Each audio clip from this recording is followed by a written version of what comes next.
Hello everyone, I'm Thomas, and I'm here to help you unwind and drift off tonight. I know many of you use this video to fall asleep, so before you get too cozy, don't forget to like the video and subscribe to my channel, Stories for Sleep. Also, let me know in the comments, where are you from, and what time is it as you're watching this. Now settle in, get comfortable, and let yourself relax. It's strange how certain events can carve deep trenches into the memory, like shadows that refuse to fade. This is one such story, a tale I'd rather not remember but feel compelled to recount. Perhaps in the telling, I might rid myself of its lingering grip. My name is Evelyn, and at the time, I was just a regular 28-year-old scraping by in the bustling city of Portland. My days were filled with mundane errands, freelance graphic design work, and weekend trips to vintage shops. I had a soft spot for anything old, weathered, and steeped in mystery. Furniture, trinkets, books. That's how I stumbled across her. The shop was a little out of the way, tucked between a boarded-up theater and an abandoned laundromat. Haven Antiques, the faded wooden sign read. It smelled of mildew and dust, its cramped aisles a labyrinth of forgotten relics. I'd been there a handful of times before, but had never ventured to the back corner. That's where I found the doll. She sat propped against a yellowed lace curtain in a wicker chair, her porcelain face cracked just enough to lend her an air of melancholy. Her dark eyes, painted of course, seemed to follow me as I moved closer. She wore a navy dress with tiny white flowers, and her shoes were scuffed, as though she'd walked miles. A black ribbon tied her dark hair into two neat pigtails. Despite her eerie presence, something about her called to me. "How much for the doll?" I asked the old man behind the counter. His thick glasses magnified his eyes to cartoonish proportions, and he looked at me as if I'd asked to purchase his soul. "That one, $5. His tone was clipped, hurried. "No refunds." I laughed nervously. "She's creepy, but I like her." "Creepy," he muttered under his breath. As he rang me up, he added, "You might want to keep her in a box." I thought it was an odd remark, but brushed it off. By evening, the doll had taken up residence on my bookshelf, nestled between a collection of leather-bound classics and a framed photo of my late mother. Her eyes caught the light, and I could swear they sparkled in the dim glow of my desk lamp. The first night was uneventful, though I did dream about her. In the dream, she stood on my nightstand, staring at me with those painted eyes. When I woke, I found her right where I'd left her on the shelf. Still, I felt uneasy. It began with small things. Her position seemed different, a tilt of the head, an arm raised slightly. I chalked it up to my overactive imagination. Then one morning, I found her lying on the floor, her dress stained with dust. I assumed she'd fallen during the night, though there was no breeze, no tremor to explain it. "Stay put, okay?" I murmured as I set her back on the shelf. Her painted lips seemed to curl into a subtle smirk. By the third night, I'd started to feel irrationally paranoid. I woke to a loud thud, my heart racing as I fumbled for the bedside lamp. The doll was on the floor again, this time closer to my bed. Her unblinking eyes stared up at me, almost accusatory. That was when I decided to move her. I placed her in a wooden box and shoved it into the closet. For a few days, life returned to normal. The oppressive feeling of being watched dissipated, but my relief was short-lived. It was a week later when the nightmares started. I dreamed of the doll every night. She would crawl out of the box, her porcelain limbs creaking as she climbed onto my bed. Sometimes she'd whisper in a voice like dry leaves, though I could never make out the words. Other times, she'd simply sit at the foot of my bed, her head tilting unnaturally as if observing me. I tried to ignore it, attributing the dreams to stress, but then I began hearing noises at night, the soft scrape of something dragging across the floor, faint giggles that seemed to echo from the closet. One night, I bolted upright to find the box sitting on my dresser, lid ajar. My skin prickled with cold dread. I threw the box into the basement, determined to forget about it. Yet the nightmares persisted, and soon I began finding the doll in unexpected places, perched on the kitchen counter, nestled in the laundry hamper, even sitting at my desk. Each time her eyes seemed more lifelike, her smirk more pronounced. "Stop it!" I screamed one night, hurling her against the wall. Her head cracked further, and a thin wisp of black smoke curled out before dissipating. I stared in disbelief, my chest heaving. That night, I slept with the lights on. Desperation drove me to research. I scoured forums, read about haunted objects, and even consulted a psychic. "It's not just a doll," she said, her voice trembling. "It's a vessel." "A vessel for what?" Her eyes darkened. "For something old, something angry." She advised me to burn it, but when I tried, the flames wouldn't catch. I doused it in lighter fluid, struck match after match, yet the doll remained unscathed. Defeated, I decided to return it to Haven Antiques. When I arrived, the shop was gone. In its place stood a vacant lot, overgrown with weeds. Confusion turned to dread as I realized the truth. Haven Antiques had never existed.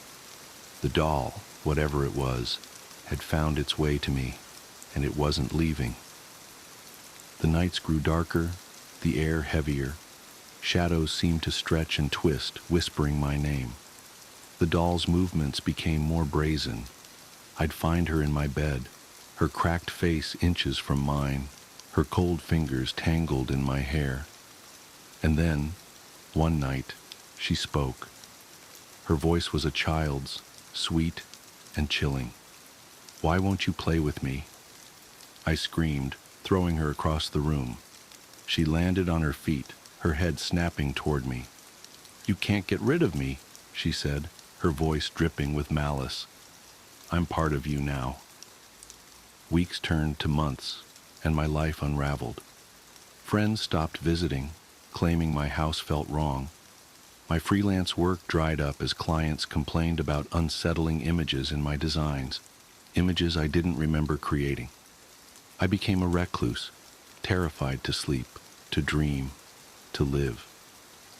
And then came the final night. I woke to find the doll sitting on my chest, her weight crushing, her eyes glowing faintly. She leaned in, her lips brushing my ear as she whispered, "It's time." Time for what? I didn't know. But as darkness engulfed me, I realized with horrifying clarity that I was no longer alone in my own body. When they found me days later, I was sitting in the corner of my room, clutching the doll. My eyes were vacant, my lips stretched into a grotesque smile. They say I mumbled the same phrase over and over. "She's here. She'll always be here." I don't remember much after that, but sometimes, in the dead of night, I feel her stirring inside me, waiting, and I know this is far from over. Room 733. The suicide room. That's what they called room 733, as if I didn't have enough to worry about on my first day as a freshman. We had assigned to dorm room 734, which it turns out wasn't one of the nice add-on rooms in the South Hall. No, we found ourselves in the older wing of the building on the 7th floor. I wasn't too bummed out, though. At least they'd honored my request to room with my best friend. Lydia and I spent most of the morning moving ourselves in. By the time our resident advisor came by, I was taping up posters and Lydia was reading. "Hi, girls. I'm Beth," chirped the bubbly blonde girl as she bounded into our room. "I'll be your RA this year." "Hi," I nodded at her. "Wow, you girls really work fast," she said, taking in our made beds and hung up clothes. Beth picked up a drawing of Cthulhu that Lydia had done over the summer. She turned it sideways, studying it. "Is this the Kraken from Pirates of the Caribbean?" Lydia glared at her over the top of her book. "So anyway," the RA continued, "I know our hall isn't as new as the South Hall, but trust me, there's a lot of history here. This building is almost 60 years old." "Yes, I can see that," I said, looking around. "The rooms are pretty small." "Well, people were smaller in the 50s. Beth shrugged. "Really?" Lydia said flatly. "Yep, really." Beth pursed her lips and just continued to stand there while the room filled with awkward silence. "So," I said, "the corner room next to us, 733, is it? It looks a lot bigger than our room. Is anyone assigned to that room, or could we maybe—" "Oh, you don't want that room," Beth interrupted. "There were a couple suicides in there. A hanging and a jumper, if I remember right. They're not assigning anyone to that room. Anyway, I'd just like to remind you that this is an all-girls floor, and guys are not allowed up here after 11. Before we could reply to her, Beth clapped her hands, and with a quick, "Well, nice meeting you," she skipped out of the room. Lydia dropped her book on the bed and stared out into the hall. "I hate her. Did you hear that bomb she dropped? I'm going to call her dumbshit Beth." "Lydia, seriously, suicides?" "Oh, Becca, relax. Every college campus has a few suicides." "Yeah, but in the same room?" Lydia sighed. "Really? Who cares? It's not our room." "Yeah, I guess." I turned to study the little window in our room. Can you imagine climbing out of that tiny window and jumping? You'd be alive for at least 5 seconds before you hit the ground. "Oh, Becca, can you not?" Lydia glanced at the window and visibly shuddered. "You know I hate heights, and just talking about that shit is raising my blood pressure." "We could always move into the suicide room," I teased her. "That one has a window on each wall. You..." Okay, but seriously, think about it. It would take a lot of commitment to squeeze out of that tiny window. "Yeah, well, remember, people were apparently smaller back then," Lydia mumbled as she pushed her bed further away from the window. Since Lydia was an outgoing and friendly person, we made friends at lightning speed. There were a lot of parties in those first few weeks, at one of which Lydia inevitably met a guy. I'd known the girl since we were in diapers, so I fully anticipated her having a boyfriend by the end of September. His name was Mike, and he wasn't anything special. Just your standard frat pledge douche canoe. After about a month on campus, the novelty of college started wearing off. Lydia and I found our stride, and we spent more weekends studying than drinking. Midterms were coming up in a couple weeks, and I was determined to maintain a 4.0 GPA throughout my freshman year. One night in early October, I was woken up by a loud, grinding sound. I sat up in bed and strained to hear it again. Lydia was also wide awake and listening. Slam. "What the?" she mouthed to me. It wasn't unusual for there to be noise in the hallways since other people came in at all hours of the night. But this sound had definitely come from next door, the corner room. Grind. "Is that?" "Yeah," Lydia whispered. "That's the window next door." At Lydia's insistence, we kept our window closed at all times. However, there was no mistaking the sound of the window in room 733 being opened and closed again at regular intervals. Slam.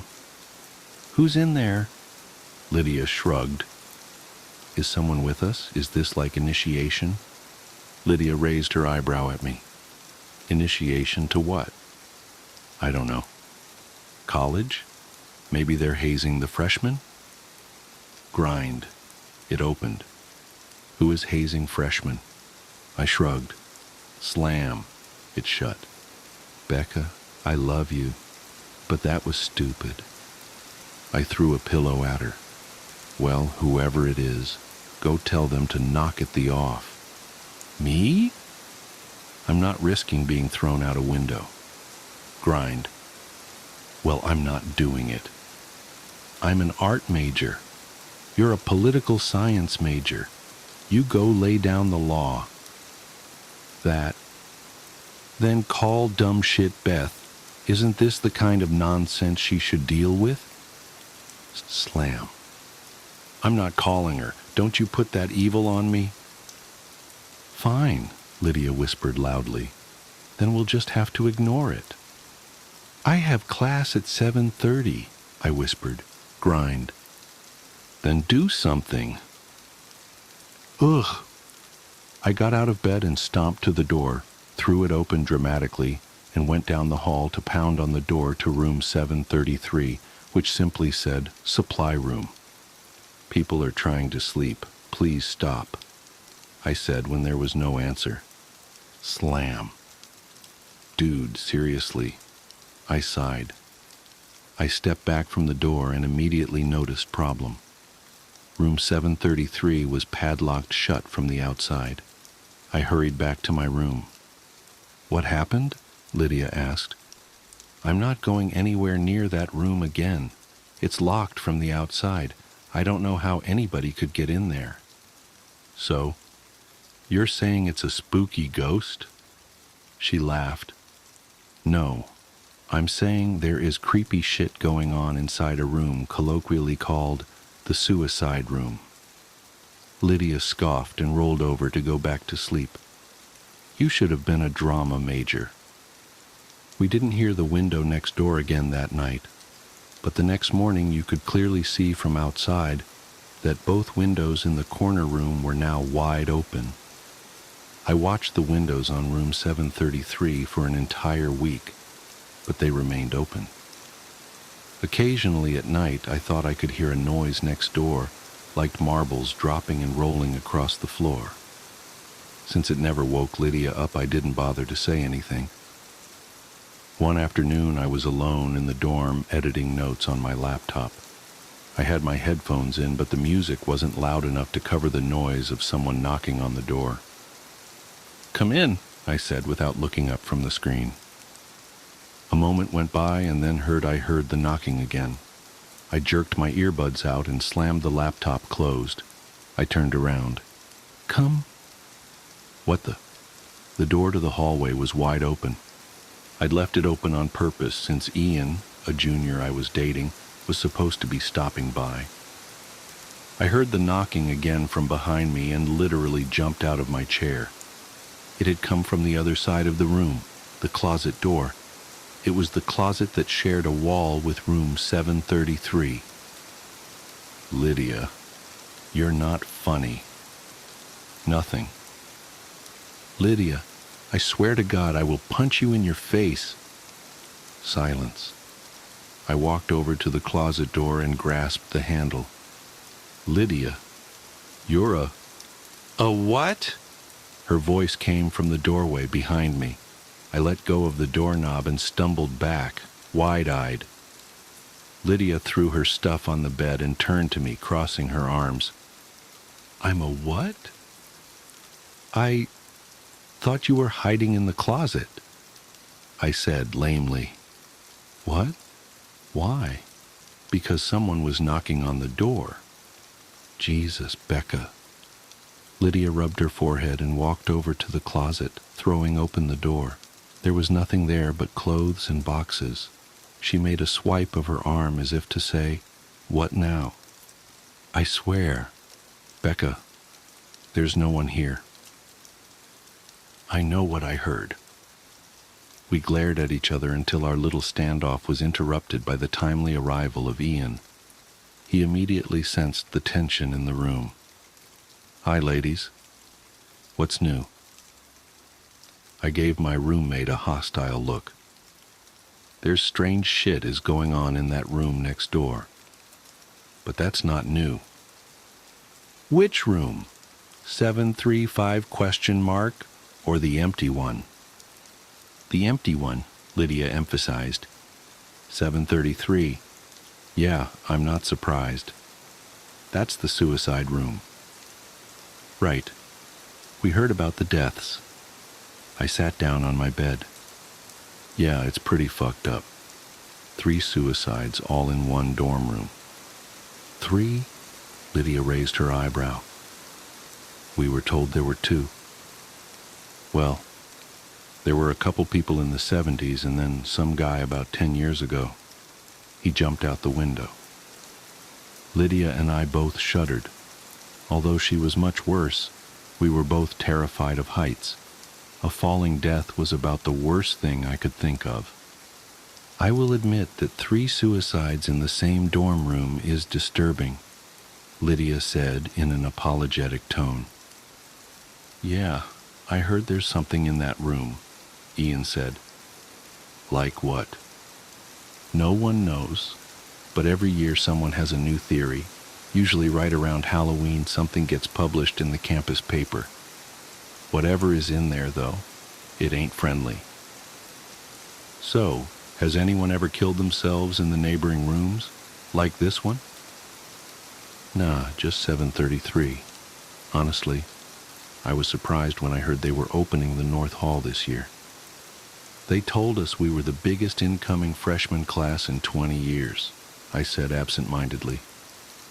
"Yeah, I heard that too. You know you could request a room change."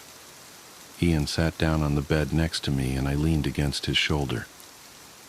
"Yeah, but they wouldn't keep us together," Lydia cut in. "Becca and I have been best friends for 15 years. We can't room with other people." "So should we just keep living here, next to Satan?"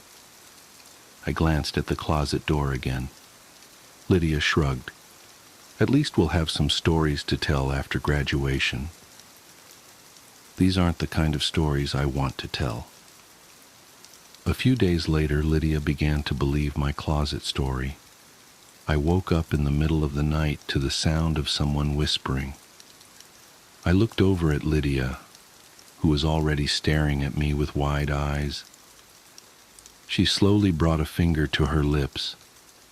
I listened intently, trying to hear what the voice was saying and where it was coming from, but I couldn't understand even one word. I got out of my bed and tiptoed over to Lydia's. The whispering was definitely louder over there, but then she shared a wall with room 733. I listened harder. "Never taken mouths of fools." What the hell? Lydia leaned over and put her ear up to the wall. The whispers suddenly stopped and I leaned closer. Suddenly there was a loud bang from the other side. Lydia immediately recoiled and clutched her ear in pain. Someone was in there. Suddenly more angry than scared, I again threw open our door and stomped over to the supposedly empty supply room. I banged on the door loudly, not caring who else I woke up at this point. "Are you kidding me?" I yelled at the door. "This shit isn't funny anymore. Come out of that room, you asshole." Silence. And then the doorknob started to turn. I don't know what I'd expected to happen, but it wasn't that. I backed up so far from the door that I ran into the opposite wall. When the handle had turned all the way down, something started to push from the other side. The door groaned loudly, but the locks held. I held my breath until the pressure on the door subsided and the handle slowly returned to its normal position. I noticed Lydia peeking her head out of our room. She held up her hands as if to say what happened. "Someone thinks they're funny." I answered her out loud. She shook her head and disappeared back into our room. I knelt down on the floor and brought my head down to the carpet, peering under the door crack. It was the first time I had seen into the corner room. Room 733 was definitely a supply closet. There were chairs stacked along one wall and bed frames along the other. A few rotting mattresses were piled under one of the windows, and a thick layer of dust covered everything in the room. The windows were absolutely huge, which was something you couldn't really tell by looking up at the building. They were open as always, and I could definitely see how someone could easily climb through them to the outside ledge. The room didn't look like it had been disturbed in a couple of decades, which sent a shudder racking through my body.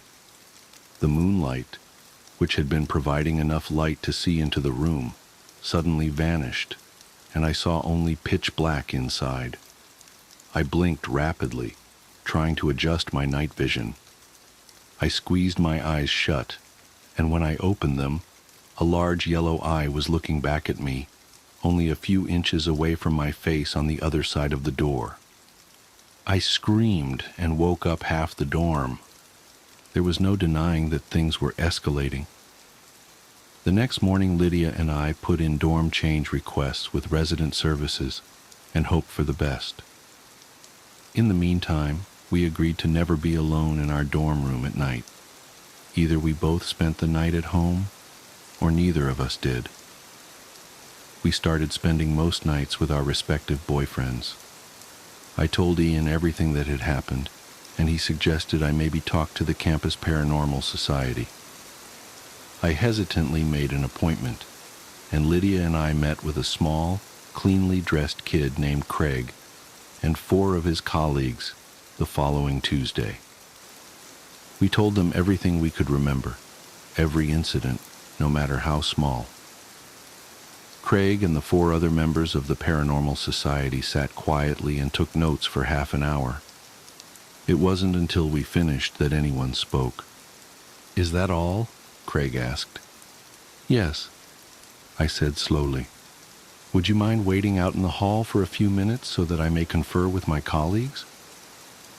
"Sure," Lydia smiled indulgently and stood up.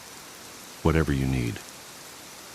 The door had barely shut behind us when Lydia snorted and rolled her eyes. "Let's go." "Go where?" I asked. "Are you serious?" "Lydia, come on. We need help. I am freaking out. We haven't stayed one night in our dorm since Thursday, so this isn't something we can just brush off." "Okay." She threw her hands up. "Let's hear what they have to say, and then we can go over to resident services and check on our move requests." We loitered out in the hallway for another 15 minutes before Craig came out and asked us to come back and take a seat. With all the pomp and circumstance of a meeting of Parliament, Craig cleared his throat and made his diagnosis. "What you're dealing with, ladies, is a very angry ghost." "Is that your professional opinion, Craig?" Lydia said. I shot her a look. "Yes," he stuttered. "A vengeful spirit." "A spirit?" I asked. I very much doubted that that's what we were dealing with. "Yes," answered one of the not Craigs. "That's ghost to the layperson." "Jesus Christ," Lydia groaned and rubbed her temples. Mistaking Lydia's frustration with despair, Craig rushed right into his speech. "Don't be afraid, ladies. We're going to take care of you. It's true that spirits can be quite a headache if you don't know how to exorcise them, which is why it's good you came to us. Suicides almost always result in angry ghosts. They need revenge." "Revenge on whom?" I asked. "On other students. Perhaps this particular spirit was bullied into taking his own life, and now seeks to torment others." Listen. We can take care of this for you right away. All we ask is a small donation to the society," Craig continued. "We honestly didn't realize that room was having this much activity. It's really very exciting." "Great. Well, thank you for your time," Lydia said, as she grabbed my hand and pulled me out of my chair.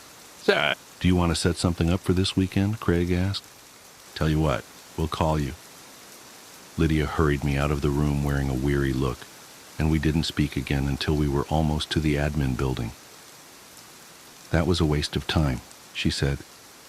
"Look, I'm not disagreeing with you, but Becca, tell me you didn't honestly buy into that. So you don't think it's I was having trouble even saying the word. It sounded so ridiculous. Ghost? Well, I don't know, but neither do they. That guy had no idea what the he was talking about." I pulled my hood lower over my eyes as we stepped into line at the resident services desk. "Let me put it this way," Lydia continued. "They're playing Ghostbusters, and we're living The Exorcist." "Fine," I sighed. "Then what do you want to do? Just keep sleeping at Mike and Ian's until we get reassigned?" "I just want this to end." Lydia crossed her arms and stared straight ahead. We all wanted this to end. Even if living next to that room wasn't scary, it was sure as hell distracting.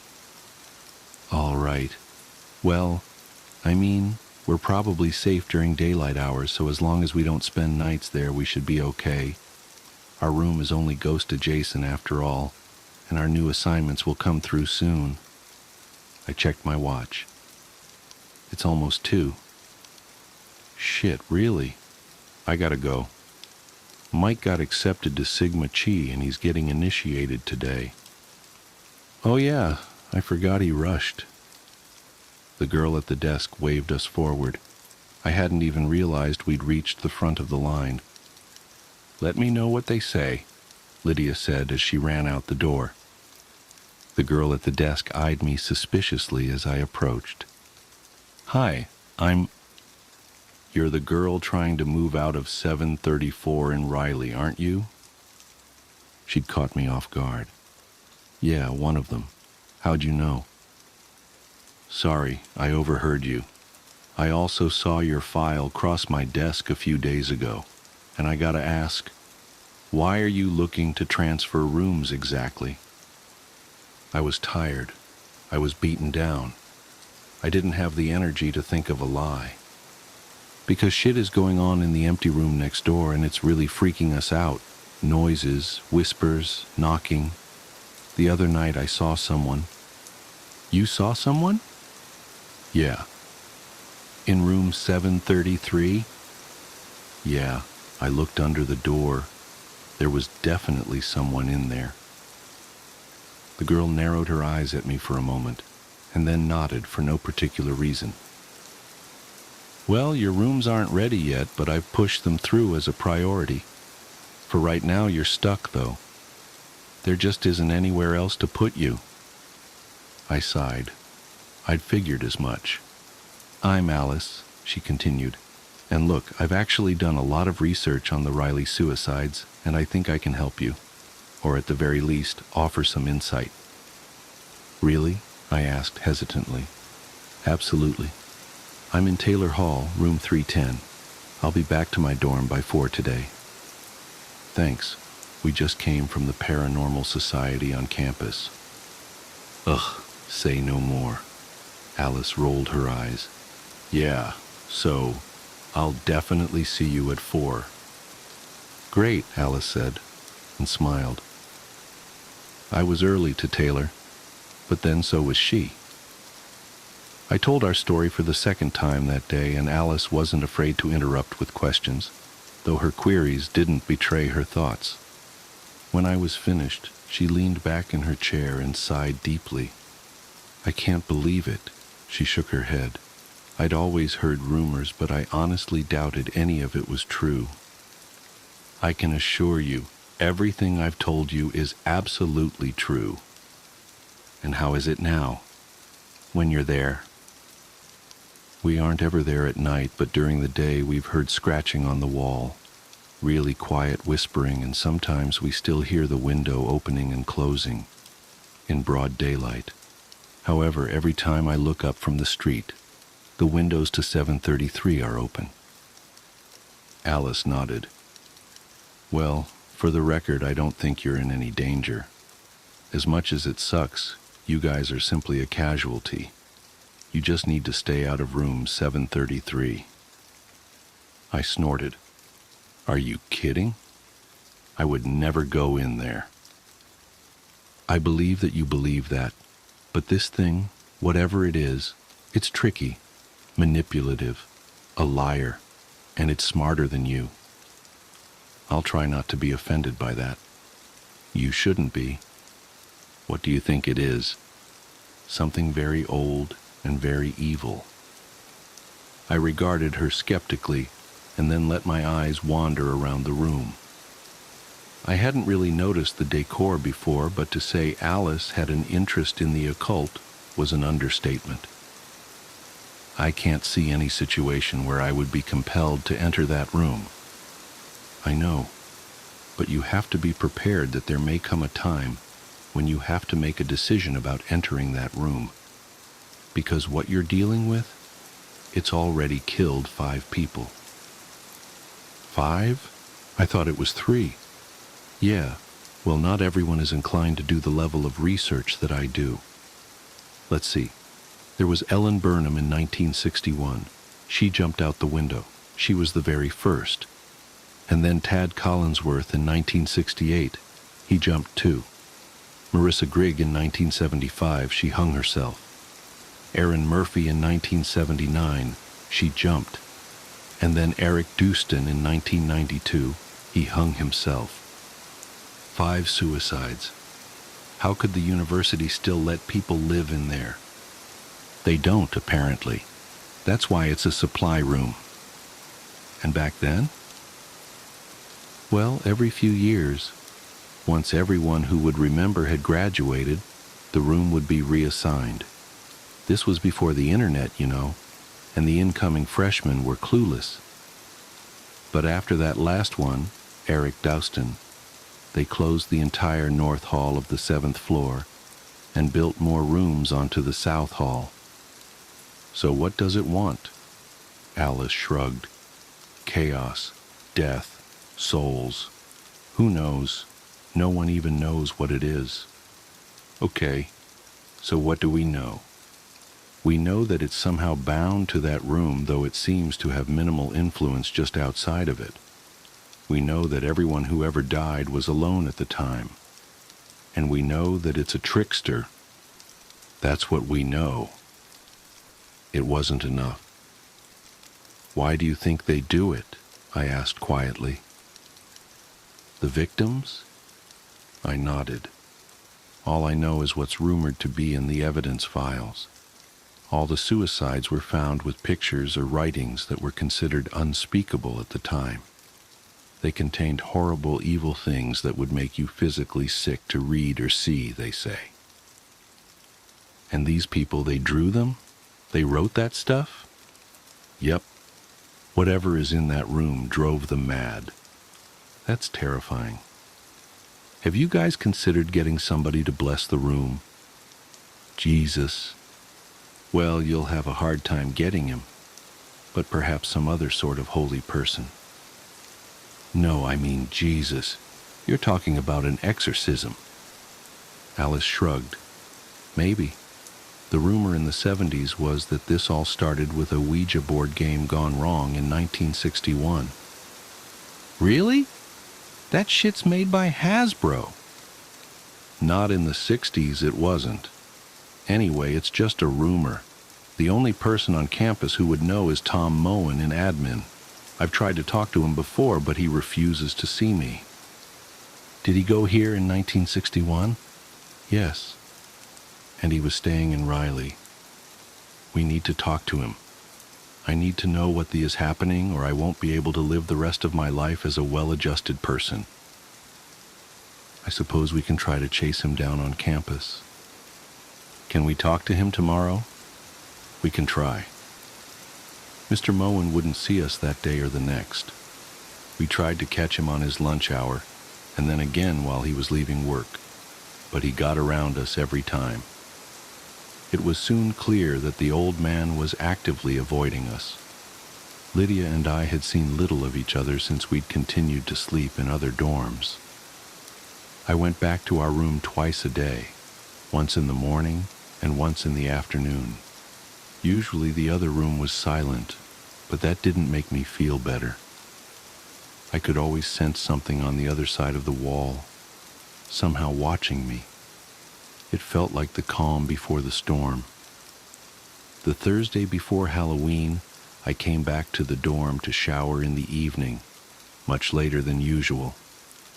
I'd seen Lydia that afternoon, and she'd informed me that she had enough clothes stored at Mike's to last until graduation, so I knew I'd be there alone. I showered down the hall in the safety of the bathrooms and then walked back to my room to change. I was supposed to meet Ian in half an hour to head out to a party, and I wanted to get out of here as quick as possible. Since the silence was unnerving me, I threw my iPod on the docking station and turned up AC/DC. I got dressed and then stood in front of the mirror to dry my hair. I flipped my head over and blow-dried upside down to try and give my hair some volume. When I flipped my head back up and shut off the blow-dryer, I immediately noticed the silence in the room. But that wasn't all I noticed. I wasn't in my dorm anymore.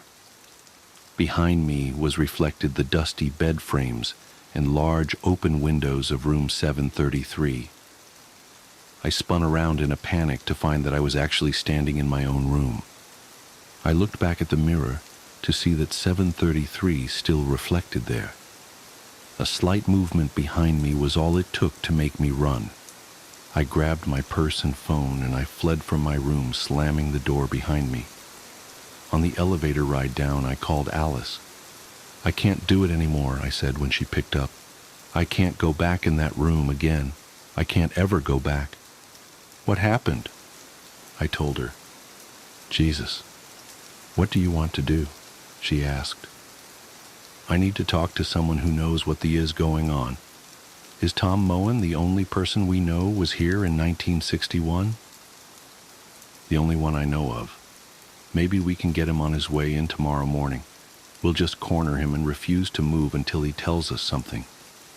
He comes in at 6:30 according to the schedule I have. Do you want to meet me outside the Starbucks in the atrium?" "Yeah, I do.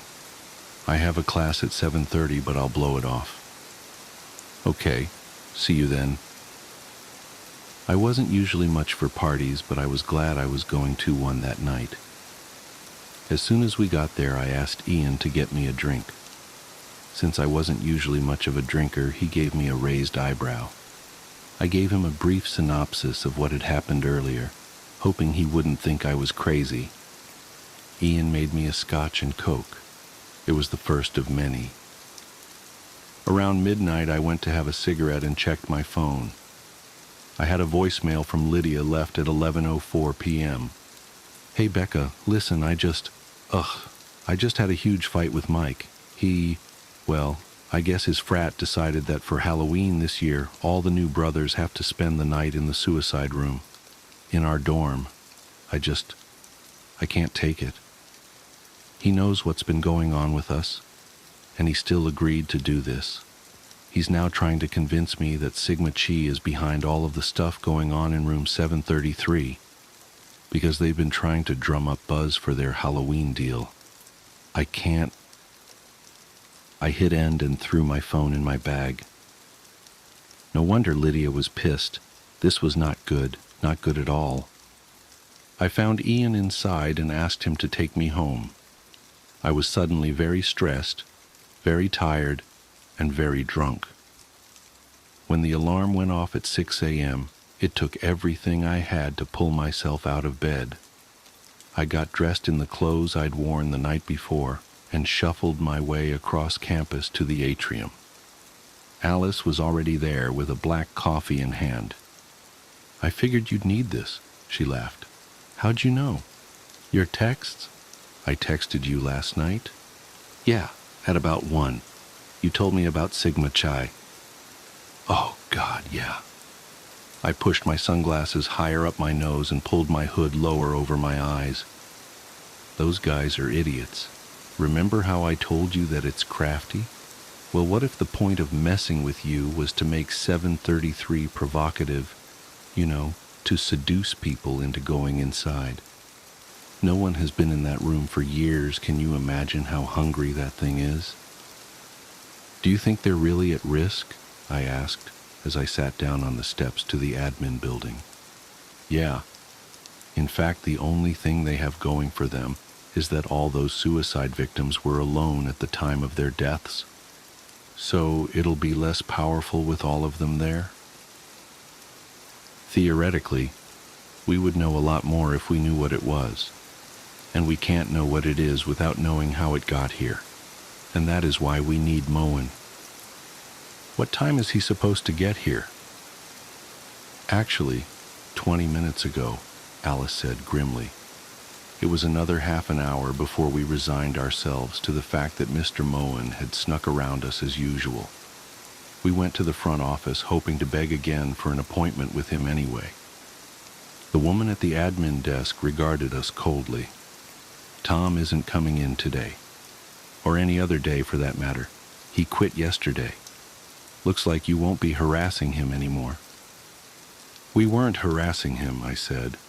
We just desperately needed to talk to him. We still do, added Alice. Well, you won't get any of his personal information from me, she said snidely, and walked away. What the do we do now? I asked Alice. Without Tom Moen, there's nothing left to do. Alice, I can't go back into that room. Well then, I guess it's good your transfers came through. They did? Yep. I got the notice when I checked my work email this morning. You're going to Morton, and Lydia is going to Tinsley. Oh, thank God. I thought you'd be happy about that. I also convinced my boss not to assign anyone else to room 734. The only thing is you won't be able to move until Monday. I can last through the weekend, especially now that the end is in sight. I have to tell Lydia. I opened my phone to pull up Lydia's number, but my attention was caught by the red 1 badge over the voicemail logo. I hit play. It was the rest of the message from last night. Even look at his dumb face anymore, so I'm going to head home. Don't worry about me, I'll be okay. I'm drunk enough to sleep through any bullshit from next door.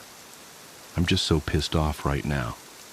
I would honestly rather deal with dumb shit Beth than Michael. My parents must be siblings because I'm that retarded Benson. Let's hang out tomorrow. Love ya. The message ended. God damn it. Alice gave me a questioning look. Lydia spent the night in our dorm. Alice cringed. She's safe though, right? As long as she doesn't go into 733. She won't. I thought of the always open large windows of the corner room. If nothing else, the mere thought of those would keep Lydia the hell out of that room. Good. Well, since we have nothing else to do you want to go look for theology books in the library? It's pretty much the only thing open right now. Sure, I shrugged.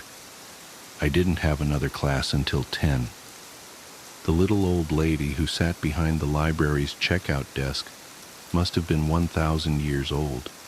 Miss Stapley's eyes were small and watery, and her skin looked like it was melting off of her skull. Still, she was nice and knowledgeable, and she sent us in the right direction for books on demonology, though she gave us a curious look as she did. There wasn't much.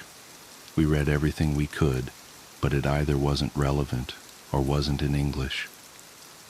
We returned to her desk 30 minutes later. Do you have anything on the occult? The occult?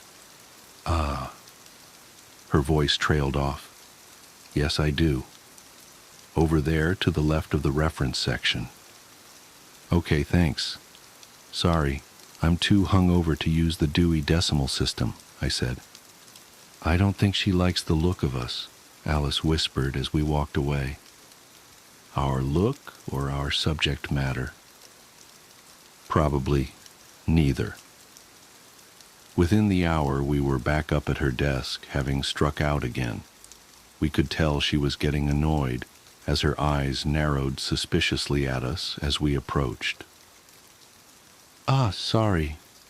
Do you know where we could find something on seances or Ouija boards or—" "Now listen, girls." Ms. Stapley stood up from her desk and looked over her glasses at us. "I really hope this is for class." "It is," I said. "It's not," Alice answered simultaneously. "It's personal research." "Research? What kind of research?" "Look, we're not going to mess with a Ouija board or anything," I said. "Good." Miss Stapley smoothed her pleated pants and sat back down. "Because I can't have that sort of thing going on here again." "Again?" Alice latched on. The older woman suddenly looked very uncomfortable and started fidgeting with a stack of books on her desk. "We may have something on seances in—" "Miss Stapley, we're researching what happened in Riley in 1961, Alice interrupted. "And also what's been happening there ever since." "Well, it's no secret, is it? A student committed suicide in that room. Dreadful, but not unheard of on a university campus." 5 students, I corrected her. "But you know that, right?" Alice was suddenly talking very fast. "Because you sound like you're well versed in this story. Please tell us how this started and we might be able to end it." "End it?" Miss Stapley's voice became quieter but more concentrated. "Don't be so arrogant, young lady. You can't end it. People have always died in that room, and they always will. There is no end to it, so you'd best stay far away from it. But maybe if we knew how this all started—" "It started just as you think it did, but everyone that was involved is either very old or very dead by now. Just stay away from that room. Concentrate on your studies." I leaned over her desk. "Well, I'd love to, but they assigned my friend and me to the room next door. Maybe you can forget about all the suicides, but we can't.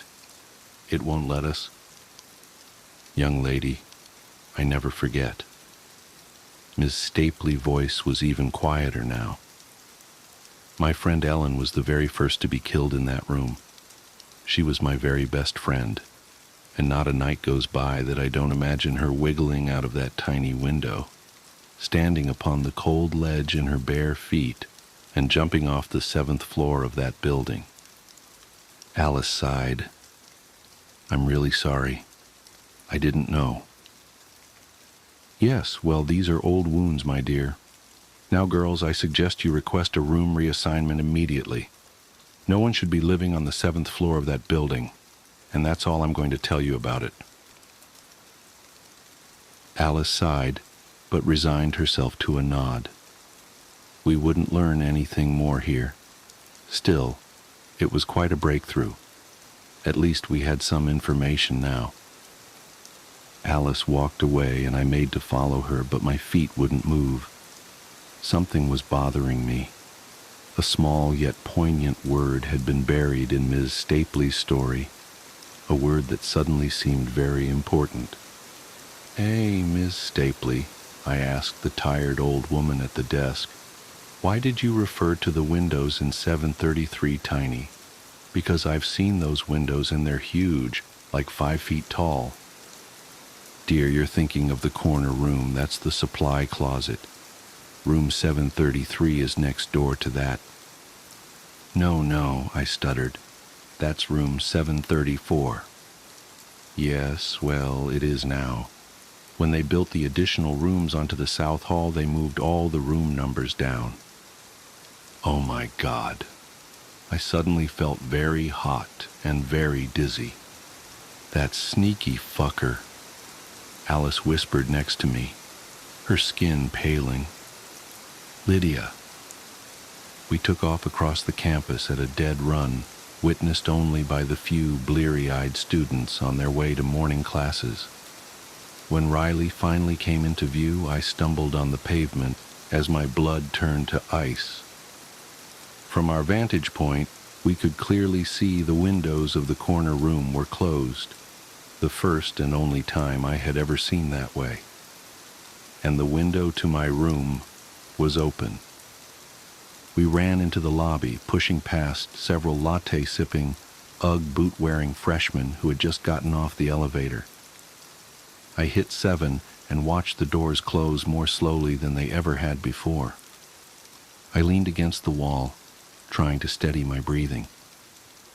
Alice, how did this happen? I don't know. I don't know. She's been in there all night, Alice. In our room. Alone. Alice shook her head but had nothing to say.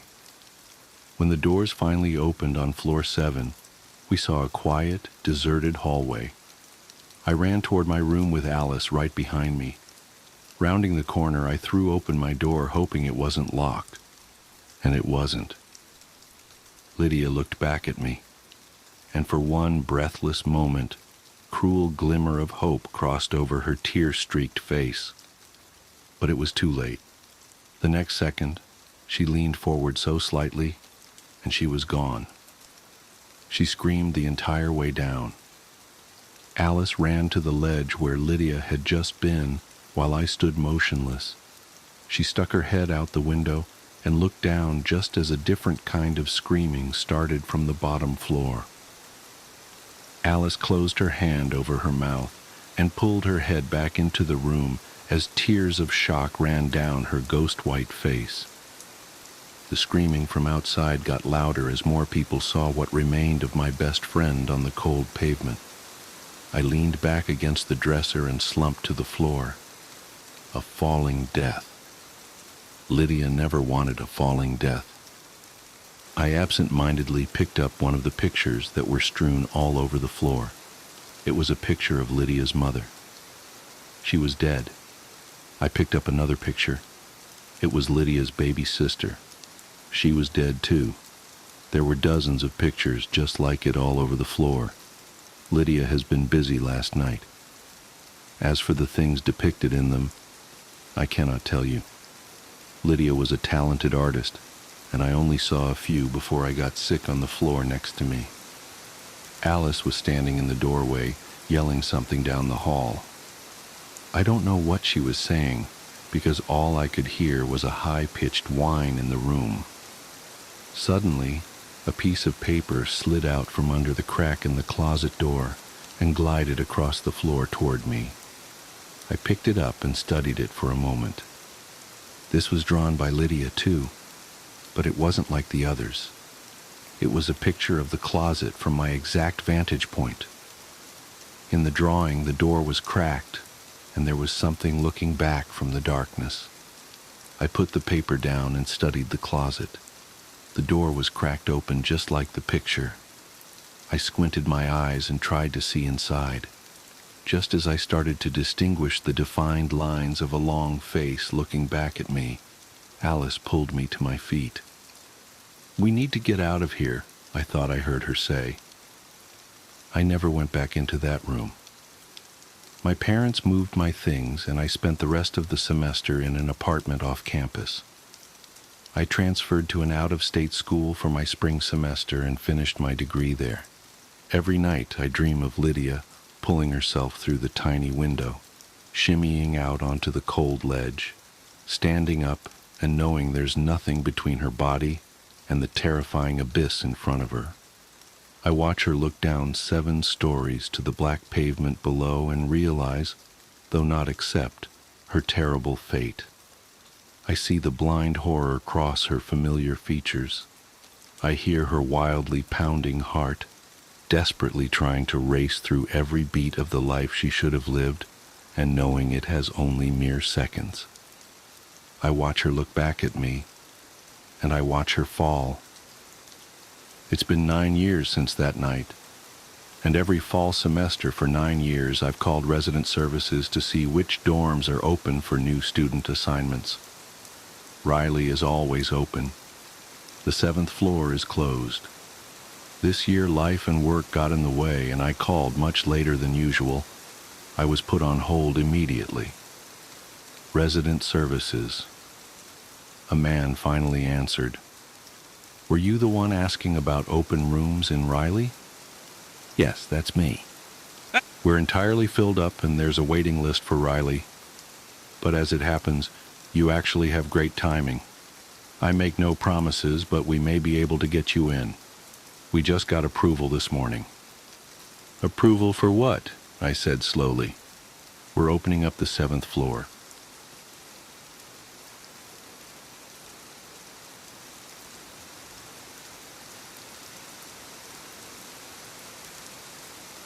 Mr. Moody was imaginary. He had to be.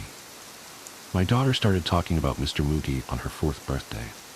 My brother and I lived across the street from one another, and we held the party at his house since he could afford a pool and I couldn't. That day, the shift was indicated by a small tug on the skirt. I turned to see the beautiful hazel eyes of Melissa, my daughter, staring up at me. "Mommy, Mr. Moody wants to come home with us." I knelt down to get to her level. "Who's that, baby?" She looked around as if searching for someone. "He's my new friend." "I don't see him, though. He must have gone to grab his coat." I realized then that my little baby had her first imaginary friend. I nodded enthusiastically. "Of course he can. Mr. Moody is more than welcome in our home whenever he wants." I thought nothing of Mr. Moody, really, although things around the house were strange after that, and a lot of it had to do with Mr. Moody. She insisted on having her window open every night, and Mr. Moody never seemed to want to be in the room with me. Every time I'd ask her where he was, she'd say something like, "He went home for the day," or "He decided to go for a walk around the block." I once joking asked if he didn't like me. She looked at me, hurt. "Oh no, Mommy. Mr. Moody loves you a whole bunch. He just gets shy." This went on for a year. The only problem was, the more time went on, the more immersed she became in Mr. Moody. She changed a lot of parts of her personality, which she said was something Moody wanted for her. My emotions were mixed. Worry and frustration. She would spend so much time by herself, opting to shut herself away in her bedroom with him, rather than go spend her time outside. She refused certain things she used to love, and it was difficult to get her to even go to the store with me. I tried to take her to her dad's on weekends, but if I could even get her there without her throwing an enormous fit, I'd get a call within a few hours from my ex-husband, absolutely insisting that I pick her up. She was out of control at that point. She trashed his house on several occasions before he finally threw his hands up and yelled, "God damn it, Mary, take your kid and get out of my life." She held her head in shame as I explained, while trying to contain my sheer anger, that what she did was entirely wrong. She just kept saying, "Mr. Moody said it was the only way I could stay with you." I felt fed up, but I was more worried. I wanted badly to take her to a doctor, but the divorce left us broke and without insurance. Silently, I hoped she would grow out of it. One morning, I woke up to find that Melissa was fully dressed. Most of the time, she would opt for pajamas. "What's the special occasion?" I asked, treading lightly as possible. She had never flipped out and trashed our house, but I still found myself afraid of my own child. "Mr. Moody wants to play outside today." I nodded, relieved that she was going to be outside instead of locked away. I decided that I'd do the dishes, so I could stay inside and still watch her playing in the yard. I couldn't have looked away more than a few minutes, but when I looked back, she was gone. Running outside, I screamed her name, but got no reply. I called the police immediately, and a search was started. Every hour that passed, I prayed to a God that I didn't fully believe in. I prayed for my daughter's safety. I prayed that this was just one of many odd but harmless occurrences. Hours turned into days, then weeks, months. Half a year had gone by, and there was no sign of Melissa. At 2:37 a.m. on an abnormally warm October night, a call came into the station from a man claiming to have seen someone carrying a body through his backyard. The police caught him in the act. Older man, probably in his 40s. Thick glasses, lanky body. Nothing at all special about him, other than the fact that the body he was trying to bury was that of my little Melissa. I'm sure you don't want the gory details, and I'm not willing to relive them. She had been abused in disgusting, inhuman ways for the entirety of the 6 months she had been gone. She was so thin and bruised, she was barely recognizable. I was asked down to the station and had my brother accompany me. They wanted to see if I could recognize the guy. My brother grasped my hand tightly, likely fighting back tears himself, as we stared at this strange man from behind weird mirror glass. It all felt like a bad episode of SVU. Detective Lorenzo stared with sympathy in his eyes. "Do you know this man?" I shook my head. "No, I've never seen him in my life." My brother looked at me with confusion. "What are you talking about? Don't lie to them, Mary." My head was so foggy, it took a few moments for me to realize what was said and reply. No, I've never seen him." He looked a bit angry with me then. "Are you shitting me? He was in and out of your house for that past what year?" That was the tipping point. Later, I sat at a metal table across from Detective Lorenzo. His tone had changed from sympathetic to accusatory. "How do you know Thomas Mooney?" He pushed a photo of the man that killed my daughter across the table. I shook my head, almost too bewildered to speak. "I don't know that man." He stood quickly, slamming his hands on the table. "Yeah, this definitely seemed like a bad episode of SVU. He was in your house. People saw him walking everywhere with you and your daughter. Your own brother saw the man come in and out of the house." I think that's when I made the connection. Mooney, Moogie. There was no way. Mr. Moody was imaginary. It was not possible that a man could have avoided me, been in my home with my child for a year. Yet, the evidence was there. The neighborhood watch had surveillance cameras installed a few years before we moved in. The footage showed Thomas Mooney, a man I never met until I saw him in that interrogation room, crawling through the windows of my home, mostly Melissa's bedroom window. Hell, he even came and went through the front door several times. They asked a few people around the community if they ever saw him. Most of them nodded solemnly. They all assumed that he was a relative or a family friend. He'd always follow at a distance, and I never thought to look over my shoulder. I never saw him. Not once. My wife has a removable face. I've never glimpsed what lies beneath it, but my best friend has. Samantha told me about it on our third date. We were watching a movie on her couch when I made my move to kiss her. She whipped her hand in front of my face and blocked me. "There's something you need to know," she said. I braced myself. Here it comes. I'm not ready for a relationship. Nothing to do with you, of course. It was the absolute last thing that I wanted to hear, because I was already crazy about her. "Okay," I said. "I have a removable face." That's a new one. "You have a what now?" I was about to laugh, but she was wearing a deadly serious expression. "I have a removable face." Is that like a metaphor or something? No, my face is literally removable. Look, closely. She lifted her chin and traced her jawline with a finger. You can see the seam. After admiring how beautiful her neck was for a dizzying moment, I leaned in for an inspection. It was very hard to see, but it did look like there was a slightly unnatural transition there from her face to her throat. I grew dizzier as a dozen questions rushed into my brain. "Don't bother asking why or how or anything like that," said Samantha. "I can't tell you that. If that's going to be a problem, you should leave now. I'm letting you know this because I like you and I want to take the next step, but this is non-negotiable." "Okay," I said, unsure of what was happening. "Not a problem. So what? You have a removable face. Who cares? It looks good." "There's something else. Once a day, usually in the evening, I have to remove the face and disinfect the inside of it.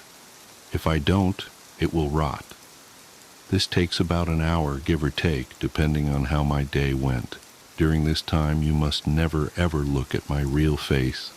Never. Do you understand?" Yes. Got it. Don't ask about it. Don't look at your real face." Samantha stood up. "Now, I'm going to go into the bathroom and clean my face. That will give you plenty of time to think about what I've told you. If you're here when I'm done, that's great. I would like that. But if you're gone, I'll understand." She turned and walked into her bedroom. I sat in stunned silence as I heard the bathroom door close. I gave the thing some serious thought. It was possible that it was a joke of some kind. It was possible that it was a delusion. Was it possible that it was true? Well, it was certainly possible to transform an actor's face with movie makeup, so I supposed it was possible that Samantha wore a removable face every day. Maybe she had had a horrible accident where her flesh had been mangled. Maybe her face had been melted by acid or burned by fire, or the skin shorn off by heavy machinery. If it had, I would never know, because she would never tell me, and I would never see it. I pictured a face of raw, naked muscle rotting away. Could I kiss her, if that was what I was kissing? But wasn't that what we all were, under the skin? Just muscle and bone and blood and squishy organs. I paced around the living room, running my hand through my hair. I liked Samantha a lot. She was smart and funny and beautiful. But was that beauty real? Did it count? Did it matter if it was real or not? Was I being superficial, even worrying about it? When she came out of the bathroom, I was still there. I looked at her face. She smiled, and I was in love. We dated. We moved in together. We decided to get married. For the most part, it was a completely normal relationship, typical of two young people in love, building a life together. During the day, it was easy to forget about the face altogether. It looked natural enough, and only in certain positions, in certain lights, was there ever any indication that it wasn't natural. But every night was the same. Samantha would close herself in the bathroom, sometimes for an hour, sometimes for 2, and clean the inside of her face. The curiosity never left me. I would sit there and wonder what was under that face. I came so close to barging in on her a few times, but I never did. I did occasionally ask her about it. About what, if anything, had happened. About how it was possible to make the removable face look so real. About what it really looked like underneath. I tried to coax her into showing me, assuring her that I loved her no matter what, and didn't give a damn what her real face looked like. I was just curious, that's all. She never showed me or told me the story behind it. She didn't get upset at me, unless I was really badgering her. She'd just shrug and say, "You know you can't see it. You know I can't tell you about it." I never told anybody about Samantha's removable face. It's not that she asked me not to. I just didn't think it was anybody's business. Except once, I did tell somebody. It was during my bachelor's party. We had rented several cabins in Big Sur and spent the night drinking and packing our noses with powders that we shouldn't have been packing our noses with. Everyone else had passed out, and the sun was creeping up behind us as I stood on the majestic cliffs with my friend Chris, looking down on the Pacific waves crashing against the rocks. Chris was my best friend, as close to a brother as I'd known. We'd grown up together and visited each other at college often, and spent the summers together. After college, we'd moved to different cities, but we stayed in close contact. Standing there on the cliffs, I told Chris about Samantha's removable face. At first, he thought I was joking. Then he had 1,000 questions, most of which I couldn't answer. "What's underneath?" "I don't know, man. I don't know." "Doesn't that drive you crazy, not knowing?" I shrugged. "Lots of stuff I don't know. Don't know how to do calculus, and I don't know what happens when we die." "But dude, she's about to be your wife, and you don't even know what she looks like. I mean, I'd have to take a look. Like, you could set a camera up in the bathroom. That's where she does it, right?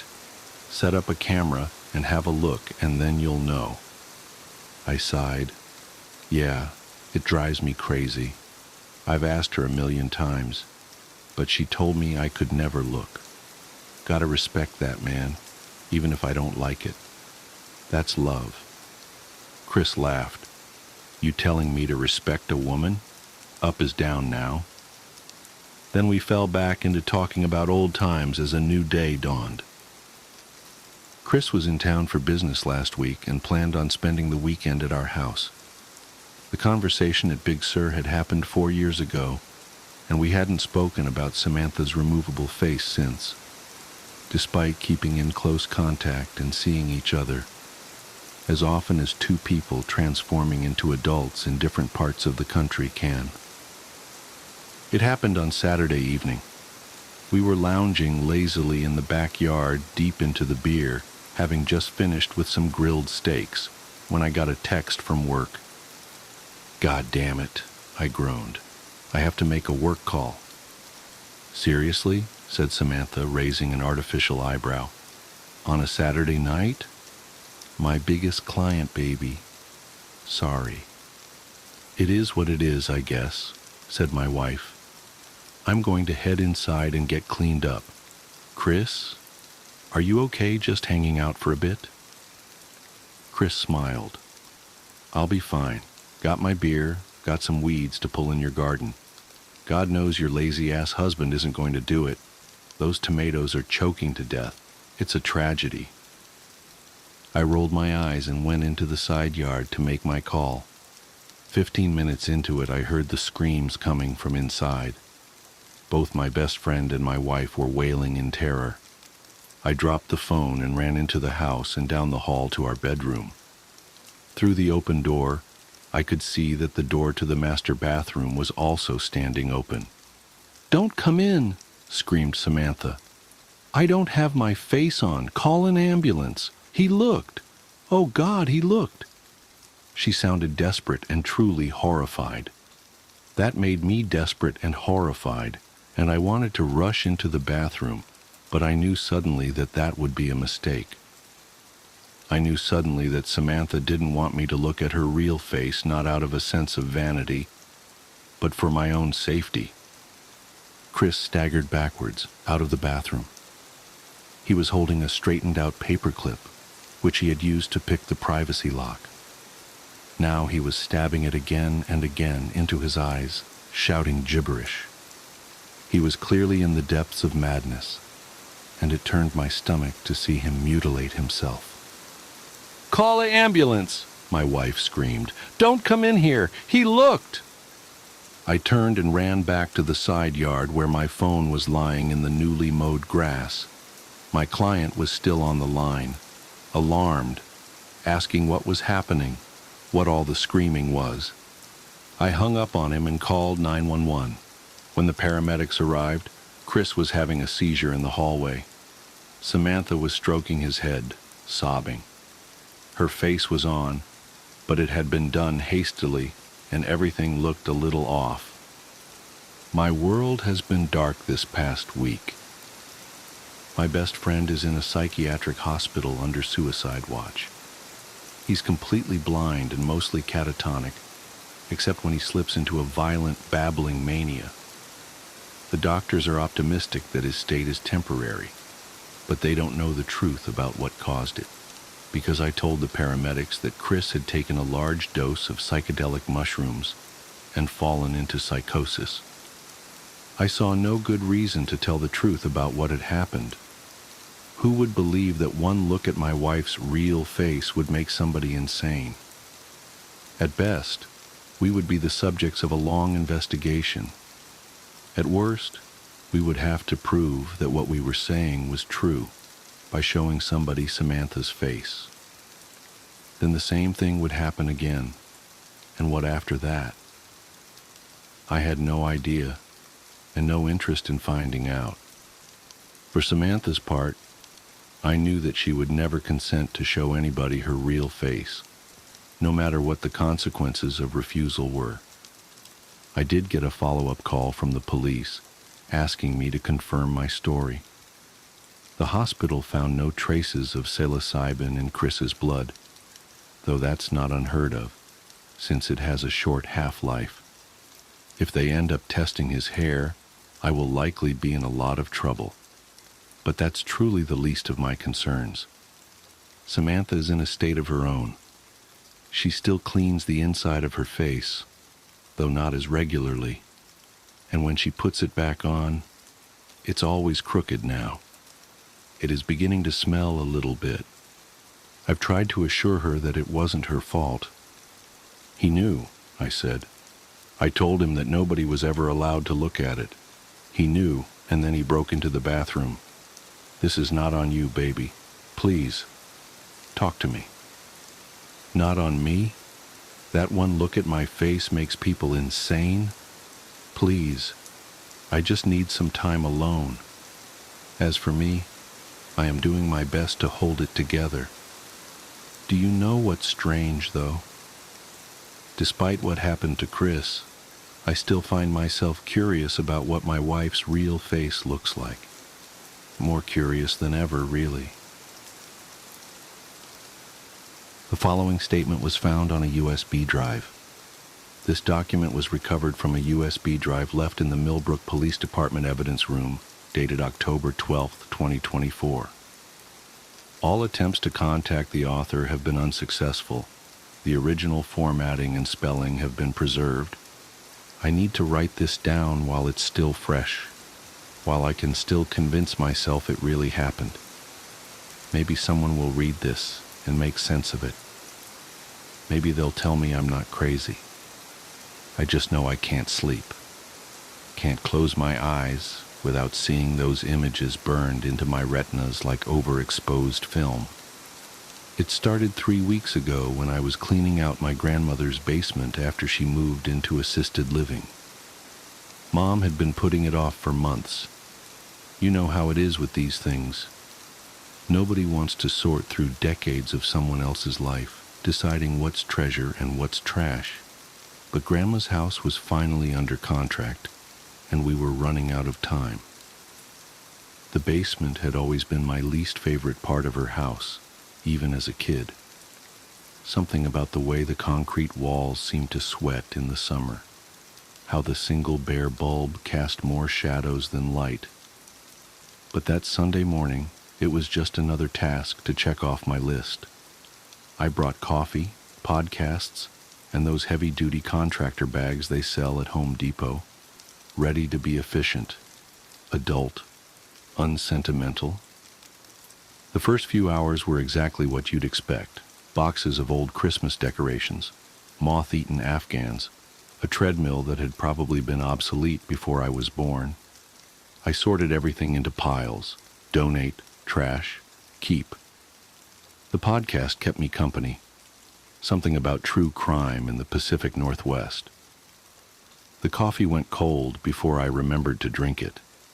It wasn't until I reached the back corner, behind a stack of molding Life magazines, that things started feeling wrong. The air got thick, like right before a thunderstorm, making it hard to breathe. My podcast cut out, replaced by this staticky buzz that made my teeth ache. I blamed it on poor reception, but when I checked my phone, it showed full bars. That's when I found the Polaroid camera.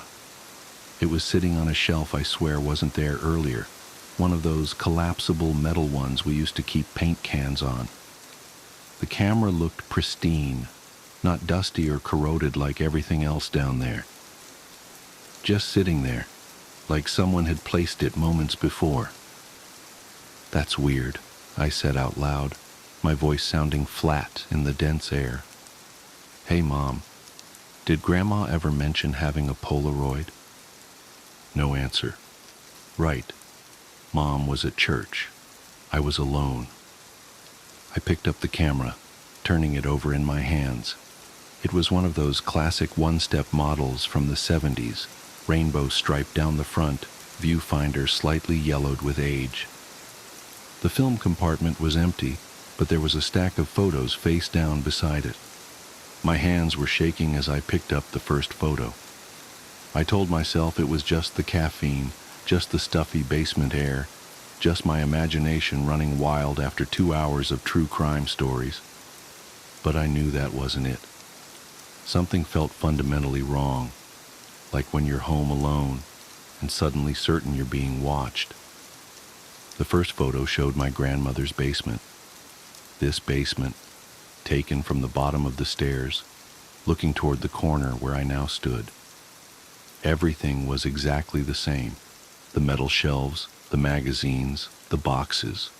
Except in the photo, there was a figure standing where I was standing. The image was overexposed, the figure bleached out and distorted, but I could make out an arm raised as if taking a picture. "This isn't funny," I said to the empty basement. My voice cracked. "Mom, seriously, if this is some kind of joke..." I flipped to the next photo. Same basement, same angle. The figure was closer to the camera now, still overexposed, but more distinct. It looked like it was wearing clothes similar to mine, jeans, a gray hoodie, but its face. The face was just static, like an old TV tuned to a dead channel. My hands were really shaking now. The static in my ears had gotten louder, a persistent white noise that made it hard to think. I dropped the photos, watched them scatter across the concrete floor. They landed face up, a chronological progression of that thing moving closer to the camera, closer to the stairs, closer to where I now stood. I should have run. Everything in my body was screaming at me to run, but I couldn't stop staring at the final photo in the sequence.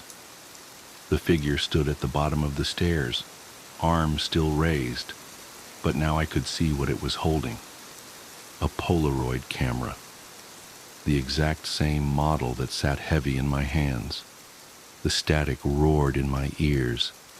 The basement lights flickered once, twice. In that strobe-like effect, I saw movement in the corner of my eye. Something shifting in the shadows behind the metal shelves. I raised the camera without thinking. Maybe I needed proof. Maybe I needed to complete the sequence. Maybe I wasn't in control of my actions at all. The flash went off.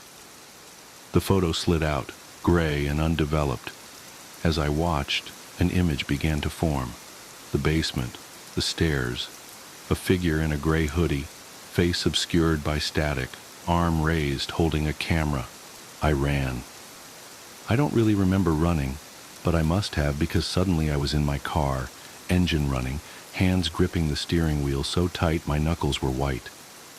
The USB drive I'm writing this on was in my pocket. I always carry it, force of habit from grad school. The photos, I left them there. I left everything there. Mom called an hour later, worried because I hadn't finished the basement. I told her I wasn't feeling well. Not exactly a lie.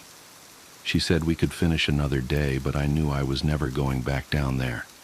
Let the new owners deal with it. Let them find the camera, the photos, the truth about what lives in that corner behind the metal shelves. It's been 3 weeks. I haven't slept more than a few hours at a time. Every electronic device in my apartment gives off this faint buzzing sound now. Or maybe it always did, and I'm just more attuned to it. Sometimes I catch glimpses of static in reflective surfaces.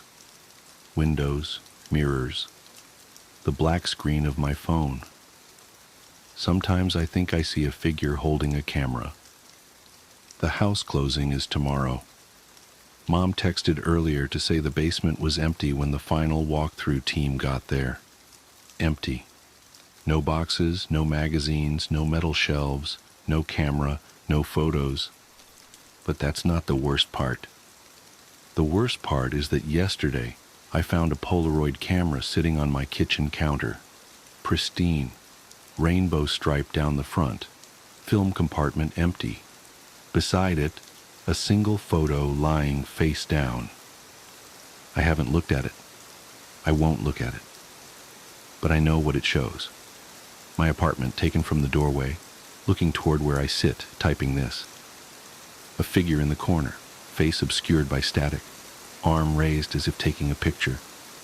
The buzzing in my ears is getting louder. I have to go now. Charles Bonnet syndrome. I suffer with a condition called Charles Bonnet syndrome, or visual release hallucinations, if you want to get more technical. It's a condition that's far more common than you might realize. It's estimated that as many as half of people with gradual loss of vision will experience one or more bouts over their lifetime. Yet I'm willing to bet that most of you have never heard of it. The reason for that is because most sufferers are scared to tell anybody what we experience. I know I was, but I'm getting ahead of myself. My name is Andrew, and I'm 26. 2 years ago, I woke up with awful blurred vision, every single edge and detail clouded, as if somebody had smeared Vaseline on a camera lens. It never got better. I was scared then, and got over to Dr. Harper's surgery as fast as I could. Suddenly needing to take a cab rather than climb in the car I'd driven without incident ever since I'd bought it 3 years prior. The doctor did some tests, asked me some questions. Have you been much thirstier lately? How often do you urinate? How would you describe your tiredness levels? And then gave me the diagnosis that changed my life forever. Diabetes, type 1. He explained that I would need to take insulin shots with every meal, that eating the wrong foods without monitoring my blood sugar could see me drop into a coma. Or worse. Then he got to my eyes. Andrew, your diabetes has resulted in maculopathy. Do you know what that is? I shook my head dumbly, already reeling with the shock of my diagnosis, and Dr. Harper went on. It's when the diabetes affects the blood vessels at the back of your eye, blocking them and causing them to leak into the macula, the central part of your retina that helps you to perceive color and fine detail. When these blood vessels leak into the macula, it can cause significant damage.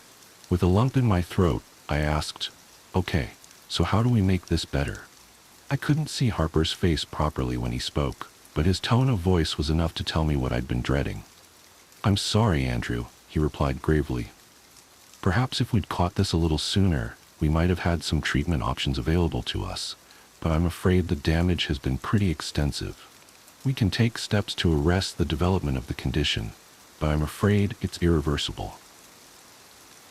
I felt as if my world had come crashing down around me. I was just 24, still at my physical peak. I was active, playing basketball and cycling a couple of times a week, and now my health, my body, and my sight had been taken from me.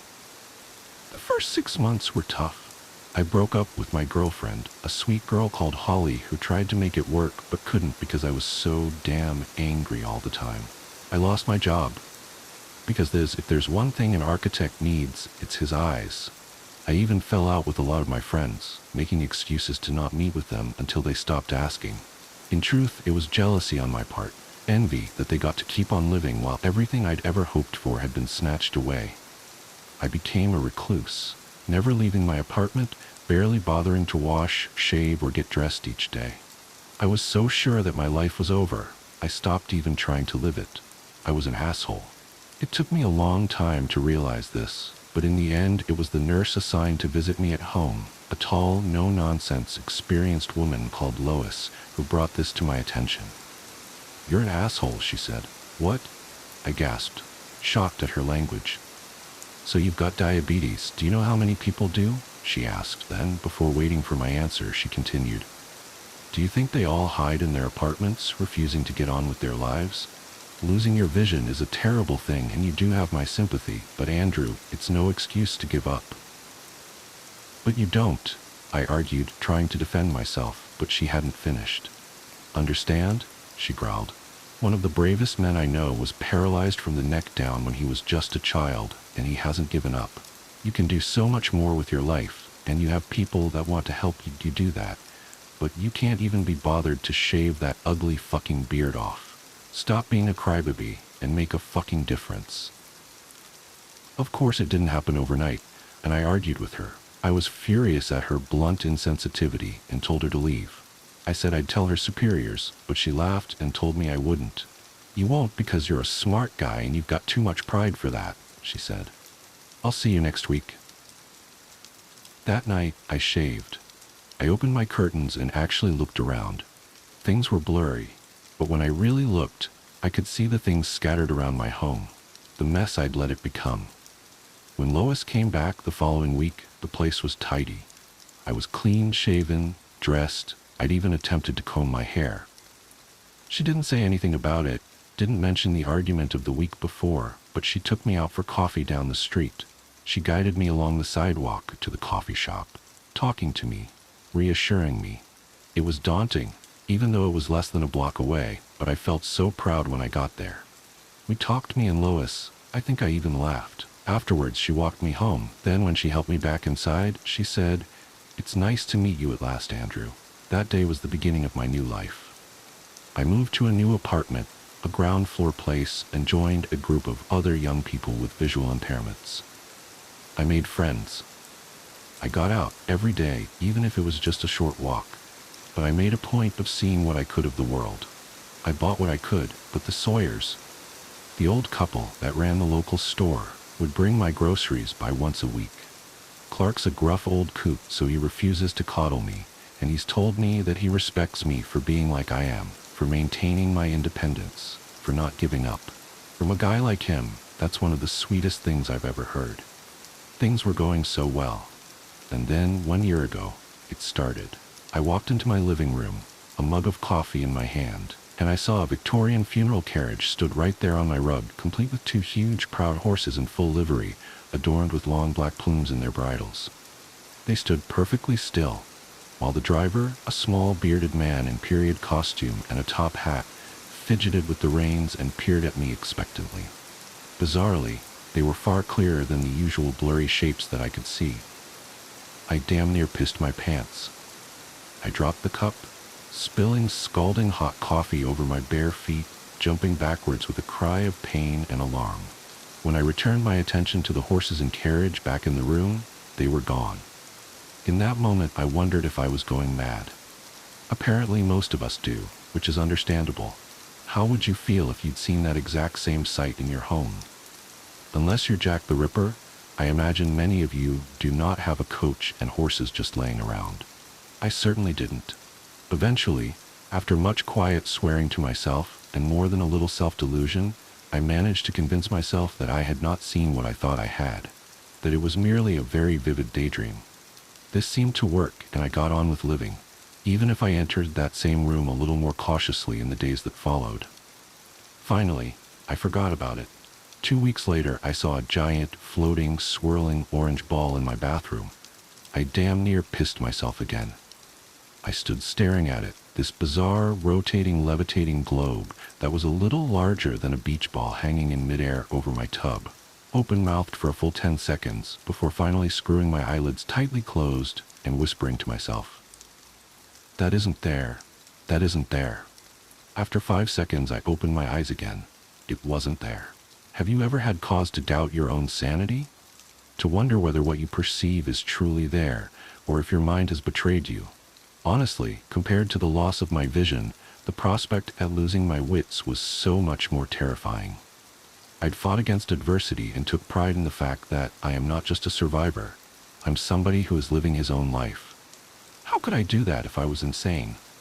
I barely slept that night, and I remained jumpy for days afterwards. Any sign of movement or any unfamiliar shape would set my pulse racing, would cause me to doubt whether it was truly there. It was the toughest time I'd ever been through, worse even than that time after I was diagnosed with diabetes. At least, when Dr. Harper had told me about the diabetes, I had a definitive prognosis. I was given facts by a medical professional. My affliction was physical, it had a name, and most important, it had a treatment plan. This was something else. My own mind had turned against me. My senses and perception of reality had become twisted and unreliable. It's only when you're in that position that you realize just how terrifying it is. Your senses and the way in which your brain interprets them are your only true defenses against danger. You perceive danger, and you avoid it, preventing your body from becoming harmed. But what happens when you can't trust your perception to alert you to dangers that are truly there? Lois picked up the problem first, noticing my skittish manner. She asked what was wrong, if I needed to talk about anything, but I told her no, I was fine, but I hadn't been sleeping well. That last part was true. I hadn't been able to sleep a wink.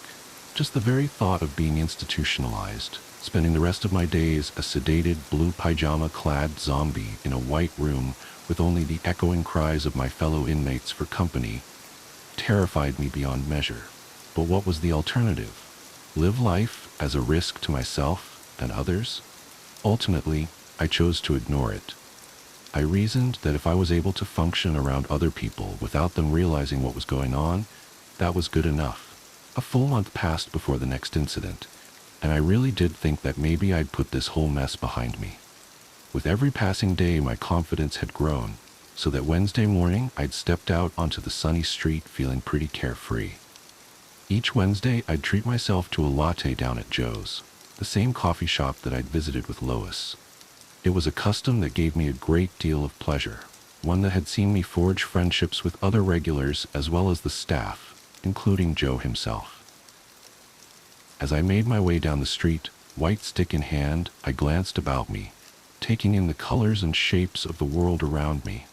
I enjoyed the feel of the sun on my face and the sounds of the birds singing. It was a good day. Then I saw them. A party of pilgrims, 6 of them, all dressed in settler-era attire, sitting cross-legged on the asphalt. They didn't look at me. Instead, they were engaged in a heated, yet strangely silent conversation. I froze, staring at them. Still they argued, gesticulating furiously at one another. However, I couldn't hear their angry voices, despite the fact that, judging by their ill temperament, they must be screaming at one another. Paralyzed by shock, the white stick fell from my numb fingers, clattering onto the sidewalk. I turned to leave, desperate to flee from the haunting sight of the colonists in the road, but I was so panicked, in such a hurry, that I stepped on my cane. It rolled underfoot, and before I knew it, I pitched over, tumbling to hard ground below. I didn't quite break my fall in time, banging my cheek hard on the floor and skinning my palms. I heard a cry from a passerby, a friendly, concerned woman who rushed to my side. She knelt beside me, helping me up, applying a Kleenex to my throbbing cheek, which she informed me was now bleeding. I tried to tell her that I was okay, there was nothing to worry about, but this good Samaritan insisted on driving me to Dr. Harper's office to get my injuries looked at. Now I think back to it, I'm pretty sure that she knew my obvious distress was nothing to do with the fall. At the time I was embarrassed and angry, but now I realize I owe her a debt of gratitude. Without her intervention, I don't know how much longer this would have gone on before I cracked up and ended up in an asylum after breaking down through sheer stress. "Andrew, why don't you tell me what happened?" Dr. Harper asked, gently dabbing at my cheek with disinfectant. I explained that I'd just lost my balance, that no harm was done, but I think he saw through my feeble protestations to my underlying agitation. He didn't press. He didn't force the matter. He simply asked what might have caused my clumsiness. Then he asked how I'd been as of late. When I'd finished mumbling my way through the most non-committal answer I could muster, he placed a gentle, reassuring hand on my shoulder. "Andrew," he repeated gently, "why don't you tell me what happened?" I burst into tears. I told him how scared I was, how I'd fought so hard for my independence, and now I knew it would be taken from me. He listened, patiently, then asked me to tell him why I ever thought that. I paused then, took a deep breath, and thought about it. This was the point of no return. But really, what other option did I have? So with tears running down my cheeks, I told Dr. Harper everything. I told him about the horse and carriage, the orange globe, and the pilgrims. I told him how I'd been living each day in fear. How I was terrified that I was losing my mind. Dr. Harper thought for a while. Then he said, "Andrew, I don't think you're losing your mind." The sense of relief at that moment was so powerful it overwhelmed me, rendering me speechless. "You say that even though you've seen these things, you've never heard any noise from them? Have you detected any odors or experienced any other physical sensations, such as touching them?" I shook my head no, and he patted my shoulder once again. "Andrew, have you heard of Charles Bonnet syndrome?" he asked. "Charles Bone? Who?" I asked, confused by this sudden, unexpected turn of conversation. "Okay, let me explain," Dr. Harper said kindly. Charles Bonnet was a Swiss naturalist who was born in the 1700s. He discovered a curious condition in his elderly grandfather, who was nearly completely blind due to cataracts. The old man regularly experienced visual hallucinations, including random patterns and even people and places. Sound familiar? Yes, I replied, still confused. Am I suffering dementia? No, Andrew, not at all, Dr. Harper reassured me. Do you know how perception works? In layman's terms, your eyes take in light via the iris and pupil, which is then processed via the retina and translated into electrical signals which are decoded by the brain, which simply organizes these signals into a recognizable image. With me so far? I nodded, finally starting to understand. When the retina becomes damaged, such as those that have undergone macular degeneration, those signals become warped and jumbled, Dr. Harper went on. The brain still receives them, so it does its job, translating these distorted signals into an image. It kind of fills in the gaps for you. Sometimes it fills these gaps with colors, patterns, creatures, and places that aren't present. And this is called Charles Bonnet syndrome. I nearly wept with relief. So I'm not mad? I cried. Not at all, the doctor replied. This is an entirely physical condition. Your mind is in full working order. If you were suffering any form of mental illness, your delusions wouldn't be limited to just the one sense. You'd hear these interlopers, smell them, even feel them. This is a condition solely related to your eyes, not your brain. As I left Dr. Harper's office, I felt as if a weight had been lifted from my shoulders. Sure, my vision was still an issue, but now I knew it was only a problem with my eyes, not my mind. I knew I could handle the situation. I was ready to face the world again. Since then, I've seen plenty of weird visions. I saw a huge waterfall in the park, complete with a hazy mist and butterflies flitting about it. I saw a Native American warrior, complete with a huge feather headdress, sitting at a stool at the counter in the coffee shop. I saw an intricate and quite impossible structure of scaffolding crisscrossing the entire front of my apartment block. Hell, on the 4th of July last year, I even saw a great swooping green dragon in the sky, twisting and cavorting through the air overhead.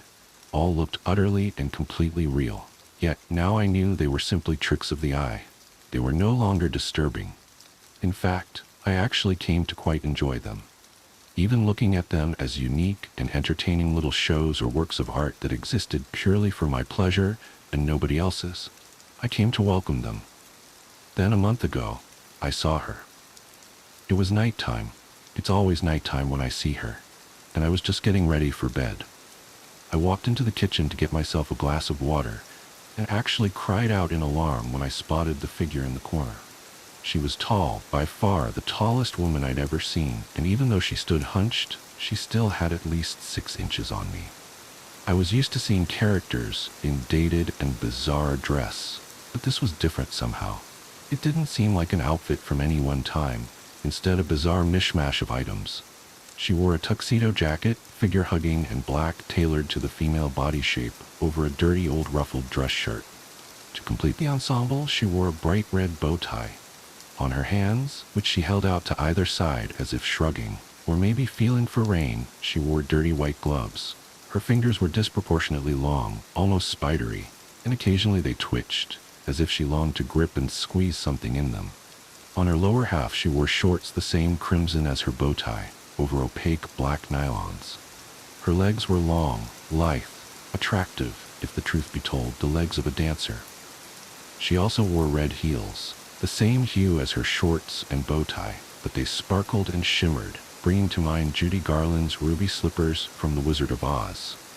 As strange as this ensemble was, I couldn't tear my eyes from her face. Most of it was obscured by a jaunty bowler hat, tipped and tilted to hide her eyes and nose, but beneath the brim of her hat I could see the deathly pale skin of her face and a grin that sent shivers down my spine.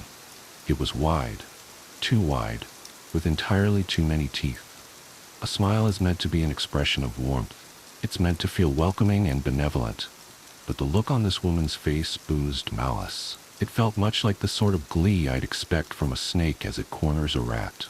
However, the thing that startled me most was that she had a third arm sprouting from her back, curled up and over her head like a scorpion's tail.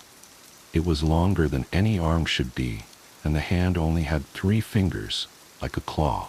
It was pointed straight at me, and as I swore in dismay and stumbled sideways, it seemed to track my movement. I stood staring at the creepy figure for a few seconds, trying to get my head around the situation. She just stood there in the corner, grinning back. Finally, I realized that this was just another of my hallucinations, and breathed an audible sigh of relief.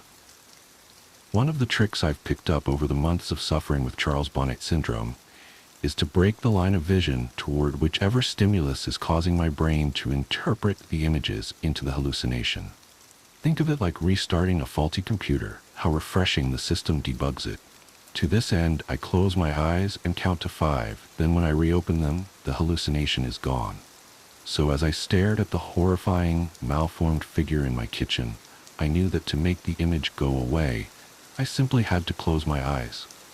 I'll be honest here, when I counted to 5, I hesitated a little before opening my eyes.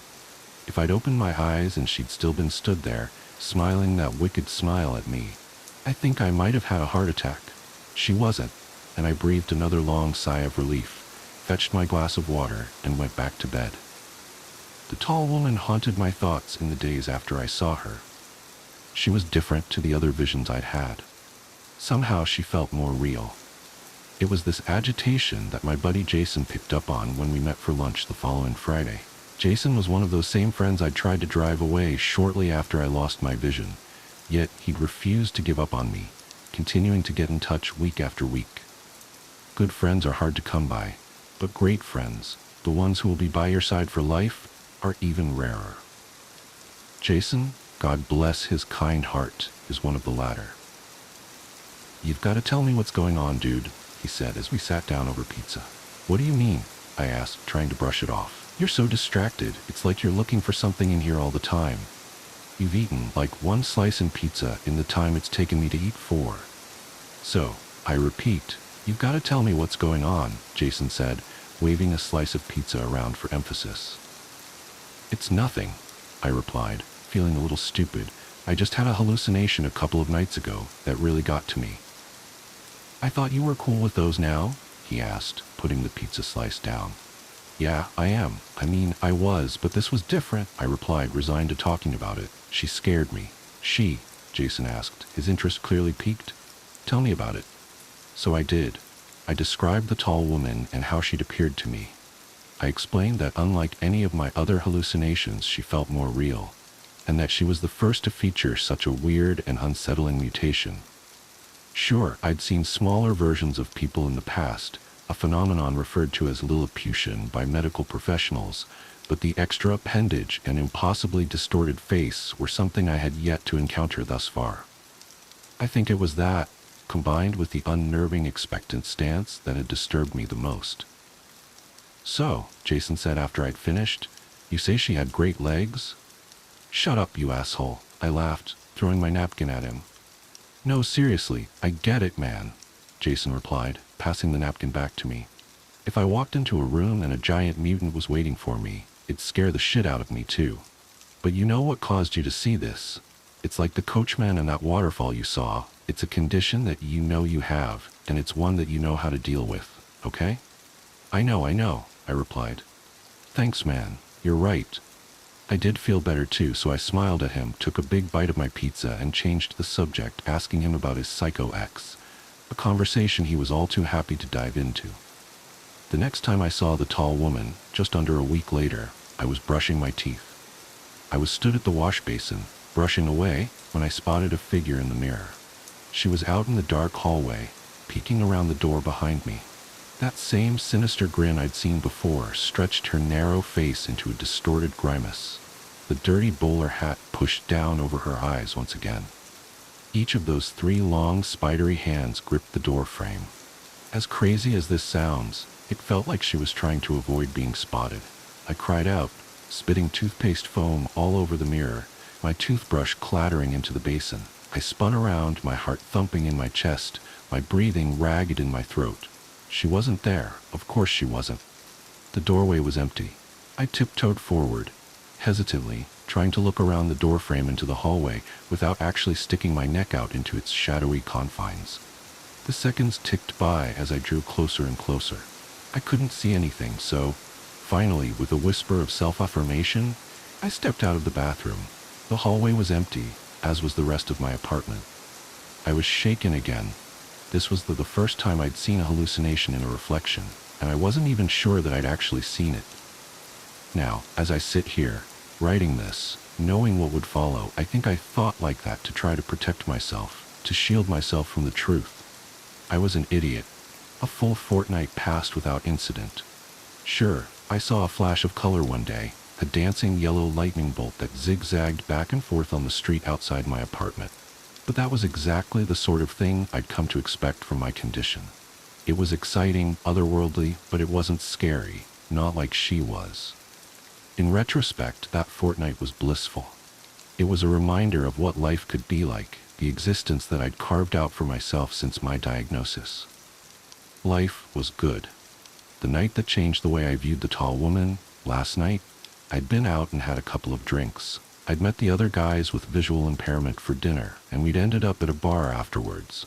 I wasn't hammered, but we got through plenty of beer between us, and by the time I stepped out into the cool night air, I felt decidedly lightheaded. It took me a while to make it home, laughing and talking to a couple of the other guys from our group as we strolled along. It had been a great evening. It's probably the last truly good one I'll ever have. I bid the other guys good night and, fumbling with my key, let myself in. With swaying steps, I strolled into my hallway, slamming the door a little too loudly behind me. I took off my jacket, hung it on the hook by the door, then hit the light switch. She was waiting at the end of the hallway, all three hands held aloft into claws, reaching for me, that same maddening malevolent grin on her pale face. I swore again, louder than ever, actually jumping back a step, recoiling from the impossibly tall and terrifying figure lying in wait in my own home. The tall woman didn't move, she just stood there, staring and smiling at me. I stared back, but I sure as hell didn't smile. Jesus Christ, I muttered under my breath. You know how you can feel a little paranoid after a few beers? That feeling of non-specific post-alcohol dread? Imagine that combined with a giant grinning mutant woman suddenly appearing in your home. Suffice it to say, it was very, very, very uncool. I don't need this, I sighed and closed my eyes. 1, 2, 3, 4, 5. When I opened my eyes, her face was just a foot from my own, grinning wider than ever. She dashed the length of the hallway and was now stood so close that her long, grasping arms were either side of me, her fingers twitching and clawing at the air around my face. I could see her chest heaving, as if she were actually laughing silently at my attempts to dismiss her, as if the thought that I could ever be free of her was amusing. I screamed, a full-bodied shriek of terror, and actually dropped to my knees, covering my head as if to fend off an expected blow. It never came. Finally, I lowered my hands, gasping for breath, shaking. The hallway was empty, the tall woman nowhere to be seen. I stayed there, on my knees for a moment, gasping for breath. Then I was on my feet, and I turned and ran, out of the apartment, out of the building, and into the street. I stood there, shivering, terrified beyond reason, without a clue as to what I'd do next. Finally, I pulled my phone from my pocket, and I made a phone call. "Hey, Andy. What's up?" Jason asked. "Jason, I need you to come here," I said, sobbing. Jason didn't ask why, didn't complain. Instead, he simply replied, "I'm on my way." Less than 20 minutes later, his car pulled up outside and he dashed over to the steps outside my building where I was sitting, shivering. He threw his jacket around my shoulders and asked what happened, his voice filled with concern. "She's in there," I stammered. "The tall woman. She's back." Okay, he said, gently helping me to my feet. "Come on, man. Let's go in there and check it out." I wish I could say that I was brave when we went inside, but I'd be lying. I cowered behind Jason, one hand on his shoulder as we made our way through my home. Of course we didn't find a thing. We're talking a giant mutant woman in a poky little one-bed apartment. Where the hell was she going to hide? Finally, after we'd checked every single room twice, I had to admit that she was gone. "I'm so sorry, man," I apologized, feeling genuinely stupid. I got scared and... "I'm sorry, man." "Hey, forget about it, buddy," Jason said. "So I'm here now, where do you keep your booze?" Half a bottle of bourbon later, we were both feeling pretty talkative. "She's, just kind of different, I tried to explain. I get it, he said. "It's like you saw something bad and you feel bad and that's bad." He didn't get it. "No, she's different, I explained. I've never had a repeat hallucination before, and they've never been scary, you know? She's not like the others. Dude, Jason said, taking another sip of bourbon, you've got like Charlie Boney syndrome, and you know that makes you see shit, so... He waved his hands in the air like a magician who'd just performed a trick. I know, I replied. No, listen, Andy, he said. You know what makes you see shit? It's just your eyes, yeah? You didn't hear anything, you didn't feel anything. This is how that stuff goes.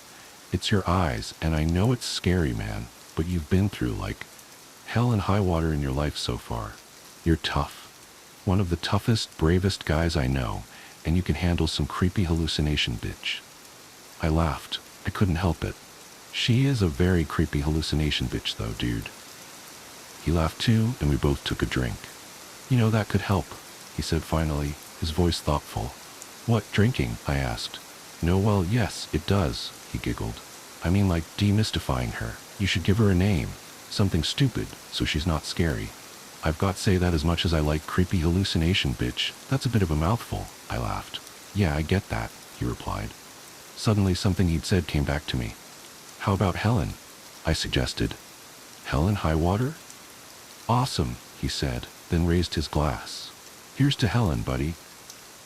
To Helen, I smiled and drained my glass. Jason spent the night on my sofa, mainly because he'd had too much to drink to even think about getting behind the wheel of a vehicle. But honestly, I think the reason he drank so much was so he'd have an excuse to stay and keep an eye on me. I'm glad he did. Knowing that he was there made me feel safer, and I was able to get some sleep. It gave me a sense of security to know that if the strange vision I'd just christened Helen was to appear again, I'd be able to call on him for support. This morning, we both needed support. It feels like a mule kicked me in the head, he groaned when I made my way into the living room. Yep, I replied, my own head thumping. Joe's? Joe's, he replied firmly, and staggered to his feet. As we drank strong black coffee and ate muffins, we didn't talk much. Finally, Jason broke the silence. So, you feel cool now? He asked, his mouth still full of blueberry muffin. I nodded. Yeah, I think so. Not still freaked out about you-know-who? He asked. Helen, I replied with a smile. No, I really don't think I am. I reckon I can handle some creepy hallucination bitch. Good, he laughed, giving me a hearty pat on the back.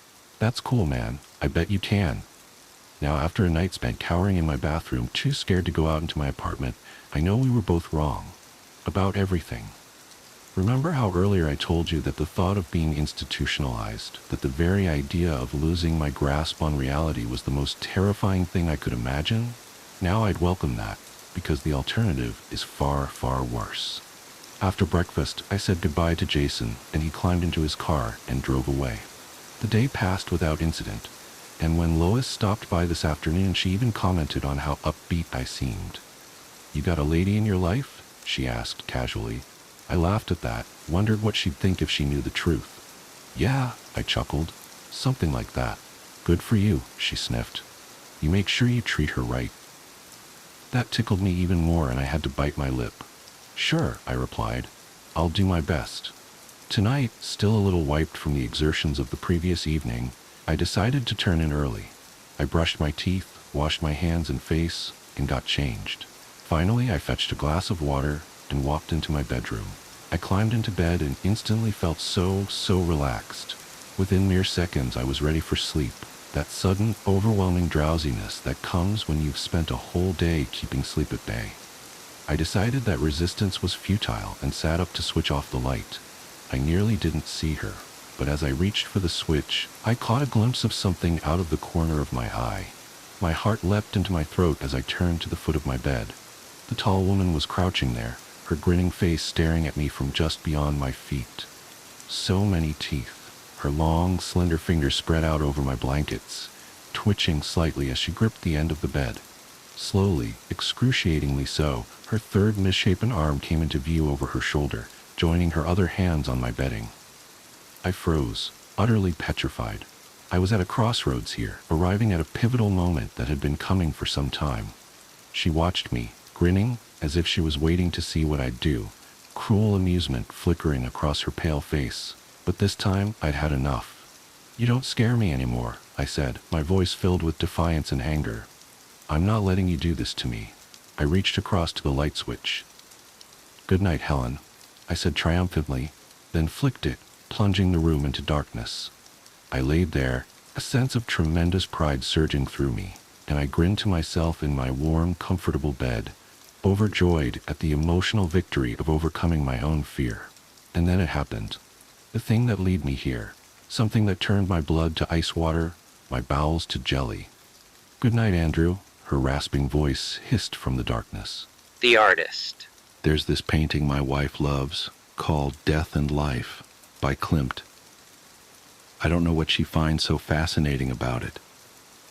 I made all the right noises when she showed me her beloved framed print when we were first dating, oohing and ahing and making up some bullshit about warm and cold color schemes and the specific choice of angles and line. She was an artist. Our first few dates involved long walks through museums, starting in Picasso's Blue Period and ending in heavy petting and blue balls. I took an art history course as an elective when I was finishing up my doctorate. I remembered enough of the lingo to charm my fantastically gorgeous future wife and lure her back to my stupidly filthy apartment. We're talking me as the foul bachelor frog, sitting on a lily pad made of empty takeout containers surrounded by pond, of enough unwashed clothes to keep a laundromat in business for a cool 6 months. I remember scrambling to find 2 of any sort of cup-like container for the bottle of wine we had brought back while she was in the bathroom. I rinsed out a couple of coffee mugs and ran into the bedroom to try to clean up the condom wrappers that had been sitting on my bedside table since 2003. On the bed, neatly laid out against the rest of the chaos, were my wife's dress, bra, and panties. She came out of the bathroom completely nude aside from a pair of high heels, took the wine from me and took a swig straight from the bottle. I fell totally, completely, and irrevocably in love. I have no head for artistic things. I work in finance. I get creative with numbers, not paint, but I really love her stuff. She's made a name for herself over the past few years. Critics call her the American Damien Hirst. One of her first exhibits was composed of a dozen oil paintings of rotting pastries surrounding an actual cake filled with thousands of dead ladybugs being fed to a mummified tarantula dressed up as Little Miss Muffet.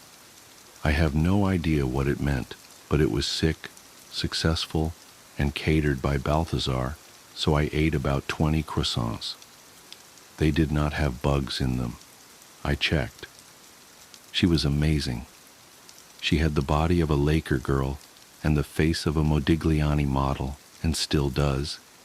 She's charming, charismatic, deep, the kind of person people flock to, want to be around constantly. She made love like she had something to prove. She had a twisted sense of humor.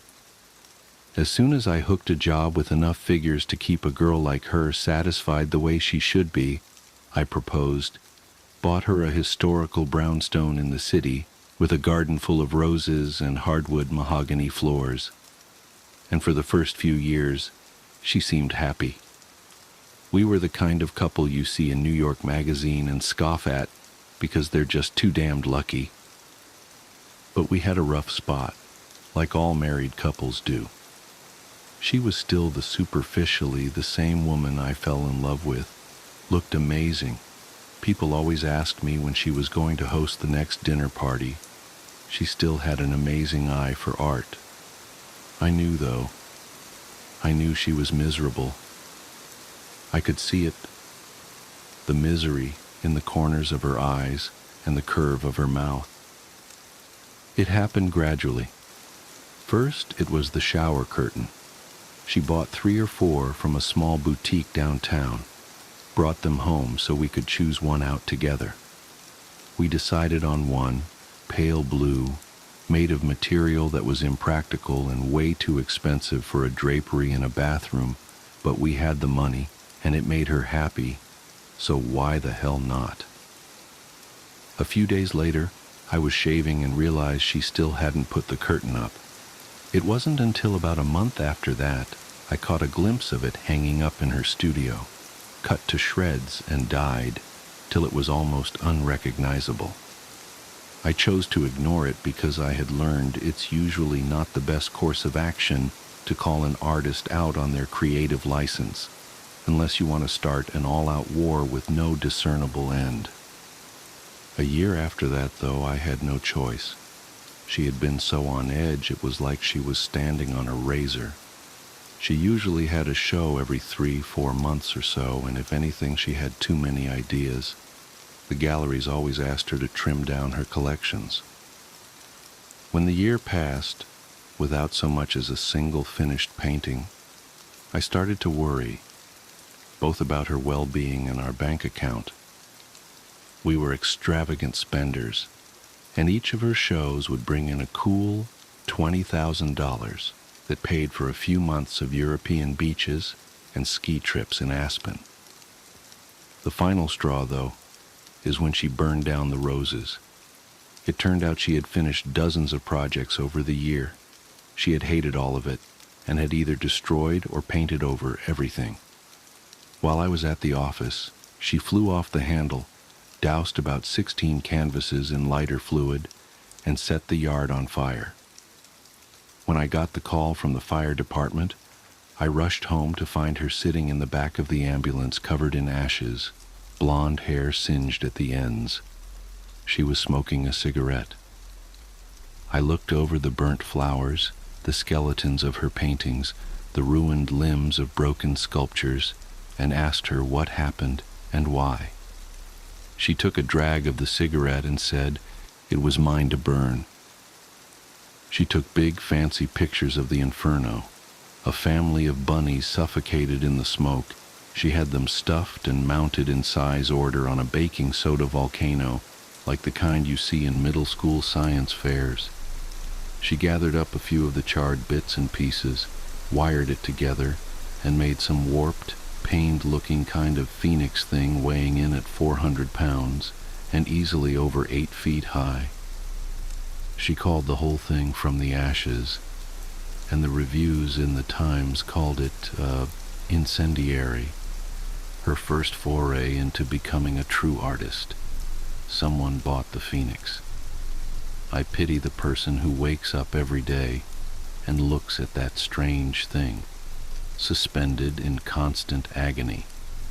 We were both drunk at a random, expensive, vaguely Dante's Inferno-themed bar in San Francisco when I finally got a chance to ask her what was bothering her.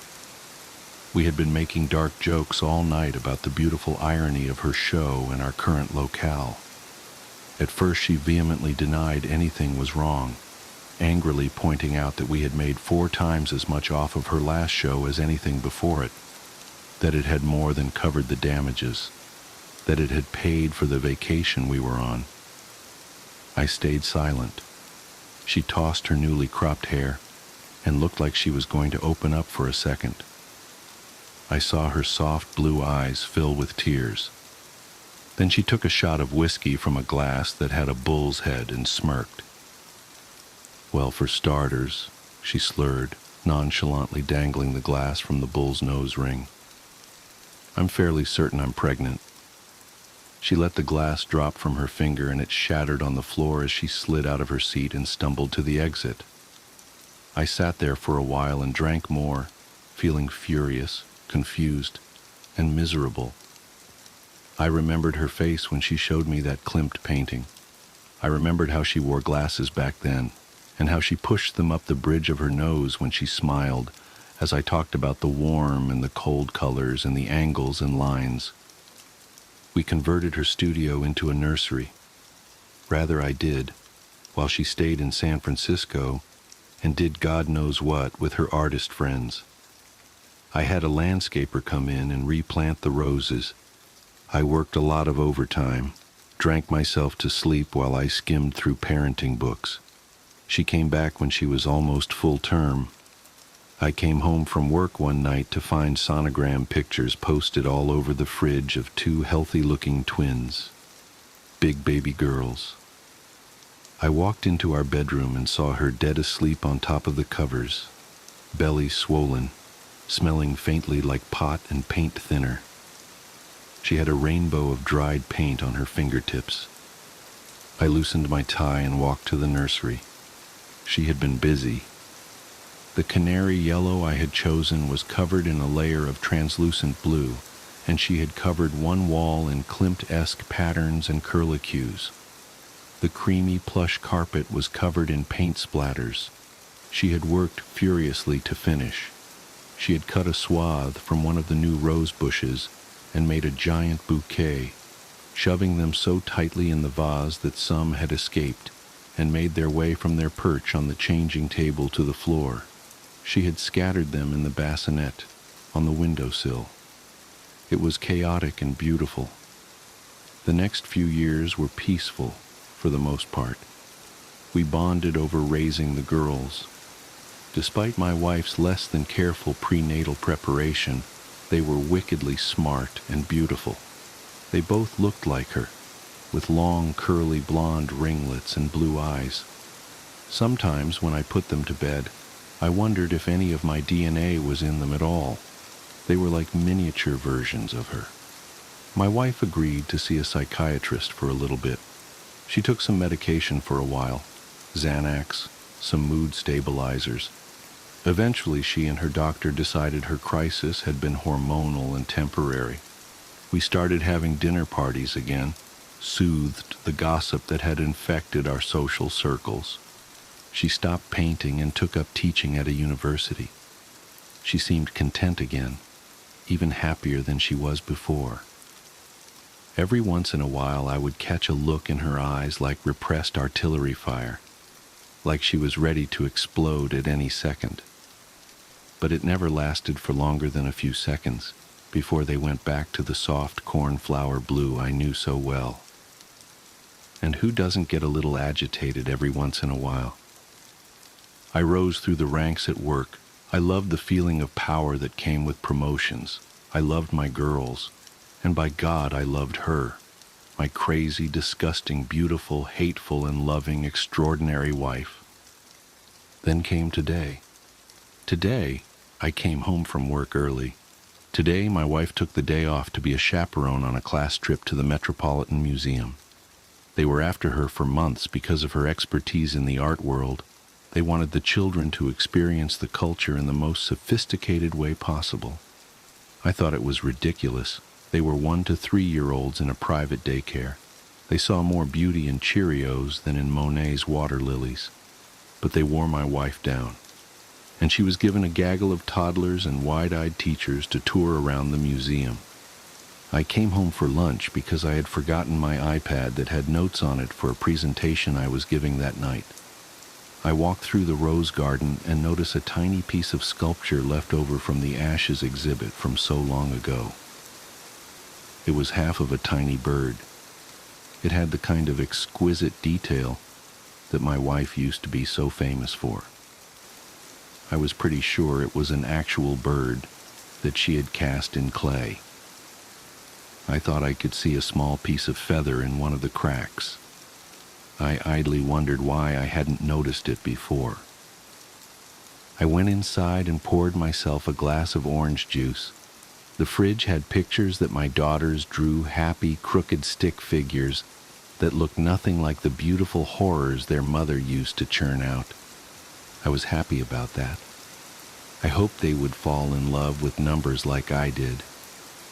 It was absolutely silent, and I sipped the sweet citrus and enjoyed the nothingness. Then I thought I caught a vague scent of fresh paint in the air.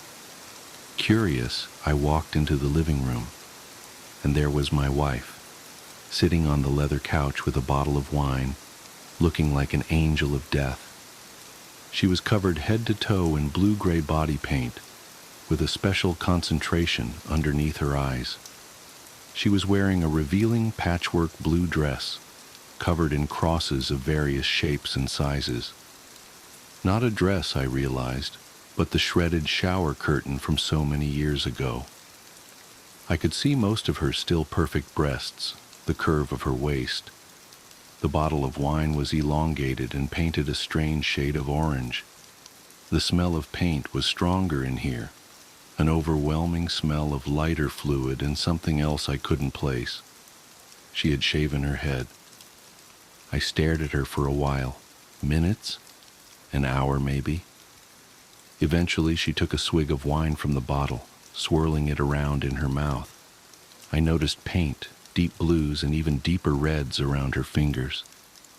I sat down in the armchair across from her, unable to think of what exactly I wanted to ask her. Maybe because I knew, maybe because I didn't want to know. I noticed a camera on the table between us. I went to pick it up and she rested her gray hand on mine before I could, softly, gently, with all the familiarity of years of marriage. She opened her mouth to speak, soft pink lips made pallid by the paint. They were mine, and I've been sitting here, knowing what's behind the door to my daughter's room, with the klimt wall we never repainted, knowing why my phone keeps ringing with calls from the school, from the NYPD, knowing why I couldn't find my sleeping pills last night, knowing what that smell is, seeing in my peripheral the red pooling and staining the carpet from underneath the door, the pile of clothes neatly folded next to my wife on the couch. I can picture that thick wire she used to fit all of her subjects where she wanted them. What a perfect, detailed recreation it must be, because she's so perfect. I see the phoenix in my mind's eye. I hope, when she flicks that cigarette she's about to light, we both fiercely burn. Stuck.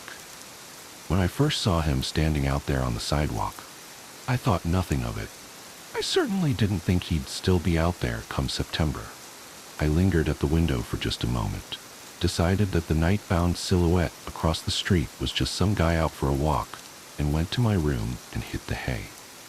As I stood blearily over the coffee maker the next morning, my eyes strayed up to the window over the sink, and a little shock of adrenaline removed the need for caffeine.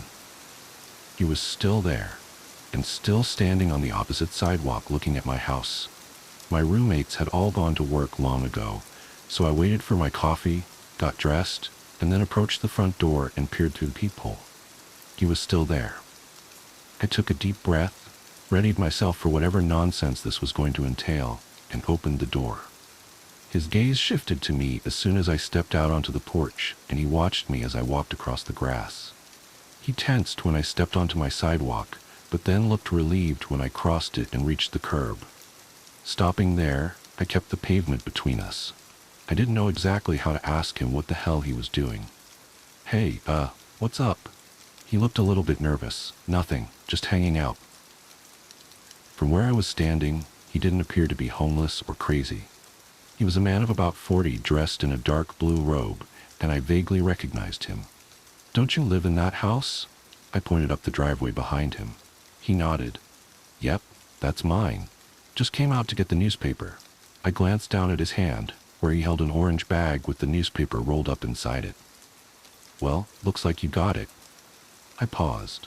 Another orange bag was lying further up the driveway, as if the one he was holding was actually yesterday's. He didn't say anything. He just stood there with a masked, nervous expression. "Did I see you out here last night, too?" I asked. "Yep, that was me." I looked down further and saw that his feet were bare. "You weren't out here all night, were you?" I expected him to laugh off the idea, but instead he replied, "I was." "You've been out here all night in bare feet?" Panic was oozing out from under his mask of calm politeness in a dozen different ways. "Yes." Now I was starting to feel more than a little weird. "Are you going to stand out here all day too?" He strained to speak, but then seemed to change his reply. "I might. It's beautiful weather out." Well, that much was true. It was a warm summer day, bright and beautiful. "Well, could you at least not stare at my house then?" He began to give an apologetic shrug, but stopped halfway through the motion and tried to turn. His bare feet never lifted from the sidewalk. The attempted turn was more of a twist from the thighs up. That too stopped rather quickly, and then he said, His gaze moved in a circle before he finally looked directly at me. "Your house is nice." I like looking at it. By then, I was getting rather annoyed. What's your name? Russ. Russ. Nice to meet you. I shook my head. I'd never had to do this before. If you don't stop being weird and staring at our house, I'm going to call the police. His eyes lit up. Yes, please do that.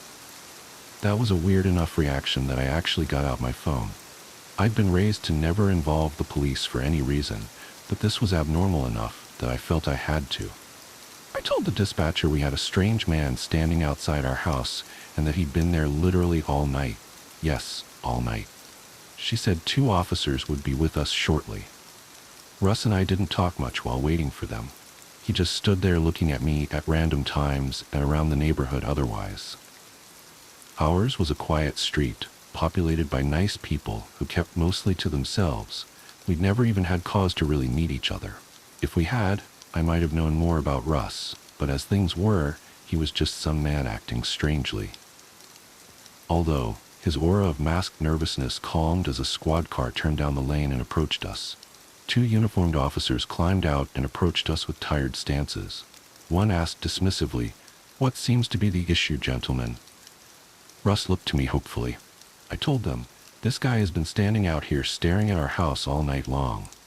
The second cop rolled his eyes, but he did ask Russ, "That true, sir?" Russ gulped and stated, "Yes." Both cops straightened at the unexpected answer. The first one asked, "Seriously?" Russ nodded. The second cop looked at each of us for a moment and then said, "Well, move it along then." Russ tensed and stood a little taller. "No." "What?" I said no. As the pair began walking toward him, he added, "Sir?" As one got out handcuffs, the other sneered and said, "Listen, asshole." But he stopped about 2 feet from Russ. His partner froze as well. "Come on," Russ urged them. "What are you waiting for? Come on." The 2 men looked at each other with haunted expressions, then began to back away. The handcuffs were returned to their belt. "No," Russ shouted at them. "Do it, you pricks. You pigs, ugly bastards. Come on, beat me up, teach me a lesson, knock me down." The first cop's face was pale. "You're fine, sir. You're absolutely right, we're pigs. Just do what you like. Stand there as long as you want. You're on your property, technically, so this is none of our business." The second glanced at me with apologetic terror. Both jumped in their car and peeled away. Russ screamed incoherently after them, but did not move from his spot on the sidewalk. I called the station a second time to ask what had happened, but after taking my address, the dispatcher told me never to call again and hung up.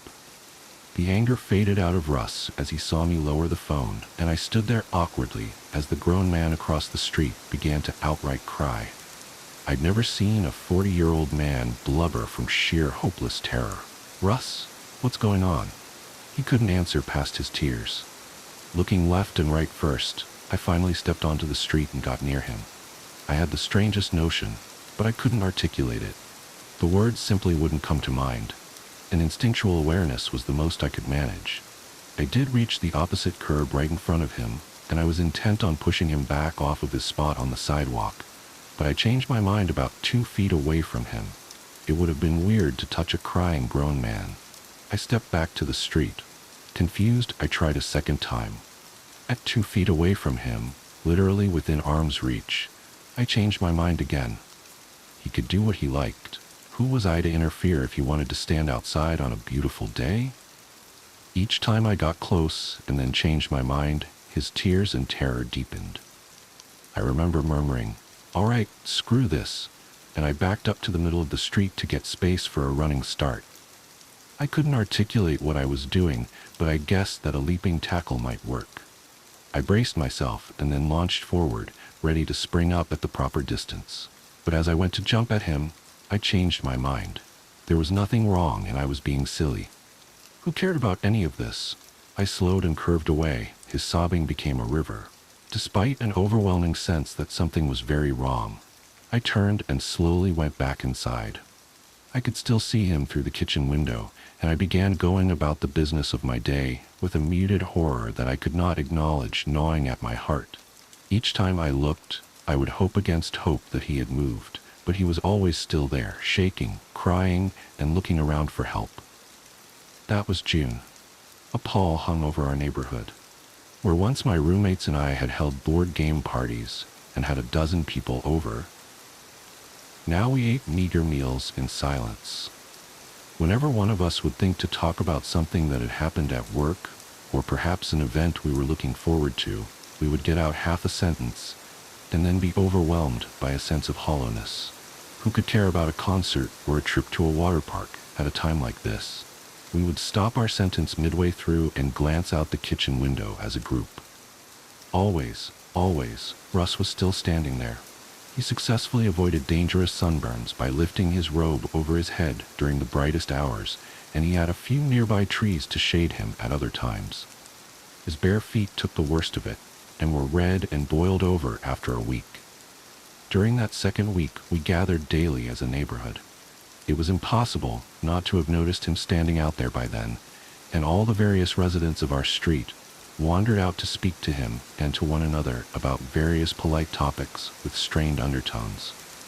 Terrible weather, a neighbor would say, her eyes fearful. The weather was gorgeous and beautiful. Absolutely terrible weather, another of us would say. Horrifying, in fact. What the hell is happening with the weather? I remember the oldest of us, a woman who had lived through the Great Depression and was normally tough as nails, then cried openly and sobbed, "Why is the weather doing this?" Russ stood through all of this, visibly hopeful and terrified. The old woman screamed at him, "Why don't you just go inside?" He could only shrug and shakily tell her, "I don't want to go inside. I like sunburns on my feet." She approached with both hands up to throttle him, but changed her mind as she came within reach. "You're a man. You can take it. I shouldn't interrupt your enjoyment of nature." She hobbled away in tears, trembling violently. Another of our neighbors stepped forward. "At least, take these clothes." He held a folded shirt and a pair of jeans forward, but turned away before getting close enough to hand them over. You probably don't want my old hand-me-downs, right?" Russ replied hopelessly. "I'm fine. Thanks, though." It was the rainy season in our parts, and it began to drizzle on our heads, so we retreated to our homes to gaze out the window and watch Russ thirstily hold open his mouth to the sky. Once the torrent was heavy enough, he could also lean down and scoop water from the flow running along the curb. That gave us an idea. As a neighborhood, we began to wash our cars more often. The runoff from the hoses would flow past Russ, allowing him to drink and stay alive, but only for as long as was normal for washing one's car. None of us mentioned it to one another.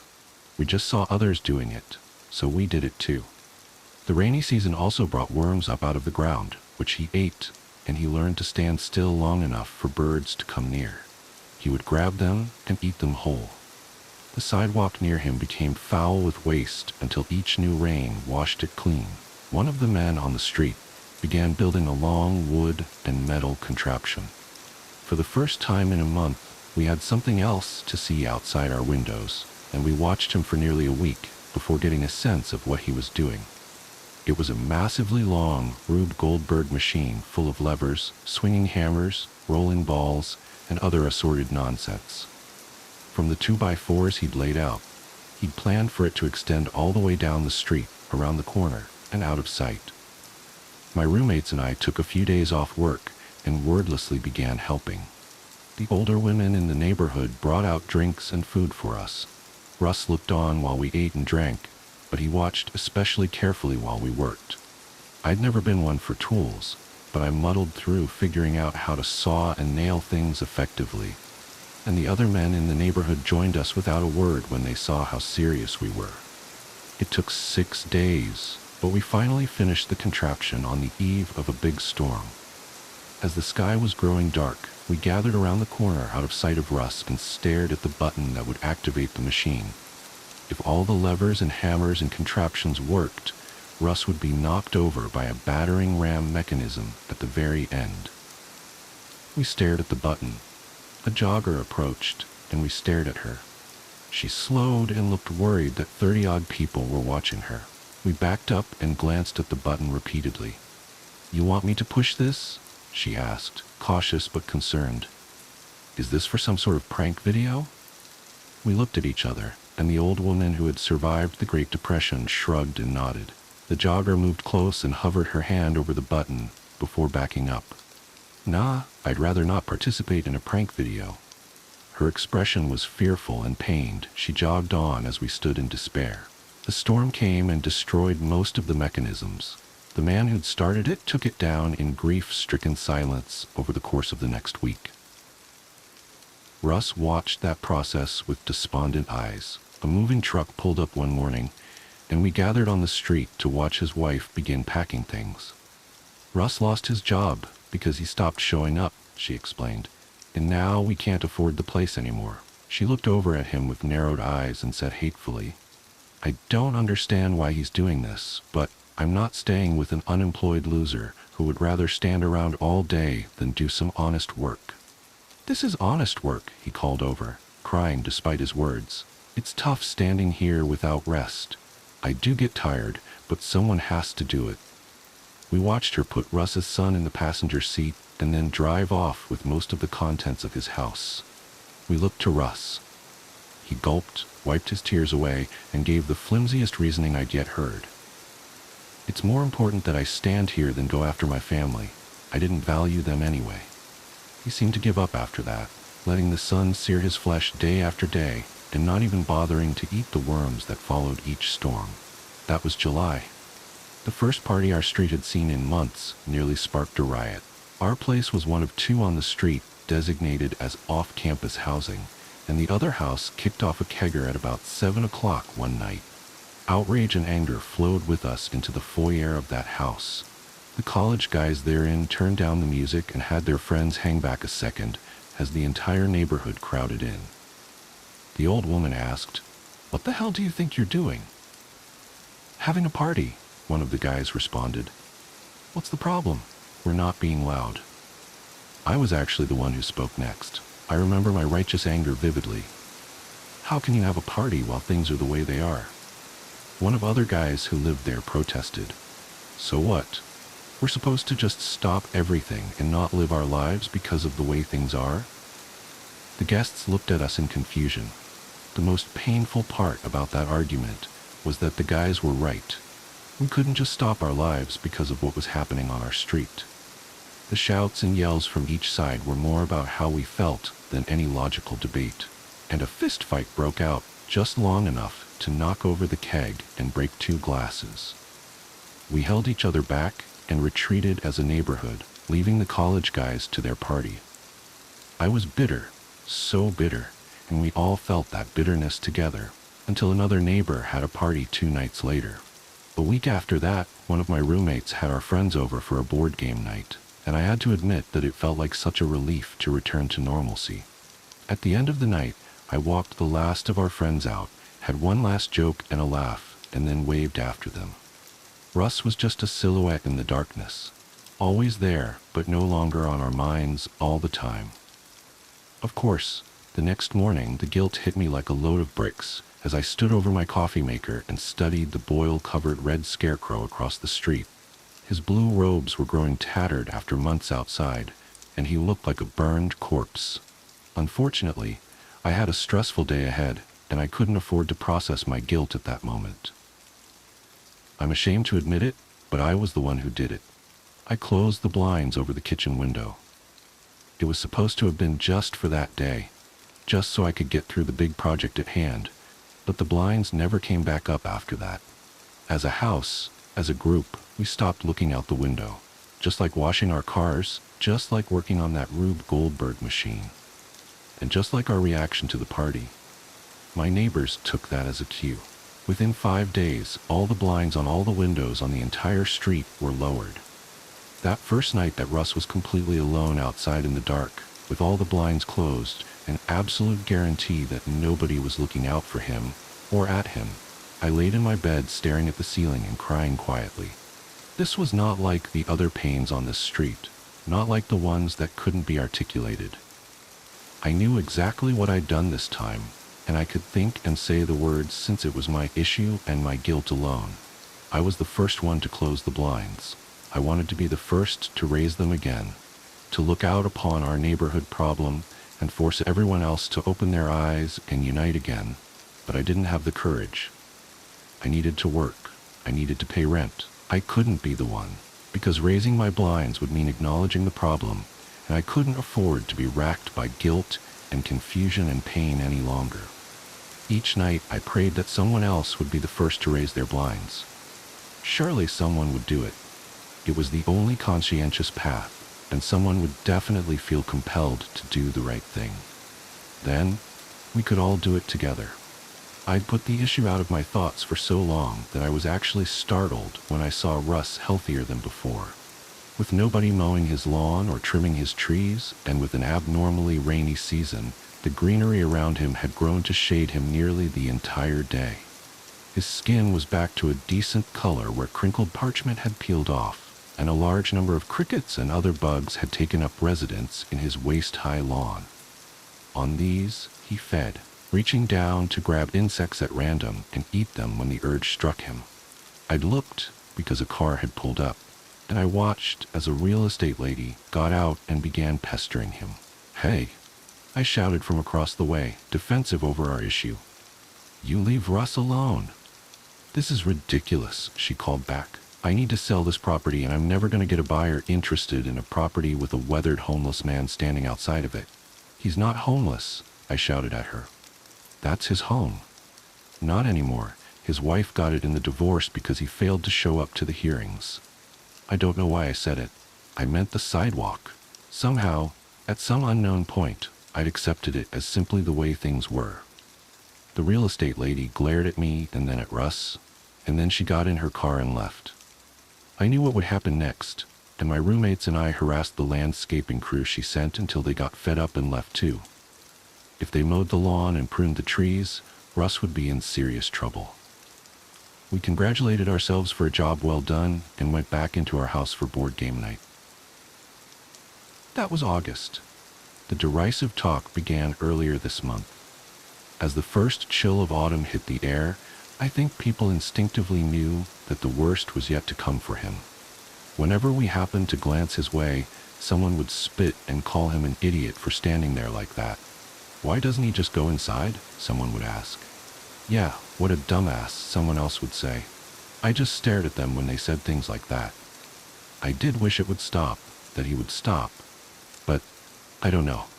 I just don't know. I was prompted to write this and share our situation because I saw it in myself.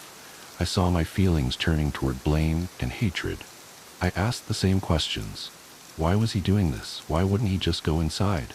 But that strange dread notion that I could not articulate drove me to go outside and do something no one else had done in weeks. Talk to him. "Hey, Russ," I said by way of opening, since I had no idea what else to say.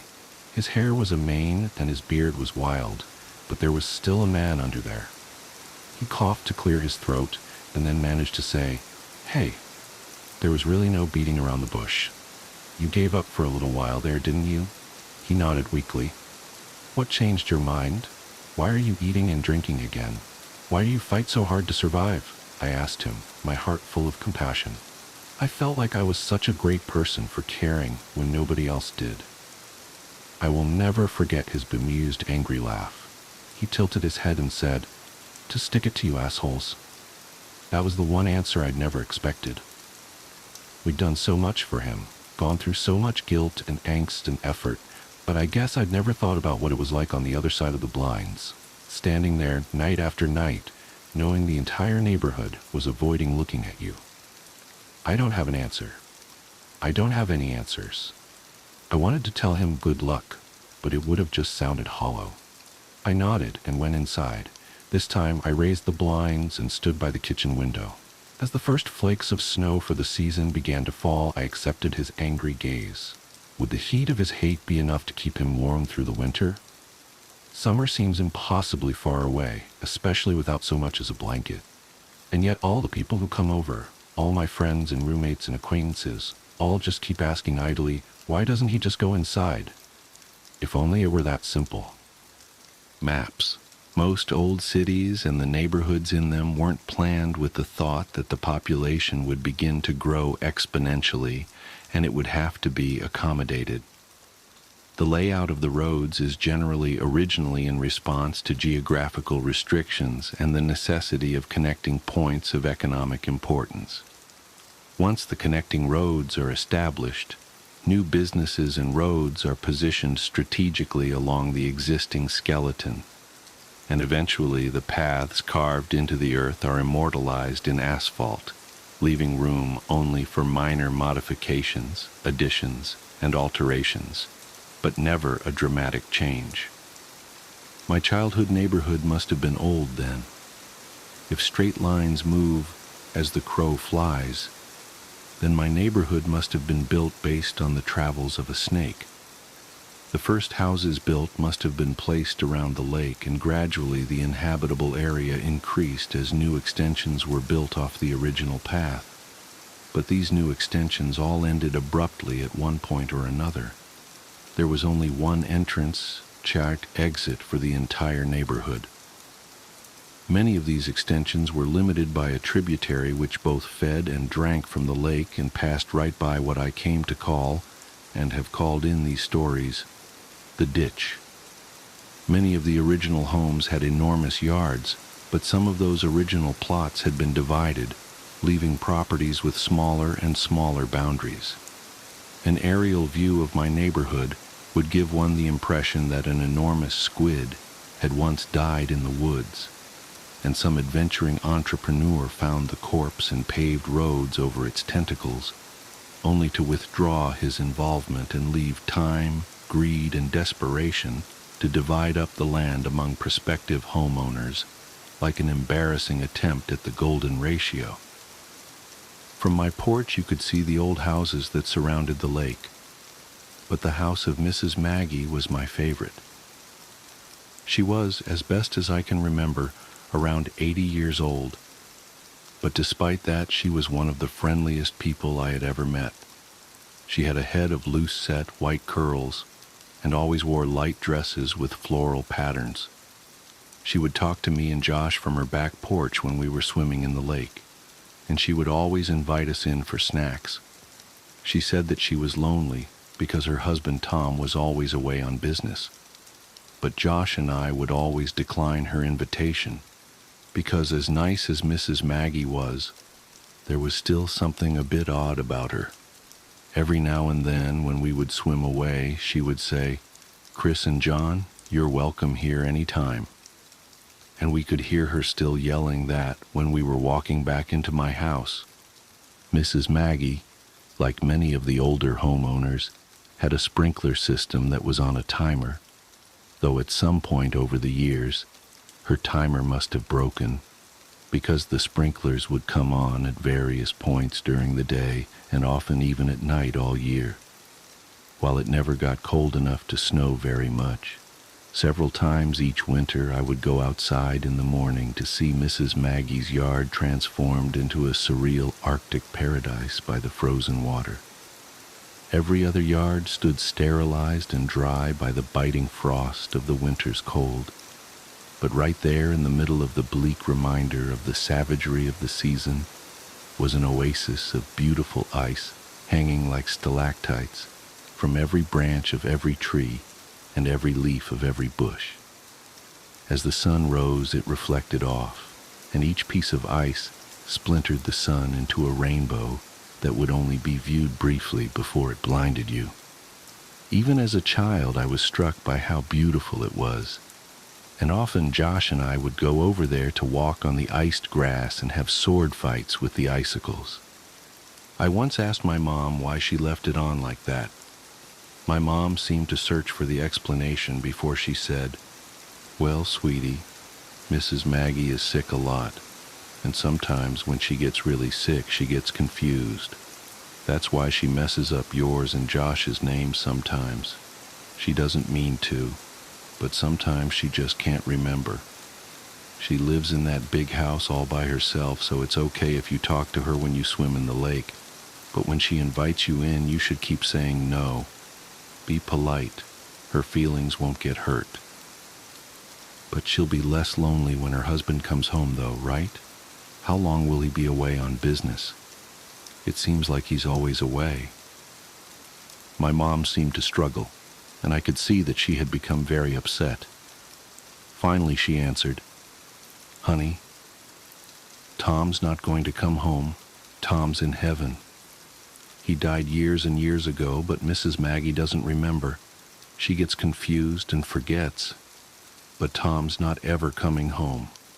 If someone moved back in with her, she might even think it was Tom, but he's gone, sweetie." I would have only been around 5 or 6 when she told me that, and while I didn't understand it completely, I was still profoundly sad for Mrs. Maggie. I know now that Mrs. Maggie had Alzheimer's. She and her husband Tom had had 2 sons, Chris and John. The 2 had worked out payment plans with the utility companies and paid for Mrs. Maggie's water and electricity, but they would never visit her. I don't know if something happened between them, or if it was the illness, or if they just lived too far away, but they never came around. I have no idea what they looked like, but there were times when Mrs. Maggie must have thought Josh and I looked like they did when they were children. Or maybe she saw what some part of her mind so desperately wanted her to see, ignoring the images transmitted down her optic nerve, and just for a little while, showing her what used to be. I realize only now how lonely she must have been. During the summer after kindergarten, before the events of balloons, Josh and I had taken to exploring the woods near my house, as well as the tributary of the lake. We knew that the woods between our houses were connected, and we thought it would be neat if the lake near my house was somehow connected to the creek around his. So we resolved ourselves to find out. We were going to make maps. The plan was to make 2 separate maps and then combine them. We would make one map exploring the area around the creek near his house, and make another following the outflow from my lake. Originally, we were going to make one map, but we realized that wasn't possible since I had started drawing the map of my area so huge that the route from his house wouldn't have been to scale. We kept the map from the lake at my house and the map from the creek at his house, and we would add to each when we stayed the night with each other. For the first couple weeks, it went really well. We would walk through the woods along the water and pause every couple minutes to add to the map, and it seemed like the 2 maps would come together any day. We had no equipment needed for the job, not even a compass, but we tried to make do. We had the idea to impale the earth with a stick when we had reached the end of a venture, so that if we came upon the stick from the other direction, the next weekend we would know we had joined the maps. We might have been the world's worst cartographers. Eventually, however, the woods became too thick near the water coming from the lake, and we were unable to proceed further. We lost interest in the whole project for a bit, and reduced our explorations significantly, though not completely, when we started selling snow cones. After I showed my mom all the pictures I had taken home from school, and she took away my snow cone machine, our interest in the maps revitalized. We had to come up with another plan. Although I didn't understand why, my mom had placed what I considered to be extremely severe restrictions on what I could do and where I could go, and I had to check in frequently if I went outside to play with Josh. This meant that we couldn't stay in the woods for hours and continue to look for a new path. We thought that we could just swim when we got to the cutoff in the woods, but that clearly wouldn't work since the map would get wet. We tried going faster when we were coming from Josh's house, but we eventually ran into the same problem. Then we had a brilliant idea. We'd build a raft. Due to the construction in the neighborhood, there was a large amount of scrap building material that the company would set in the ditch to keep it out of the road and off-site, since they no longer needed it for building. We originally conceived of a formidable ship complete with a mast and an anchor, but this quickly diminished into something more manageable. We set aside the wood and took several large pieces of styrofoam that were backed with foam board and tied them together with rope and kite string. We launched our vessel a little downwater from Mrs. Maggie and waved a farewell to her as she motioned us to come back her way. But there was no stopping us. The raft worked very well, and while we both behaved and spoke as if the functionality of the raft was a given, I know at least I was a little surprised. We each had a fairly long tree branch to use as a paddle, but we found it was easier to simply push against the land under the water than actually use them as intended.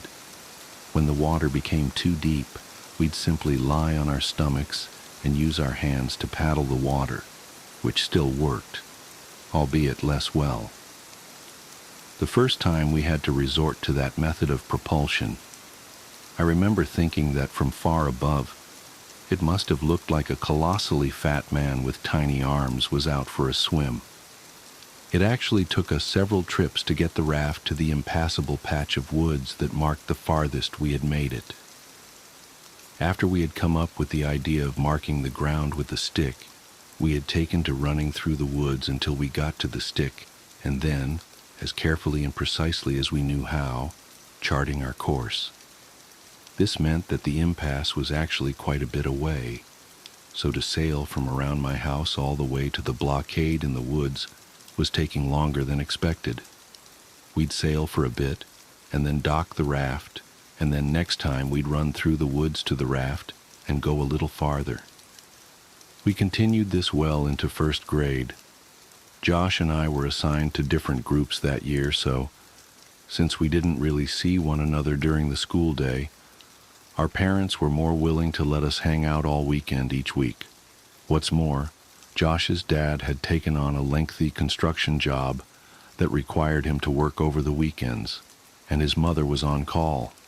So this meant that Josh would stay at my house most every weekend for weeks on end. We should have been making excellent progress, but when we finally made it to the impasse and had the opportunity to explore past it, we couldn't find a place to dock the raft. The woods were simply too thick, and the water had eroded the land to the point that there was nearly a 2-foot rise of earth over the tributary, which exposed the twisting and damp roots of the trees above. We'd have to turn back every time and leave the raft at the same thick of trees that prompted us to build it in the first place. Even worse, winter had arrived, so we couldn't justify leaving the house in our swimsuits. We were getting nowhere. We always had to come home before we could gain much ground. On a Saturday, around 7 p.m., Josh and I were playing when one of my mom's co-workers knocked on our door. Her name was Samantha, and I remember her well now because I would propose to her a couple years later when I was visiting my mom at work. My mom said that she had to go to work to fix a problem that had arisen and that she'd back in about 2 hours. Her car was being repaired, so she'd have to ride with Samantha, but I gathered that the problem was the Samantha's fault, and discussing it in the car was why it would only take 2 hours. She said that under no circumstances were we to leave the house or open the door for anyone, and she was in the middle of explaining that she would call every hour when she got there to check in. But she ended that statement prematurely when she remembered that our phone had been turned off for delinquent payments. This was why Samantha had just come by unannounced. She looked me dead in the eye as she was closing the door and said, "Stay put." This was our chance. We watched her drive down the serpentine road toward the exit, and as soon as the car rounded the last visible bend, we ran back to my room. I dumped my backpack out while Josh grabbed the map. "Hey, do you have a flashlight?" Josh chimed. "No, but we'll be back way before dark." I was thinking just in case we should have one. "My mom has one, but I don't know where she keeps it." "Wait." I ran into my closet and pulled a box down from the top shelf. "You have a flashlight in there?" Josh asked. "Not exactly." I opened the box and revealed 3 Roman candles that I had taken from the pile that my mother had amassed for the 4th of July that past summer, along with a lighter that I had managed to take from her some months before. This would ensure that we at least had some light if we needed it. This was a little bit before I had been given an opportunity to be afraid of the woods at night, so it wasn't fear that motivated our search for a light source, only practicality. We threw it all in the backpack and bolted out the back door, making sure to close it so boxes wouldn't get out. We had 1 hour and 50 minutes. We ran through the woods as fast as we could and made it to the raft in about 15 minutes. We had our bathing suits on under our clothes, so we stripped off our shirts and shorts and left them in 2 separate piles about 4 feet from the edge of the water. We untied the raft from the tree, grabbed our branch paddles, and cast off. We tried to move rapidly to reach a point beyond the contents of our ever-expanding map, as we didn't have time to waste seeing old sights. We knew that we were slower in the raft than on land, and that we would be in the raft for quite a while after the cutoff since the woods were too thick to walk through, and there wasn't a place to dock. This meant that we'd have to ride the raft back to the original docking site, even if we found a new place to dock it further ahead. After we passed the last charted part of our map, the water began to get really deep, and eventually we could no longer touch the bottom with our tree branches. So we lay on our stomachs and paddled with our hands. It was getting darker, and as a result it was becoming harder to distinguish the trees from one another, and we were both becoming slightly unnerved. In the interest of making good time, we were paddling fast with our arms, but this caused a lot of noise as our hands repeatedly confronted and then broke through the water's surface tension. During these periods, we could both hear the crunching of dead leaves and the snapping of fallen sticks in the woods to our right. As we would slow our pace and quiet our actions, the rustling in the woods would cease, and we began to wonder if it was really ever there at all. We didn't know what kinds of animals resided this far into the woods, but we did know that we didn't wish to find out. As Josh amended the map that I was illuminating with the lighter, we were suddenly confronted with the fact that the sounds were not imagined. Rapidly and rhythmically we heard crunch, snap, crunch. It seemed to be moving slightly away from us, pushing through the woods just beyond our map. It had become too dark to see. We had misjudged how long the sun would linger. Nervously, I called out, "Hello?" There was a brief moment of breathless tension as we lay static in the water. This silence was suddenly broken by laughter. "Hello?" Josh cackled. "So what?" "Hello, Mr. Monster in the Woods. I know you're sneaking around, but maybe you'll answer to my hello?" "Hello?" I realized how stupid it was. Whatever animal it was, it wouldn't respond. I hadn't even realized I'd said it until afterwards, but if anything was actually there, I obviously wouldn't get a reply. Josh continued, "Hello?" in a high falsetto. "Hello?" I countered with as deep a baritone as I could manage. "Hello there, mate." "Hello, beep, boop." "Hello." We continued mocking each other, and were in the process of turning the raft around to head back when we heard, "Hello." It was whispered and forced as if it were powered by the last breath in a pair of deflating lungs, but it didn't sound sickly. It had come from the spot just off the map, which now sat behind us since we had turned the raft around. I slowly shifted on the raft and faced the direction of the sound as I fumbled with the Roman candle. I wanted to see. "What are you doing?" Josh hissed. But I had already lit it. As the sparking fuse sunk into the wrapper, I held it toward the sky. I had never actually shot one of these myself and thought to just use it like a flare in the movies. A glowing green orb rocketed out toward the stars and then quickly extinguished. I lowered my arm more toward the horizon. I could remember that there were several colors, but I couldn't remember how many times one of these fired before being depleted. A second ball of red light burst out and fizzled above the trees, but I still saw nothing. "Let's just go, man," Josh pressed, as he turned to face the direction back home and began paddling desperately. "Just one more." Lowering my arm directly at the woods in front of me, another red ball of fire was launched from the tube. It traveled straight ahead until it collided with a tree, briefly exploding the light in a much greater diameter. Still nothing. I dropped the firework in the water and watched as one more struggling fireball burst free only to quickly die, suffocated by the water.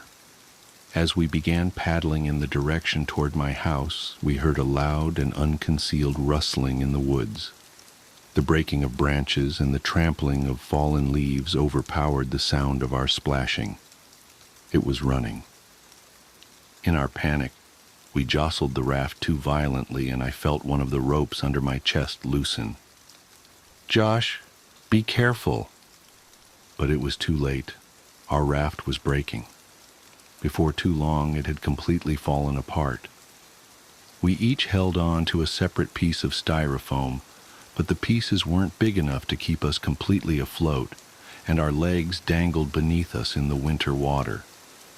"Josh, quick!" I yelled, as I pointed at the water right next to him.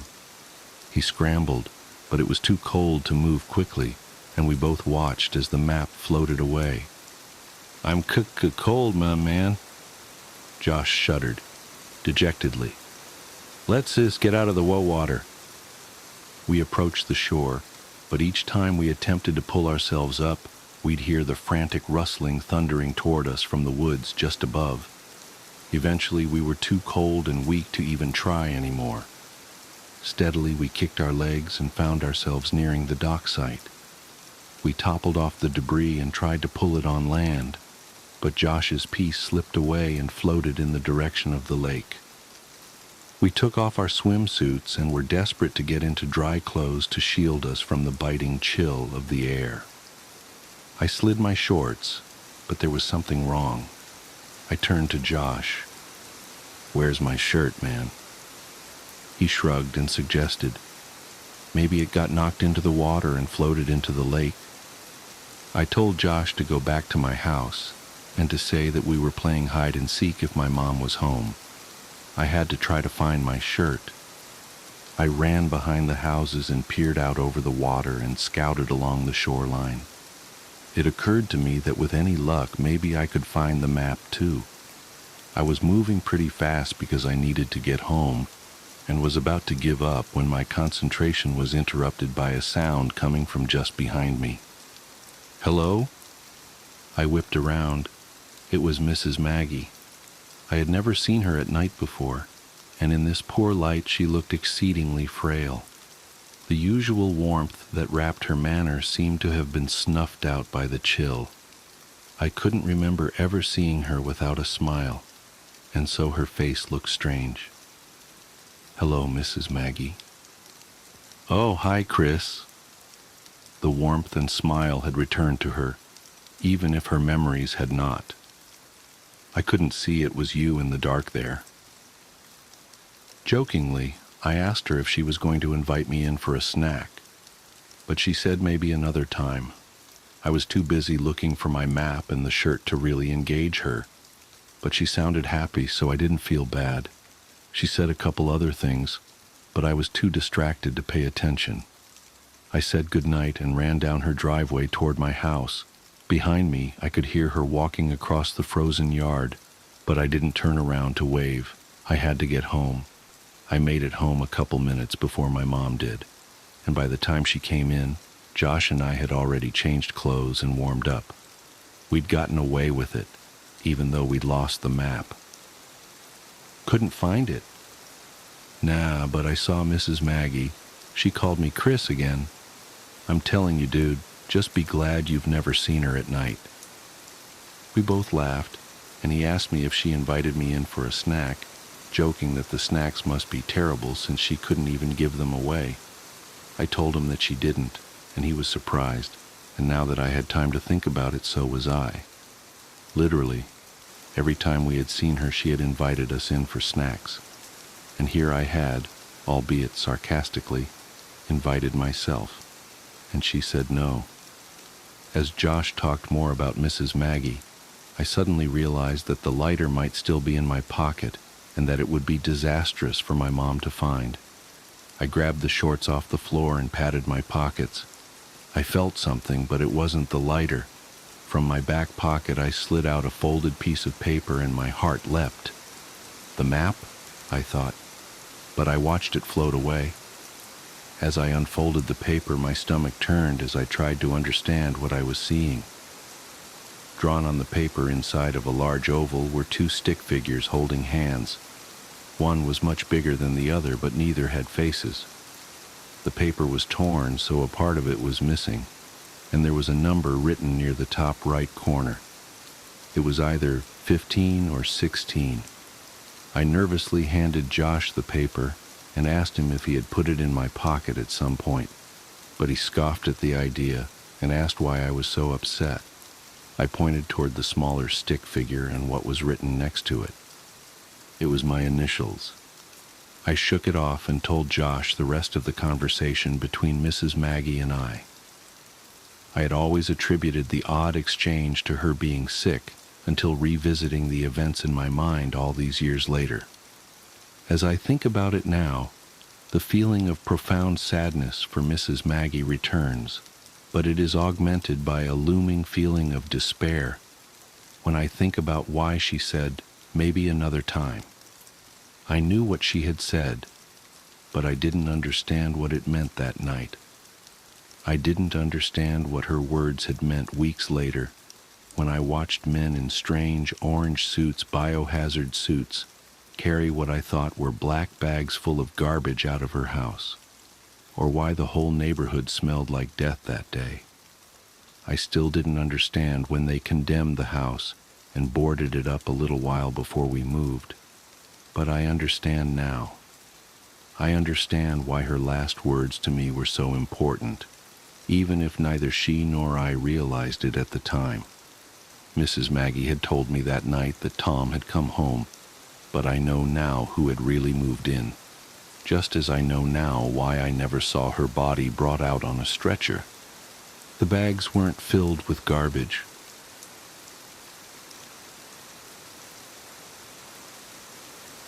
Something walks whistling past my house every night at 3:03.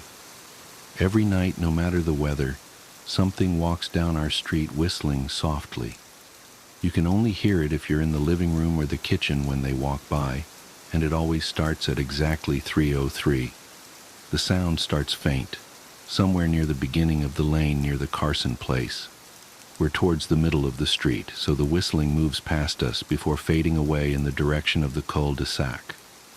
When I was younger, my sister and I would sneak into the kitchen some nights to listen. Mom and Dad didn't like that, and we'd catch hell if they found us out there, but they were never too hard on us since we always stuck to the one big rule: don't try to look at whatever was whistling. My neighborhood is a funny place. I've lived here since I was 6 and I love it. The houses are small but well kept, good-sized yards, plenty of places to roam. There are a lot of other kids here my age. I turned 13 back in October. We grew up together and would always play foursquare in the cul-de-sac, or roam around from back porch to back porch in the summer. This was a good place to grow up. I'm old enough to see it. And there's only the two strange things here: the night whistling and the good luck. The whistling never bothered me much. Like I said, I couldn't even hear it from my bedroom. But Mom and Dad don't like talking about it, so I've stopped asking questions. My dad is a strong guy, tall and calm. He has an accent since he moved to the U.S. as a kid. His family, my grandparents, they're from the islands. That's what they call it. My dad, the only time he isn't so calm is if the whistler comes up. He talks a little quicker then, eyes move faster, and he tells us not to think about it so much, and to always remember the one rule, the big rule: don't try to look outside when the whistler goes past. Not that we could look even if we wanted. See, there are shutters on the inside of every window, thick pieces of heavy canvas that pull down from the top and latch to the bottom of the window frame. Each latch even has a small lock, about the size of what you'd find on a diary. My dad locks those shutters every night before we all go to bed and keeps the key in his room. My mom, I don't know what she thinks about the whistling. I've seen her out in the living room before at 3:03 when the sound starts. I could see her if I cracked my door open just an inch to peek. She's not out there often, at least I haven't caught her much, but once or twice a month I think she sits out there on our big red couch just listening. The whistler has the same tune every night. It's cheerful. Da-da-da-da-da-dum. Da-da-da-da-da-dum. Remember how I said there are two odd things about where I live? Well, besides our night whistler, everyone in my neighborhood is really lucky. It's hard to explain, and Dad doesn't like us talking about this part much either. But good things just seem to happen to people around here a lot. Usually, it's small things, winning a radio contest, or getting an unexpected promotion at work, or finding some arrowheads buried in the yard, the authentic kind. The weather is pretty good, and there's no crime, and everybody's gardens bloom extra bright in the fall. A million little blessings, I've heard my mom say about living here, but the main reason we stay here, why we moved here in the first place, is my sister Nola. She was born very sick, something with her lungs. We couldn't even bring her home when she was born, only visit her in the hospital. She was so small, I remember. Small even compared to the other babies. A machine had to breathe for her. We moved into our house here to be closer to the hospital. As soon as we moved here, Nola started getting better. The doctors couldn't figure it out. They chalked it up to whatever they were doing, but we all could tell they were confused. But my parents knew, even I knew, Nola getting better was just another of the million little blessings we got for living in our neighborhood. So that's why we stayed even after we found out that for every small miracle that happens here every day now and then, some bad things happen. But they only happen if you look for the whistler. See, our neighborhood has a welcoming committee. They show up with macaroni casserole and a gift basket and a manila folder whenever someone new moves in. They're very friendly. 4 people showed up when we moved in 7 years ago. The committee made small talk, gave me a Snickers bar, and took turns holding Nola. It was her first week out of the hospital, so they were extra careful. Then the committee asked to speak to my parents in private, so I was sent to my room where I still managed to hear nearly every word. The welcoming committee told my parents about how nice the neighborhood was, really exceptionally. Hard to explain, kind of nice. And then they told my parents about the even harder to explain whistling that happened every morning at 3:03 and ended at the tick of 3:05. The group, our new neighbors, warned my parents that the whistling was quiet, would never harm or hurt us, as long as we didn't look for what was making the sound. This part they stressed, and I pushed my ear into the door, straining to hear them. People who went looking for the whistler had their luck change, sometimes tragically. A black cloud would hang over anyone that looked. Anything that could go wrong would. The manila envelope the committee brought over contained newspaper clippings, stories about car crashes and ruined lives, public deaths, and freak accidents. Not everyone dies, I heard the head of the committee tell my dad, but the life goes out of them. Even if they live, there's no light in them ever again, no presence. My mom, I could tell she wasn't taking it seriously. She kept asking if this was some prank they play on new neighbors. At one point, my mom got angry, accused the committee of trying to scare us out of our new home, asked them if they were racist on account of my dad being from the islands.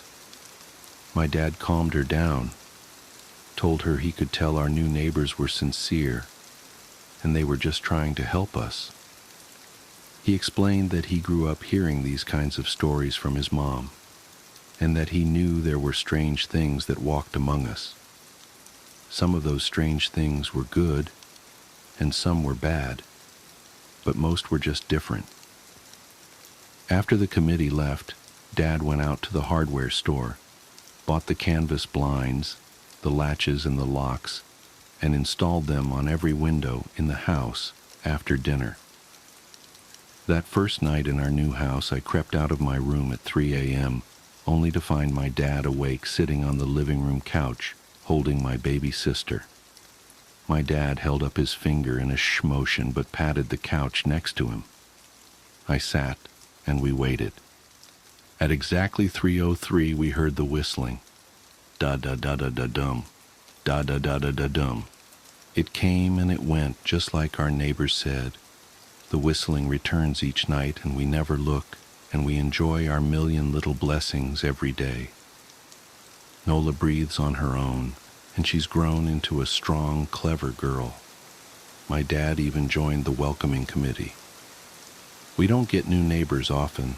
Why would anyone want to leave? But when a new family moves in, my dad and the committee bring them macaroni casserole, a gift basket, and the manila folder. I can always tell by the look on my dad's face when he comes back if the family took the committee seriously or if we'd be getting new neighbors again very soon. Not long ago, a family moved in directly next to us. The previous owner, Ms. Maddie, passed away at age 105. She'd lived a good, long life. Our new neighbors seemed like they'd fit in just fine. They believed the welcoming committee, took my dad's advice about the locking shutters since they had a young child of their own. Whatever newspaper clippings were in that manila envelope, whatever evidence, my dad never let us see.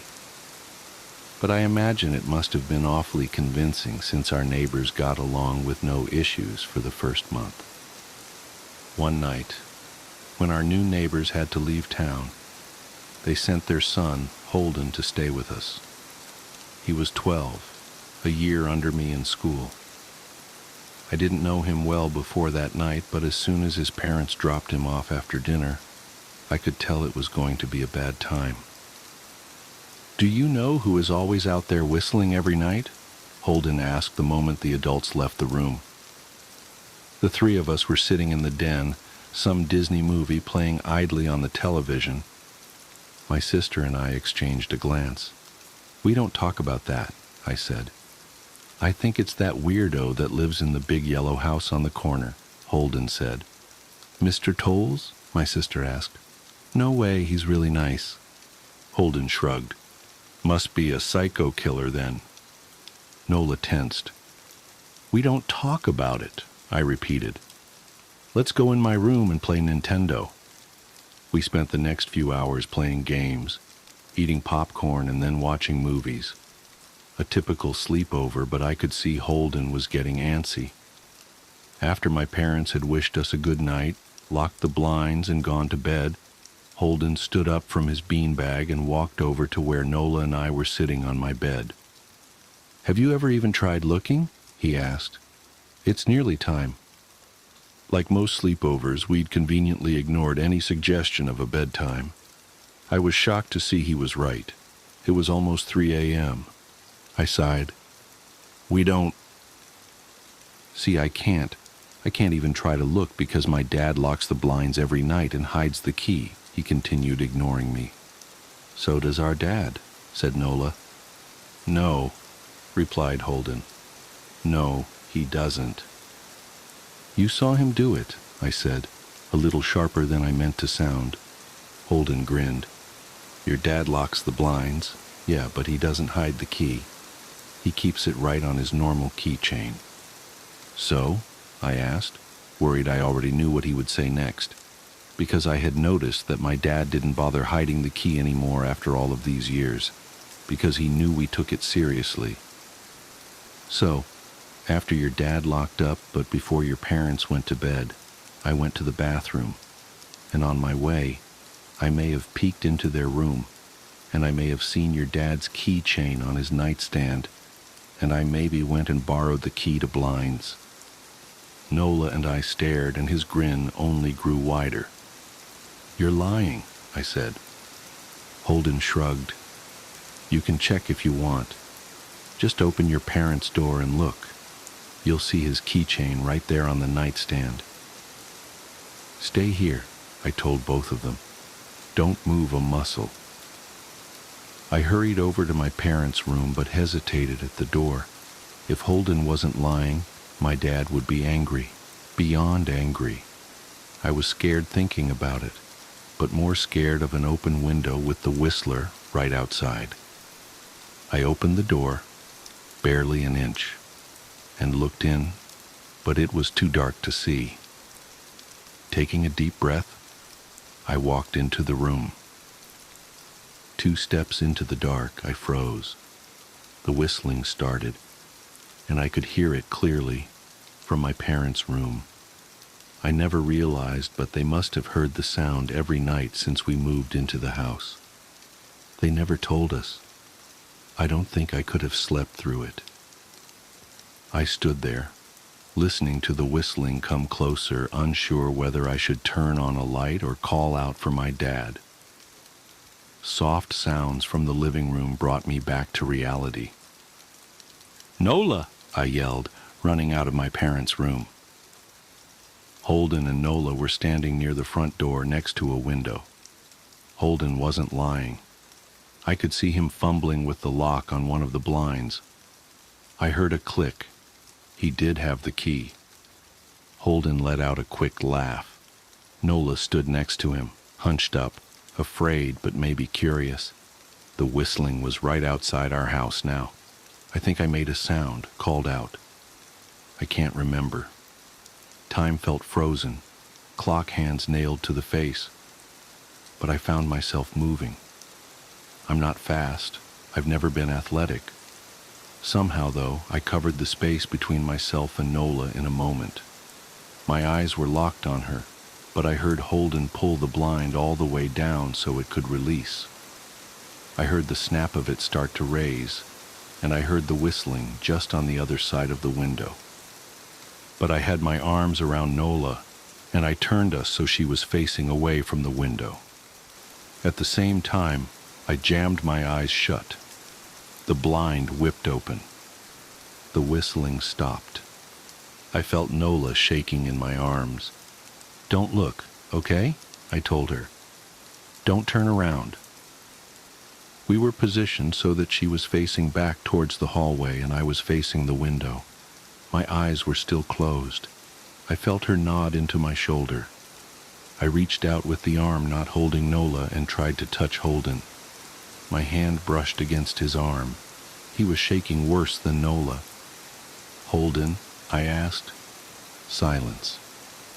I reached past him and gingerly felt for the window, eyes still sealed shut. The glass was cold against my fingertips, colder than it should have been for the time of year. I moved my hand up the window, searching for the string to the blind. The glass began to get warmer the further I reached, and there was a gentle hum feeding back into my fingertips. I tried not to think about what might be on the other side of the window. Finally, I touched the string and yanked the blinds shut. I opened my eyes. In the dim light leaking out from the kitchen, I could make out Holden, pale and small, staring at the now closed window. "Holden?" I asked again. He turned towards me and he screamed. Everything became a flurry of motion. Lights sparked to life in the hall, then the living room. My parents' footsteps thudded across the hardwood floor. I didn't turn to look back at them. My eyes were glued to Holden. He was pale, had bit his lips so hard there was a thin red line of blood running down his chin, and he'd wet himself. "What happened?" my dad asked from behind me. I managed to swivel away from Holden and look back. He looked. I'd never seen my dad scared before, but I saw it that night, in that moment. An old, ugly terror stitched on his face, a parent's fear. just Holden?" he mouthed to me. I nodded yes. My dad let out a breath. He looked so relieved I nearly expected him to cheer. But then he turned to Holden and my dad's face changed. I wondered if he felt bad for feeling good that Holden was the only one that looked. There was a knock at the door. We all froze. Holden whimpered. "Don't answer it," my mom said. She stood at the threshold of the hall.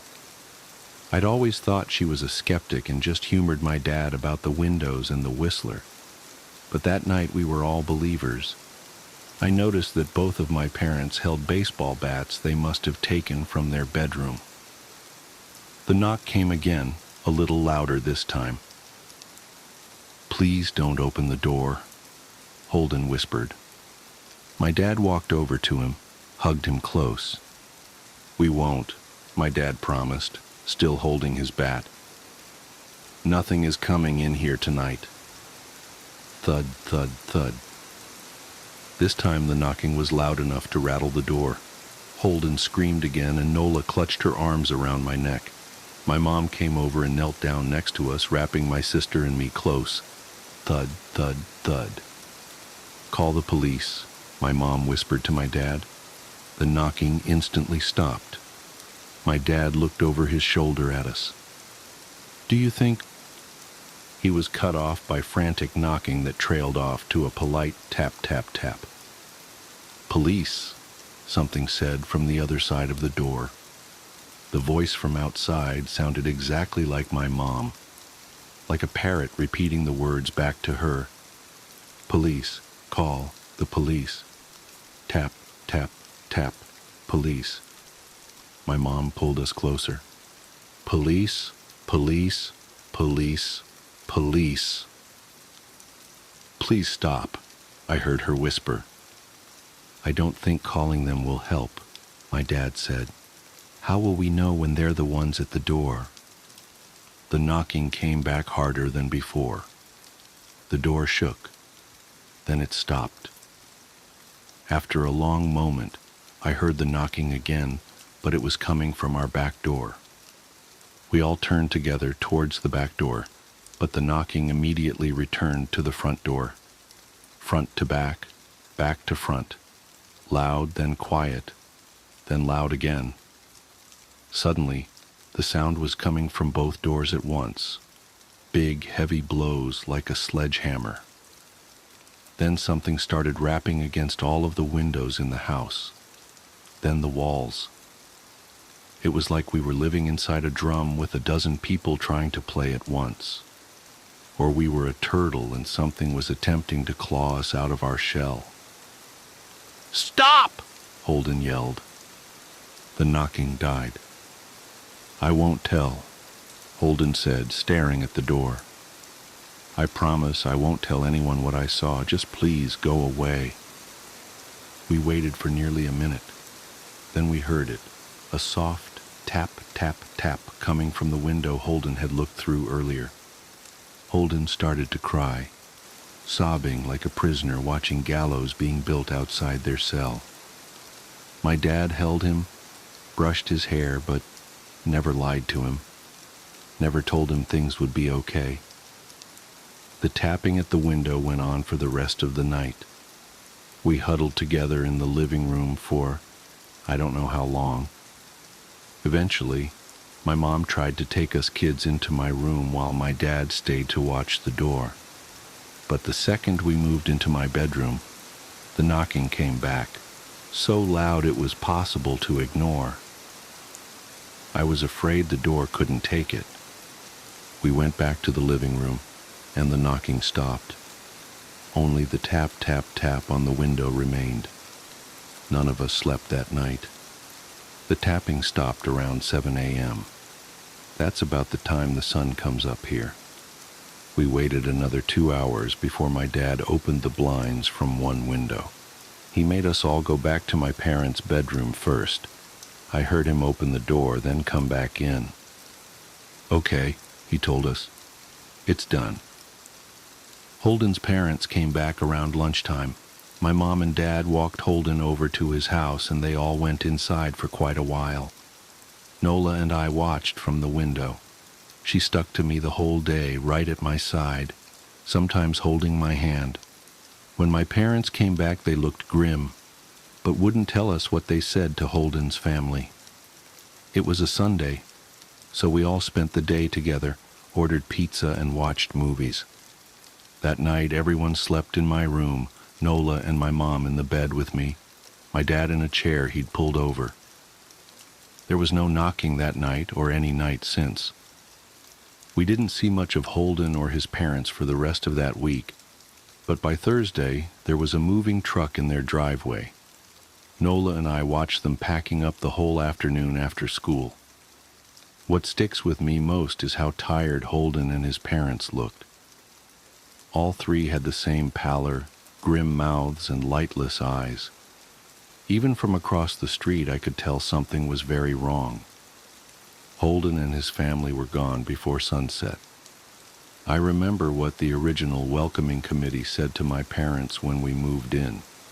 Not everyone who looks at the Whistler dies, but even those that live have the light go out of them, and the rest of their lives are full of misfortune, a million little tragedies. I think Holden's parents must have looked, either to comfort him if they didn't believe or share the burden if they did. I watch Nola some days, happy and young and alive, and I wonder if I'd been slower. If she'd looked out the window that night, would I have looked too? To comfort her? To share that burden? I'm glad I don't have to find out. We still live in that house, in that neighborhood. We still hear our Whistler walking past every night. The blessings, the luck, the good things here are too good to leave, but we're careful. We don't have friends over to spend the night anymore, and my dad hides the key to the blinds very, very well. Not that I've gone looking. Some things you just don't need to look for.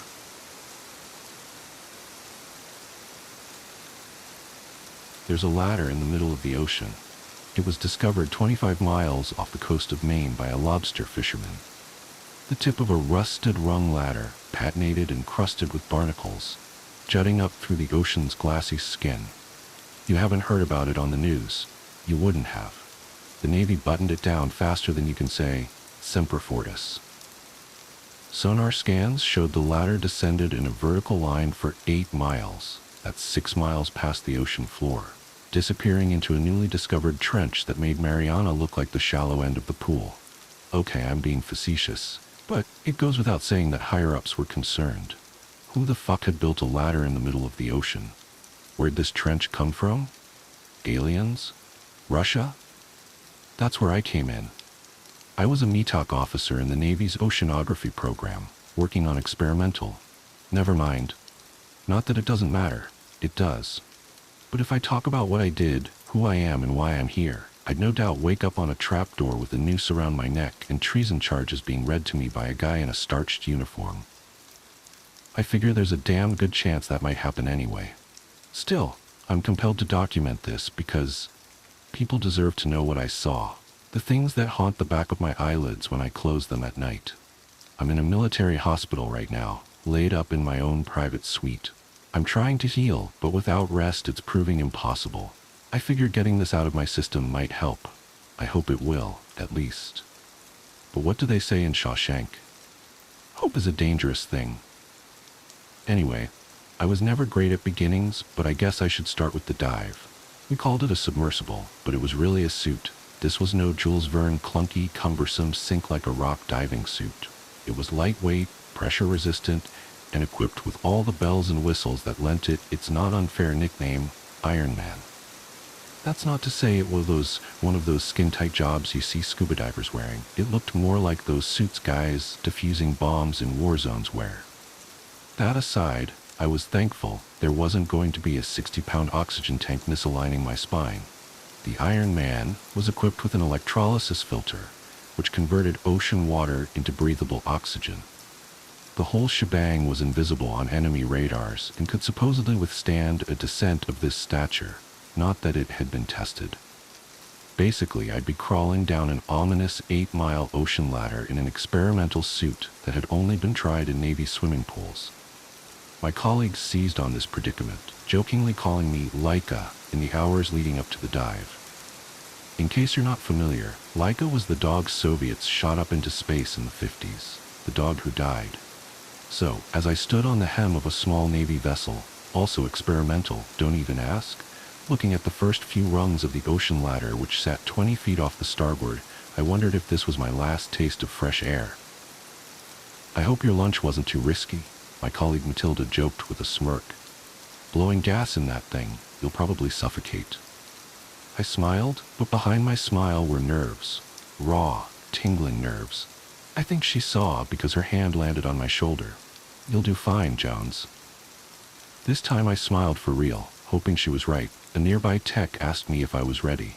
I nodded, and the bulky submersible's helmet descended me like a meteor. It really was Iron Man.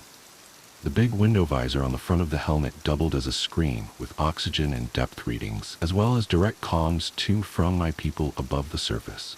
There was a POV camera, which fed them my perspective as well, so they could monitor and record my descent, which had started an hour ago. I climbed down, rung after rung, daylight fading as I descended into the murky depths. Fish darted past. A little twist of seaweed rolled by.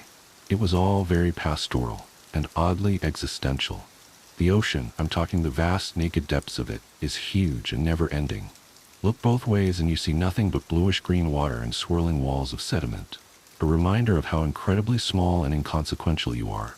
It never much bothered me, until the climb. Now I'll never touch ocean water again. "You good, Jones?" Matilda's voice in my ear. "Yeah, hon, I'm hunky-fucking-dory. My deltoids are screaming. Should have put in those hours at the gym. Where the hell are those taxpayer dollars going if you don't look good on a recruitment poster?" I felt a smile creasing my face. The budget we got, they use models for that kind of thing. "What? You're telling me that strapping young stud saying forged by the sea isn't a real seaman? What the hell did I join up for?" I laughed. "Sheesh, if I'd known I'd get this much one-on-one with you, I'd have put on Iron Man a long time ago. I'm here too." Bradley's voice. Imagine a drone operator, a gangly, pimply kid raised on Call of Duty. That's Bradley. "What do they say about 3 being a crowd?" I asked. "They say you're closing in on 500 meters, Bradley said. "Jesus. Already?" I looked around. It had gotten darker, the ocean around me fading into a deep dark blue that bled into a murky cloud. I double-checked my tether. Secure. It was a thick steel cable feeding through a pulley, a thing on rollers about the size of a brick, which ran along the right outer bar of the ladder. The tether was there, in case, for some reason, I lost my grip on the narrow, rusted rungs. 'Cause if that happened, well, anyone seen Gravity? I shuddered at the thought of sinking down and down with nothing and no one to save me. "How's breathing?" Matilda asked. I smiled at the concern in her voice, looked up at the little black eye on the top right of the visor, the camera pointing down at me. They could see my face. I could, in theory, see them too, had they decided to beam some footage onto my visor screen. But this was no time for screwing around, and my visor was filled with numerical readings.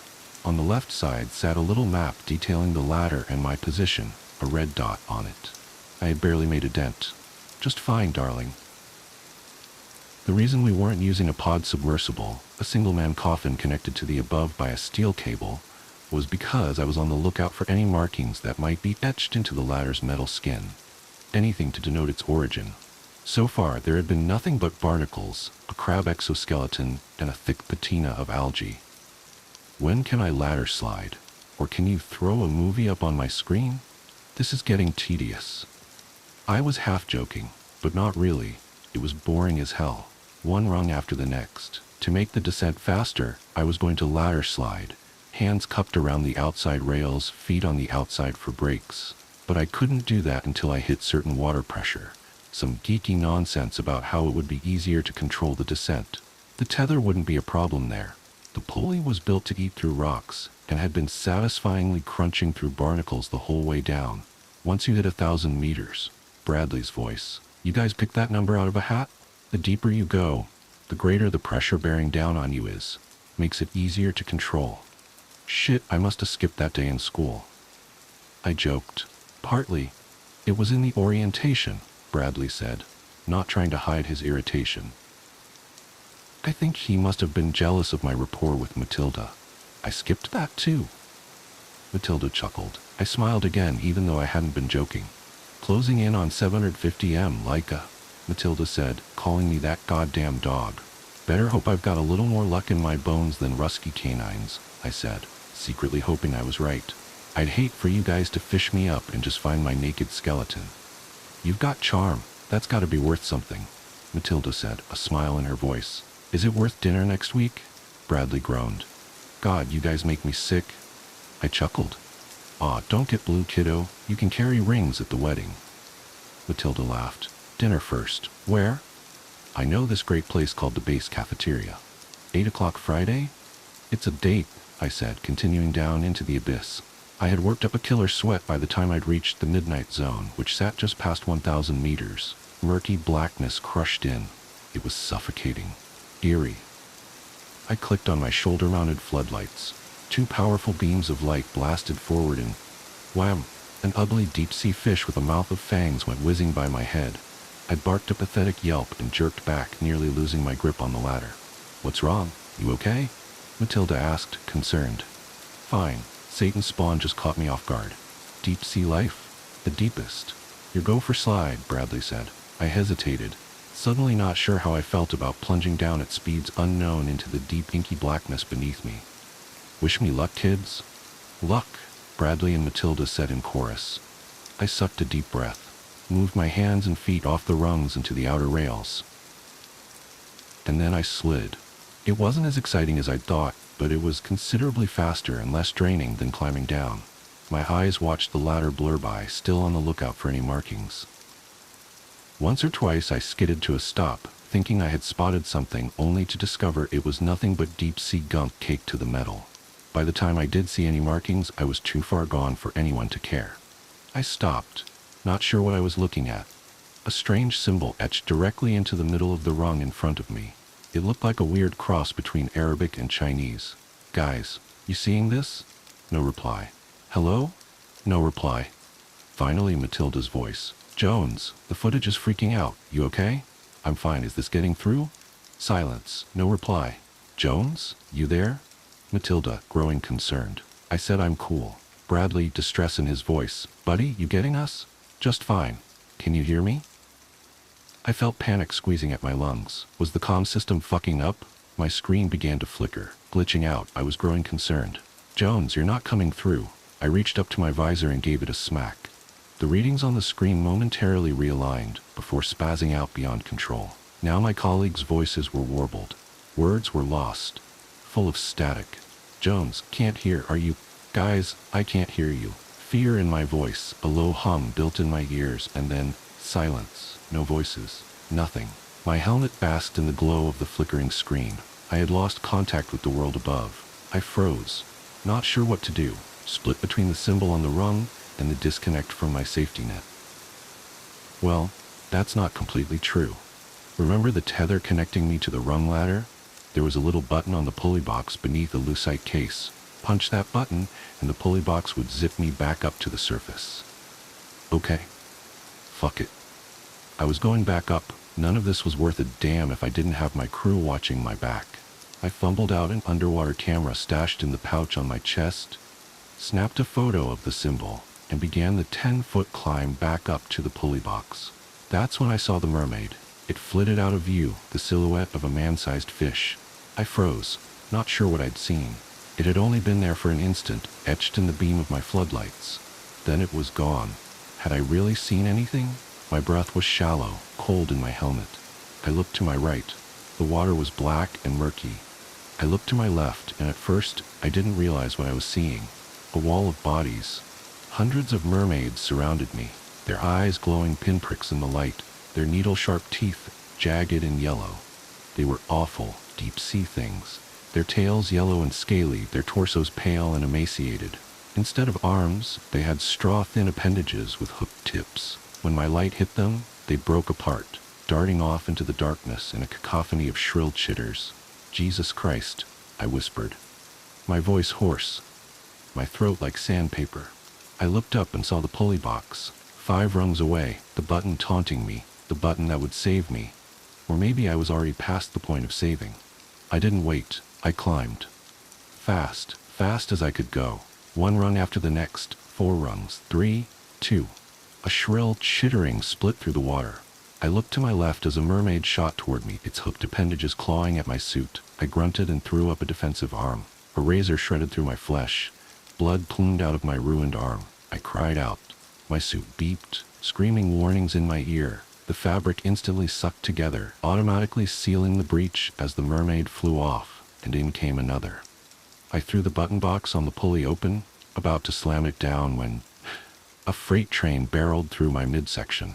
The horrible, twisted face of the mermaid filled my visor. It had torn me off the ladder.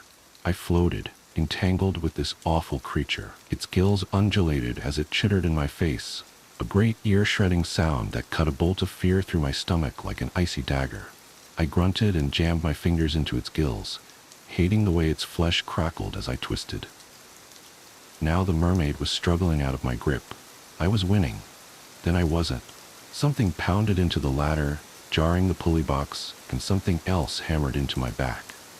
It was like being caught in a trash compactor, a dozen of these things crushing in on me. I screamed, flailed, fought for my life. Then suddenly, the mermaids dispersed, tails flickering as they flew off into the depths. I was alone, completely alone, floating through the water, 15 feet from the ladder. I assessed the damage. My suit was mostly okay, except for my arm. Blood plumed through the fabric, funneled out and into the ocean. Each section of Iron Man's depth was isolated, so if one part got damaged, it wouldn't compromise the integrity of the whole outfit. So water wasn't flooding my helmet. Yet, it very well could be soon. There was a crack in my visor. I quickly reeled myself in, closing in on the ladder and the pulley box, which was my last and final hope. Then I saw it. My heart sank. My stomach dropped. The pulley was nearly hanging off the ladder's rail. It was close to breaking off. If that happened, I'd simply drift. Fall. Die in this oppressive darkness. I moved slowly, surely, reeling myself in on the cable which rattled the box with each pull. I was lassoing the excess cable around my elbow as I went. My hands reached out, fingertips skimming the rung ladder. That's when I saw the shark. At first, I thought it may have been a mountain that slid off land some long ago year, left to float these murky depths eternally. But no. It was a shark. The biggest living thing I'd ever seen in my whole life. It must have been twice the size of a Boeing 747. A great pale monster outlined in my floodlights, eyes as big as swimming pools. Its mouth. I couldn't bear to think what might be in its mouth. Oh my God, but that didn't seem to be enough. Oh my fucking God. It filled my horizon, moving closer. I was paralyzed by fear, my heart jackhammering my ribcage like a manic construction worker. My hands reached out for the ladder, grabbed a rung, started to pull myself up. When the pulley box broke free of the outer rail, I looked up and slipped. My hand slipped. My other hand shot out, grasped the ladder, and then a rush of water blew me away. The shark was passing, and I was sinking, propelled downward by the force of the shark's movement, displacing impossible tons of liquid as it swam. I flailed, grunted, screamed, the readings on my visor still flashing warnings. Then I was being sucked down into the depths. The shark continued on.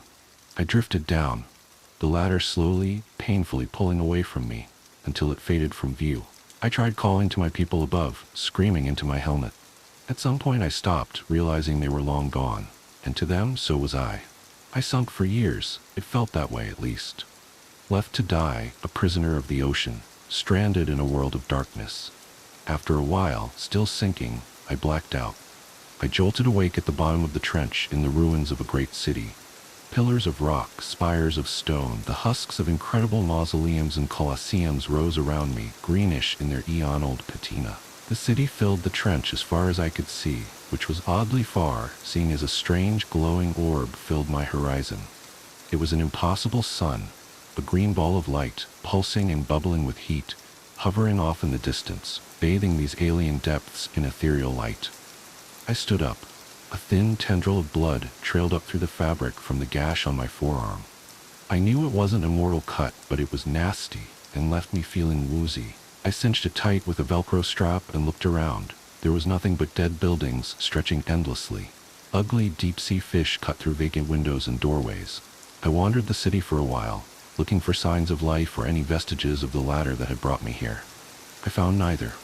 I walked for a while, hours, days, maybe. I slept some. I awoke and walked more. Time must have worked differently down there. The atmosphere felt languid and disorienting. I'm not sure how long I spent wandering. I found sprawling pictographs on the inside of a domed building. They depicted an aquatic people that once ruled this underwater world. I saw 100-foot effigies of a multi-headed, dragon-like beast with a multitude of clawed legs and a variety of gills spread out across its form.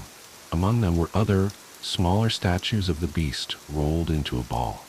Sometime during my interminable sentence spent in that sunken kingdom, I realized the ball statues were depicting the beast's likeness as an infant, curled up in an egg. That gave new meaning to the glowing green orb on the horizon. Sometimes, after staring at the green sun for hours, I thought I could decipher the outline of the fetal beast wrapped in on itself, pulsing with life, waiting to be born. Eventually, my mind slipped away from me. I heard voices, Matilda's, Bradley's, a barking dog I thought might have been Laika. Sometimes I spoke to them. Other times I didn't, just grateful for the company. And then, after a long, long while, I died. I was brought back to life on a lobster boat. Two grizzled Mainers with accents like molasses found me floating listlessly and pulled me aboard. They scraped off my suit and resuscitated me on the fish gut-strewn deck of their little lobster tug. They thought I was dead. My skin was cold, pale as a fish belly. Then I blinked to life. I took a rattling breath of fresh air, savoring the salty taste on my tongue. I looked up at the real world, at the two men around me. All I could do was cry. I was brought to a hospital, then airlifted to the one I'm in now. Matilda came to visit me immediately. She asked me what had happened. I told her. I could see in her eyes that she didn't believe me. I wouldn't believe me. I was gaunt, my hair long, my beard scraggly. I looked like I had survived a lifetime on a desert island, except for the fact that I was ghostly pale, and not sunburned to a crackling brown. But it was good seeing her. Until she looked me in the eyes, told me I had been missing for 8 months. Military man after military man came to visit me. Higher-ups in crisp uniforms weighed down by medals. I was interviewed until my head spun. My story never changed. I told them to check my handheld camera. I learned it was never recovered. Whether they didn't believe me or didn't want to wasn't entirely clear. I had my scar to back up my story, and my time spent missing. I told them to send another man down, but they gave me some bureaucratic word vomit about how the risk assessment, blah blah blah. Apparently that suit I'd taken down wasn't cheap. Who would have thought? In the end, none of what I said seemed to matter. Perhaps they figured me for a deserter who took their top-secret tech and defected to God knows where. Tralfamador, maybe. All I know is that at some point or another I was declared insane and ordered to a stint of convalescence. Where I remain, I've tried to make sense of it all, but I can't. I wonder about the ladder and whether it was built as an invitation to that underwater place or as an escape. Since I've gotten back, there's been a hollow ache in the center of my chest, a low hum in the pit of my soul. It's constant. It's dread. Dread at what I've seen. Dread at what might be growing in that green sun. Dread at what might become of the world if that thing ever rises to reclaim its kingdom. I've come to the end of my tale, and I still don't feel any better. Every time I close my eyes, I see that green sun. I see it pulsing and flickering with life, and now I know for certain it's an egg. A package marked, "Return to Sender." My neighbor is one of those annoying wannabe YouTube personalities. Over the years, I've seen him cough out cinnamon, lay flat on the hood of his car as it slowly creeps down the driveway, and douse himself in lukewarm water, all the while screaming epic win, epic fail, or epic maintenance of the status quo for all I know. It can get tiring to watch him go about his shenanigans in the pursuit of viral fame. So when he knocked on my door the other day, told me he was going away for a few weeks, and asked that I get his mail, honestly, it was a relief. I can't explain the peace of mind I had knowing I didn't have to brace myself for any of his stupidity for a while. I was always afraid his stunts would wind up bleeding over into my life. Things were pretty normal for the first couple of days. He received a few bills, a bit of spam, and what I could only assume was a birthday card.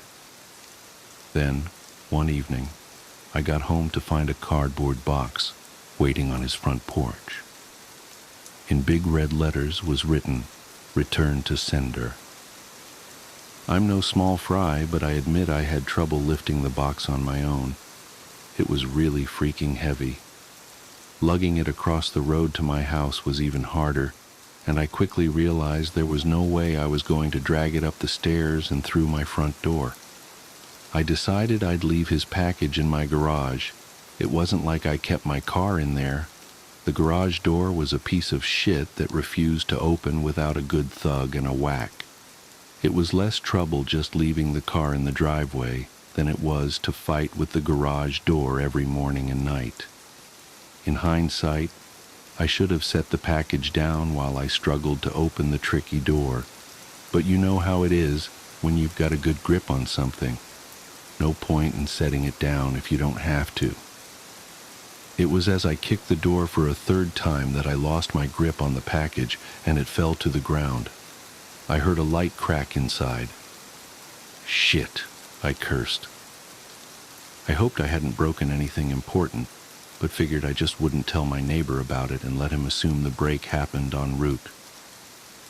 Hands free, I finally managed to get the garage door unstuck, and boy did it screech in protest as it rolled up and over me. I dragged the box the rest of the way, setting it in the corner for whenever my neighbor would come back to claim it. And then I forgot all about it. Until a few days passed, that is. I'm not sure exactly how long it took for the smell to waft in from the crack under the garage-to-house door, but it came in slow progression. It was a sickly sweet odor similar to a skunk, and for the first few days after I smelled it, I genuinely assumed that's exactly what it was. Roadkill that had left its mark on my house. It was only when I realized the scent was growing more intense instead of fading that I went looking for a source. That's when I opened the garage door, and that's when the odor knocked me back, holding my nose. The culprit wasn't hard to identify. The only change in my garage was the box in the corner. I remember thinking it must have been one of those meat-of-the-month subscription boxes. The meat must have gone rancid from being left out of the fridge for so long. How much meat could have been in there for the box to have been so large and heavy? An entire freaking cow? I covered my nose as I approached the box, a pair of scissors in my hands. I probably wouldn't have needed them to open it, as it had become soggy enough at the bottom to poke through with a finger, but I wasn't about to poke my finger into spoiled meat juices. That soggy bottom was the reason I had to open the box in the first place. If I tried to drag it out whole, everything would spill onto the floor. I was going to have to dump the pieces of meat one garbage bag at a time and take them down to the dumpster, a process I wasn't looking forward to. My scissors tore through the tape along the top of the cardboard box. I thought the smell couldn't get any worse, but as I flipped the flaps open, I discovered a whole new gamut of stink. It was like opening a burning oven, but instead of a heat wave, I was met with waves of piss, sweat, shit, and putrefaction. It was so bad that I staggered back and had to force down the puke, begging to guzzle out of me. I don't think I could have handled that scent mingling with the horrors coming out of the box. I'm not ashamed to admit I ran out the door for a breath of fresh air, but in the short time I'd spent in the garage, the smell had become so ingrained in the fabric of my clothes that it clung to me like a shadow. Nothing I tried could keep the smell out of my nostrils. Not air fresheners, not a face mask, not 3 showers and a change of clothes. Every second that box lay open in my garage was another second the smell was allowed a foothold into my home. I had to bite the bullet. I returned to the garage, the flaps of the box still open as though inviting me to look. I was prepared, a clothespin pinning my nostrils shut, a garbage bag in one hand, the strongest cleaner I could find in the other, and long rubber gloves to keep my skin from having to touch what was inside. But, as it turns out, I needed none of those things. I wouldn't have to touch or clean the contents of that box. I would only have to suffer the nightmares every night.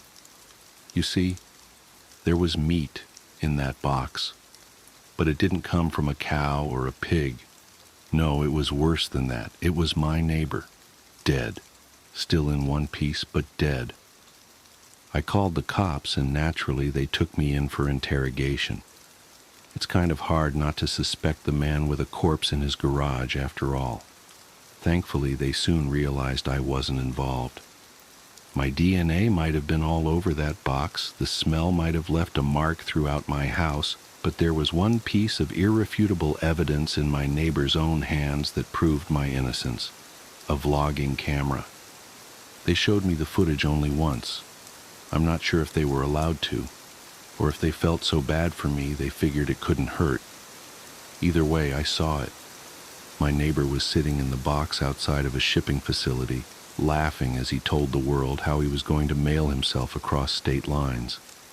He'd brought pee bottles, food, a pillow, and a few flashlights. His friend, a guy I'd seen at his place several times to help with his stunts, closed the lid and presumably dropped him off for shipment. Throughout the next couple of hours, or days, I'm honestly not sure, my neighbor recorded a few short clips about his progress. I think I'm in a truck now, I can feel it moving. Must be in a warehouse. Pretty warm here, still got plenty of food. That kind of stuff. And then, on the last entry, the box toppled over. He broke his neck, and that was it. The camera recorded until either the memory card got too full or the battery died. There's one thing I didn't tell the police after they showed me the video. One thing I heard in the footage that will haunt me to the day I die. Just after the tumble that broke his neck, I heard the familiar screeching sound of my garage door.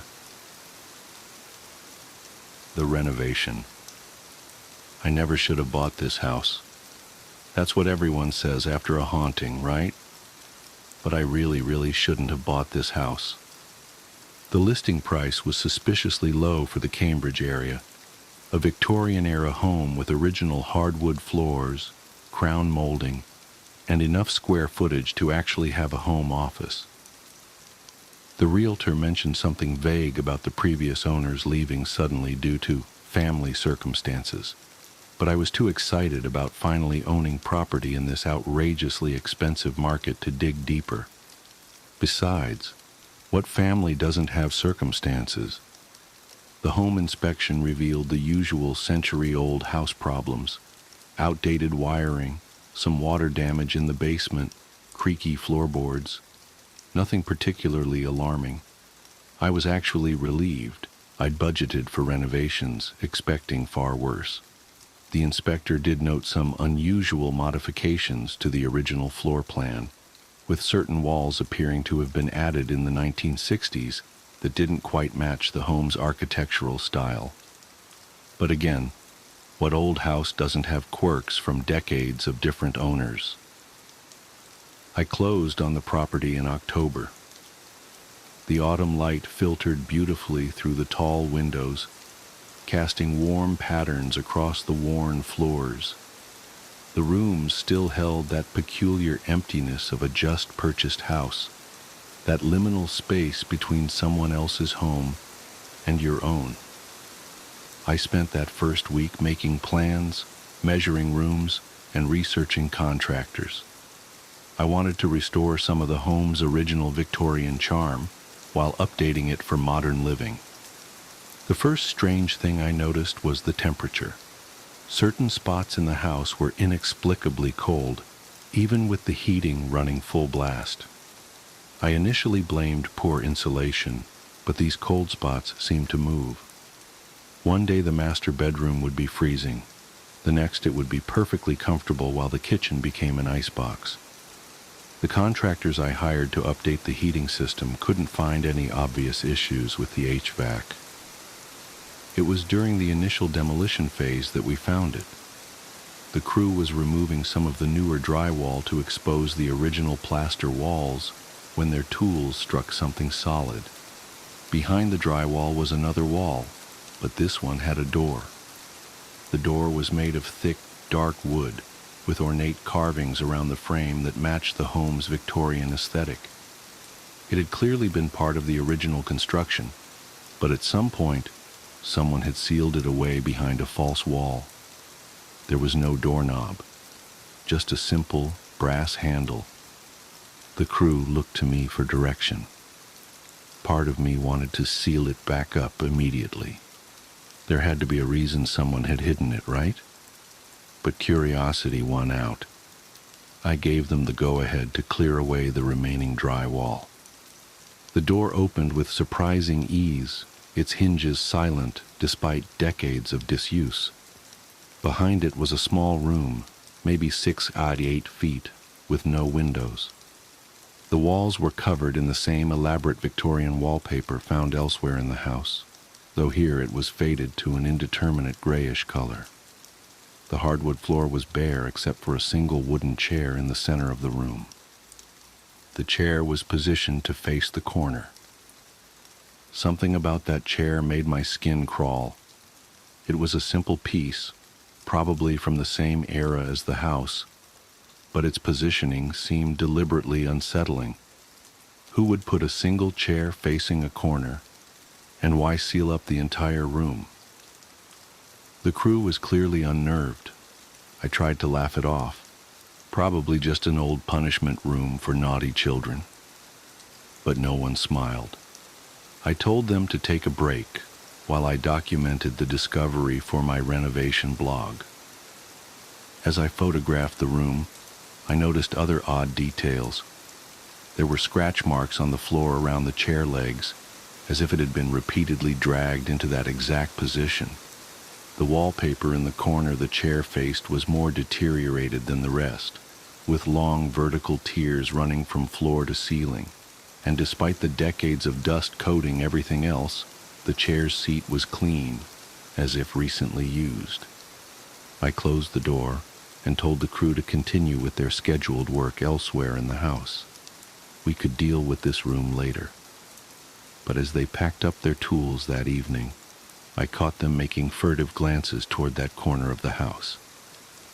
I didn't blame them.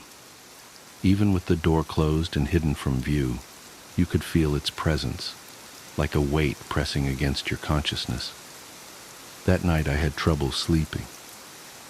The house seemed different now, as if finding that room had changed something fundamental about its character. The usual creaks and settling noises of an old home took on new meaning. I could have sworn I heard scratching coming from inside the walls. When I came downstairs the next morning, all of my furniture had been rearranged. Every chair, every couch, every stool was turned to face that corner of the house where we'd found the door. Even the heavy antique buffet had been rotated 90 degrees. I called the police. The responding officers were sympathetic but unhelpful. There were no signs of forced entry, nothing was missing, and technically no crime had been committed. They suggested I install security cameras and made some notes for their report. I spent the rest of the day putting everything back in place, trying to convince myself there must be a rational explanation. Maybe I had a very specific burglar with an interest in interior design. The security company couldn't come until the following week, so I pushed my heavy dresser in front of the bedroom door before going to bed. The scratching in the walls was louder that night. It seemed to move through the house, traveling from room to room in a circular pattern. Around 3 a.m., I distinctly heard footsteps in the hallway. Slow, deliberate steps. that stopped right outside my door. I lay perfectly still, watching the shadow visible beneath the door, waiting for someone to try the handle. After what felt like hours, the shadow moved away. The next morning, all the furniture was facing the corner again, including my dresser. When the contractors arrived, they immediately noticed something was off. Their tools from the previous day, which they'd locked in the garage, were arranged in a perfect circle in the center of the living room floor. Each tool was positioned with mechanical precision, forming a complete circle with exactly equal spacing between items. In the center of the circle was the chair from the hidden room. 2 of the contractors quit on the spot. Can't say I blame them. The foreman, a burly man named Mike, who'd been in construction for 20 years, tried to convince them to stay. "Look, weird stuff happens in old houses," he said. "We can work somewhere else in the building, leave this area alone." That's when we heard the humming. It was coming from the hidden room, a soft melodic sound like someone quietly singing to themselves. We all froze. The humming grew louder, more distinct. It was a woman's voice, singing what sounded like a lullaby. But the words were wrong somehow, like English played backwards. Mike approached the door slowly, his hand reaching for the handle. I wanted to stop him, to tell him not to open it, but I couldn't make my voice work. He pushed the door open. The room was empty except for the chair, which was still in the center of the floor where we'd left it. But now there were handprints on the walls, hundreds of them, overlapping, made in what looked like ash or dark soil. They started at about waist height and continued up the walls and across the ceiling, all oriented toward that corner.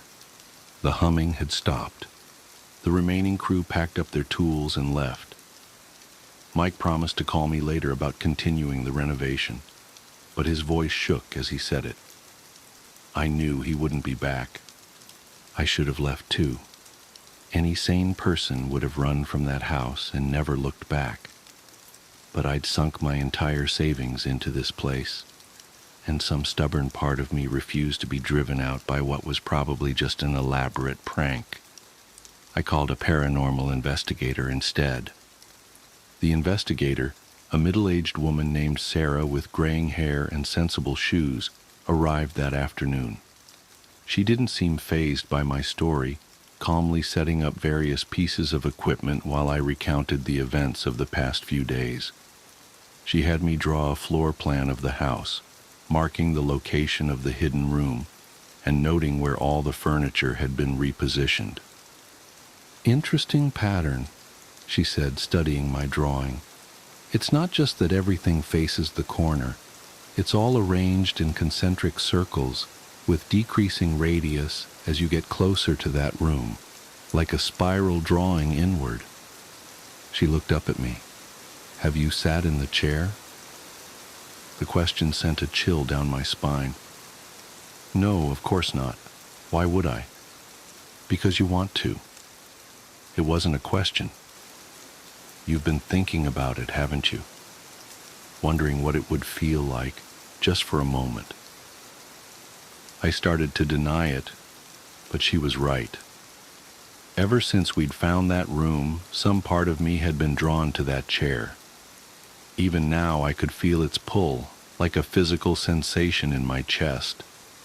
Sarah nodded as if I'd confirmed something. That's how it starts. The compulsion grows stronger over time. Previous owners. She trailed off as a loud thump came from upstairs, followed by the sound of something heavy being dragged across the floor. We rushed up the stairs to find my bed had been moved. It was now pointed toward the corner, its headboard pressed against the wall as if trying to phase through it, to align with that hidden room. While we stood there processing this, all the lights in the house went out. In the sudden darkness, I heard Sarah intake breath sharply. "Do you smell that?" I did. It was a musty, organic smell, like wet soil and decaying leaves. It seemed to be coming from the walls themselves, and underneath it, barely detectable, was the metallic tang of blood. The scratching started again, more intense than before. It was all around us now, a frenzied scratching punctuated by dull thuds, as if multiple someones were trying to claw their way through the walls. Sarah's equipment began beeping and whirring, the displays lighting up with activity. Then we heard the singing. It was the same backwards lullaby as before, but now it was coming from multiple voices, all slightly out of sync with each other. The effect was profoundly wrong, like a corrupted audio file played through broken speakers. The voices seemed to be moving, circling us in the darkness.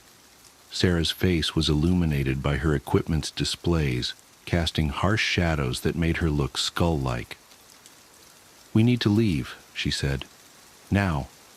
Before—" The singing stopped abruptly. In the sudden silence, we heard footsteps coming from the hidden room. Slow, deliberate steps moving toward the door. We ran. Outside, the autumn evening was jarringly normal. Cars drove past. Leaves skittered across the sidewalk. Somewhere a dog was barking. Sarah's professional demeanor had cracked. Her hands shook as she packed up her equipment. "I can recommend some colleagues who specialize in cleansing houses," she said. "But honestly, my professional advice would be to sell.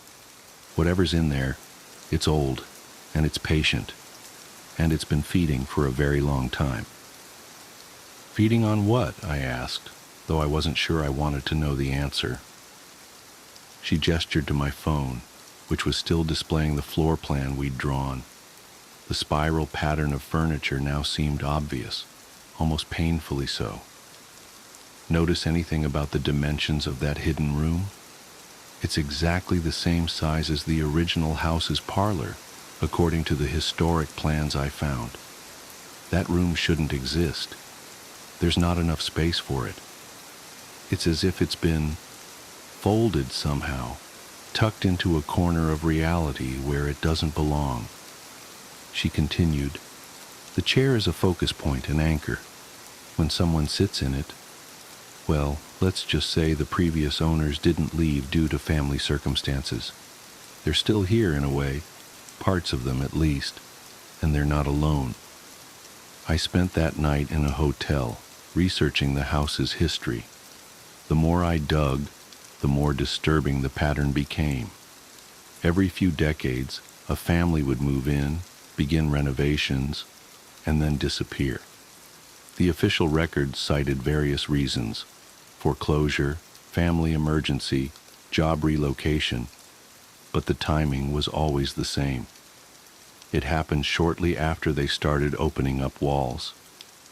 The earliest record I could find was from 1891, when the original owner, a wealthy industrialist named Theodore Barrett, began extensive renovations on the house.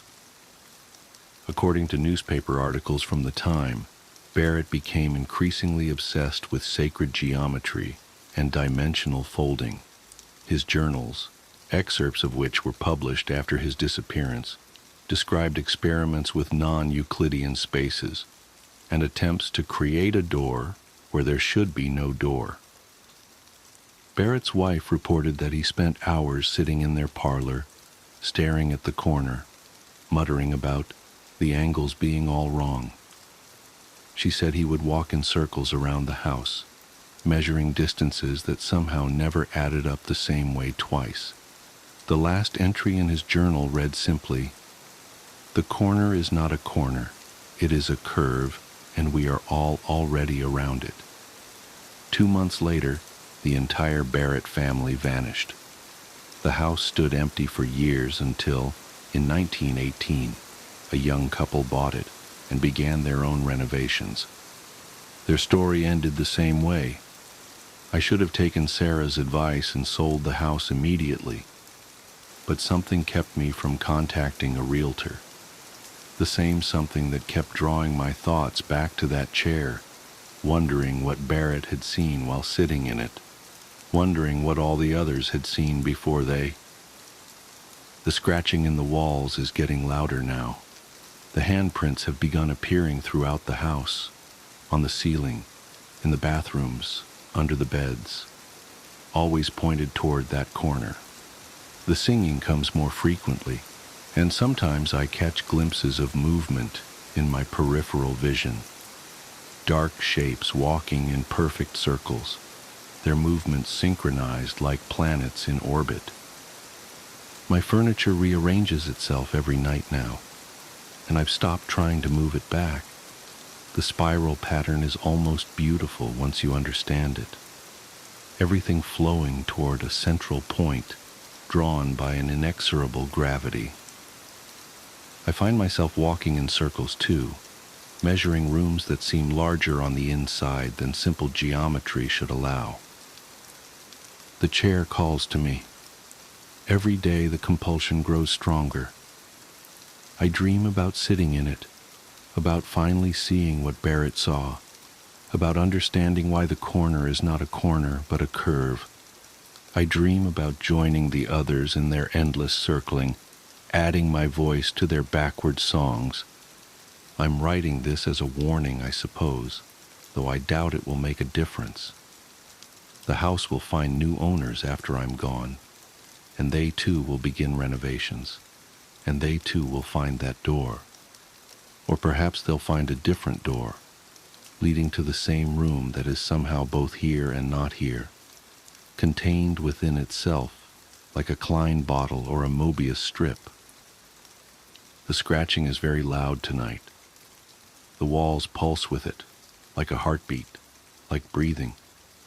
The handprints are spreading across my desk as I write, appearing one by one, reaching toward that corner that is not a corner.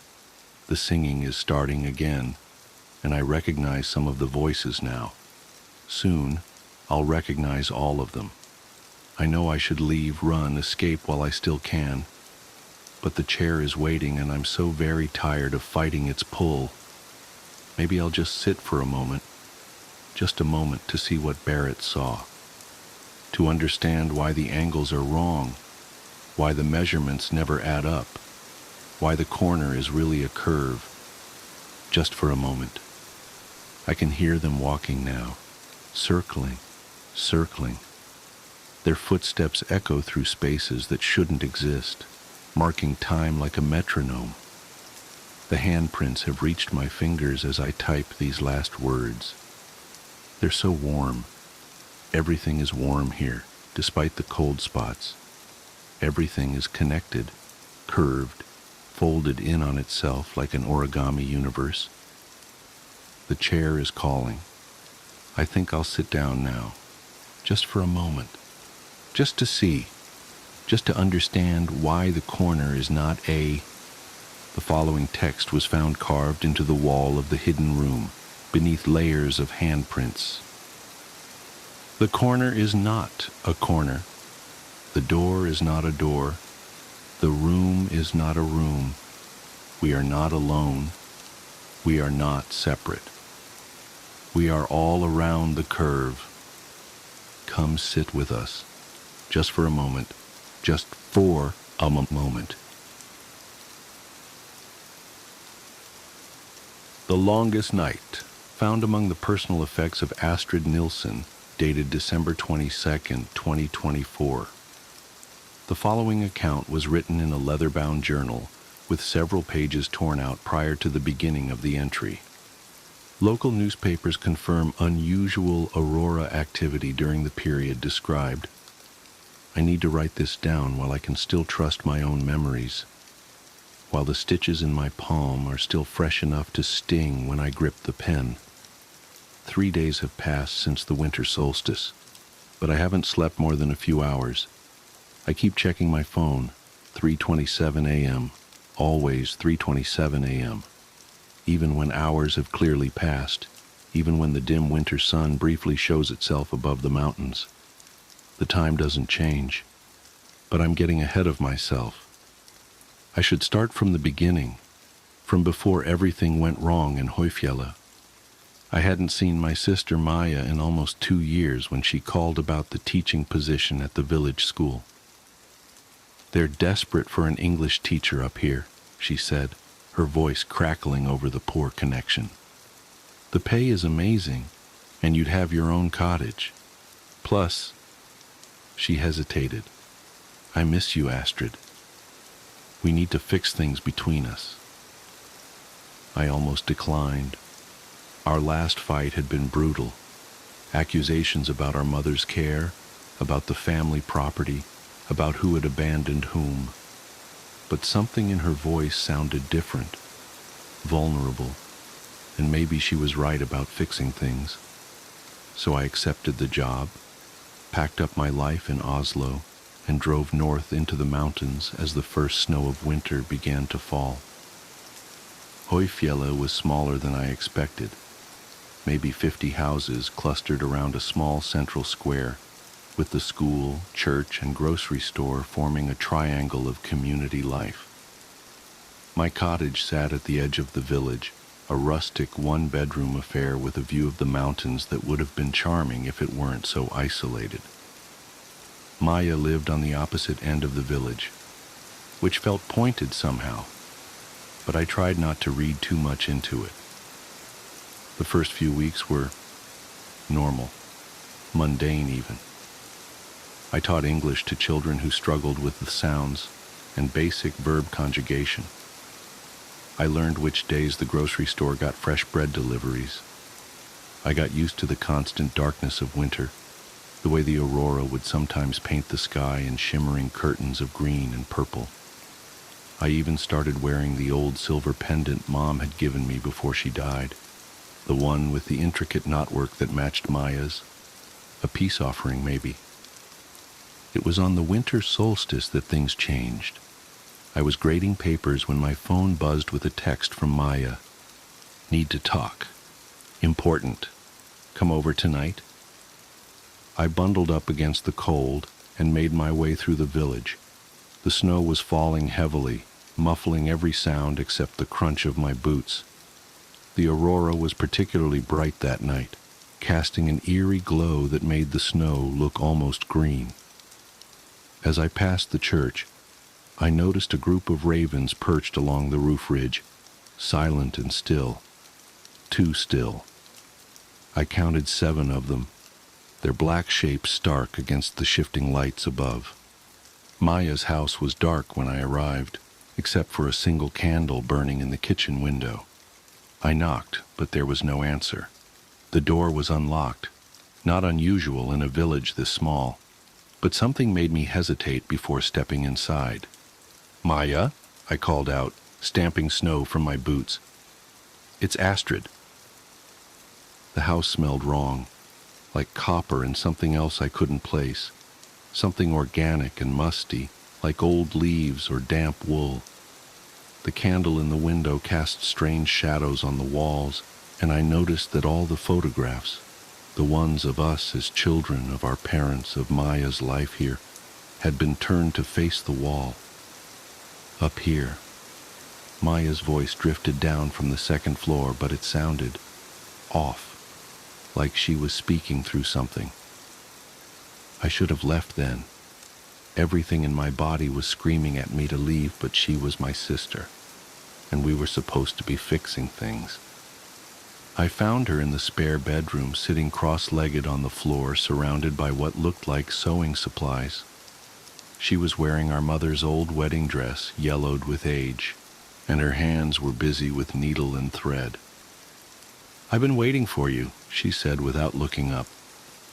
"Do you remember when we used to sew with Mom? How she taught us that every stitch holds a purpose?" My throat felt dry. "Maya, what's going on? Why are you wearing that dress?" She finally looked up at me, and I took an involuntary step backward. Her face was the same, the sister I'd grown up with, fought with, loved and resented in equal measure. But her eyes were wrong. They reflected the aurora's light like a cat's eyes would, glowing green in the darkness. "They told me you'd come," she said, her voice dreamy and distant. The ravens promised. They said on the longest night, when the veil is thinnest, we could fix everything. Make it right again. We just need to stitch it back together. I reached for the doorframe to steady myself, my heart pounding so hard I could feel it in my throat. Who told you? Maya, you're scaring me. She held up her hands, and I saw that they were covered in complex patterns, sewn directly into her skin. Dark thread wove in and out of her flesh in the same knotwork design as our pendants. Blood beaded along the stitches, but she didn't seem to feel any pain. Don't you see, she whispered, this is how we become whole again, how we stop the separation. Mother understood. That's why she gave us the pendants, to keep us connected. But we broke it, Astrid. We broke everything. Now we have to sew it back together. She stood up in one fluid motion, needle glinting in her hand. Give me your hand, sister. It only hurts for a moment. What happened next comes back in flashes, like screenshots from a horror movie I never wanted to watch. Maya lunging for me with inhuman speed, the needle piercing my palm as I tried to block her, the sensation of thread pulling through my flesh like ice. Ravens bursting through the windows in the explosion of glass and feathers, the pendant burning cold against my chest. I remember running through the snow, blood dripping black in the aurora's light. I remember the ravens following, their wings making no sound as they flew. I remember reaching my cottage, locking the door and huddling in the corner as their beaks tapped against every window, keeping time like a metronome. Tap, tap, tap. When I looked at my phone, it was 3:27 a.m. It's been 3:27 a.m. ever since. The police came the next day, but they found nothing strange at Maya's house. No blood, no broken windows, no sewing supplies. Just my sister, confused about why I'd run out during our conversation about Mom's estate. The officers were kind but dismissive. Stress, they suggested. The darkness gets to everyone eventually. But the stitches in my palm are real. I can trace their pattern, identical to the knotwork in the pendant I no longer dare to wear. Sometimes I think I can feel them moving under my skin, trying to complete a design I can't fully see. And every night at 3:27 a.m., I hear the ravens outside my window. Tap, tap, tap. Maya still teaches at the village school.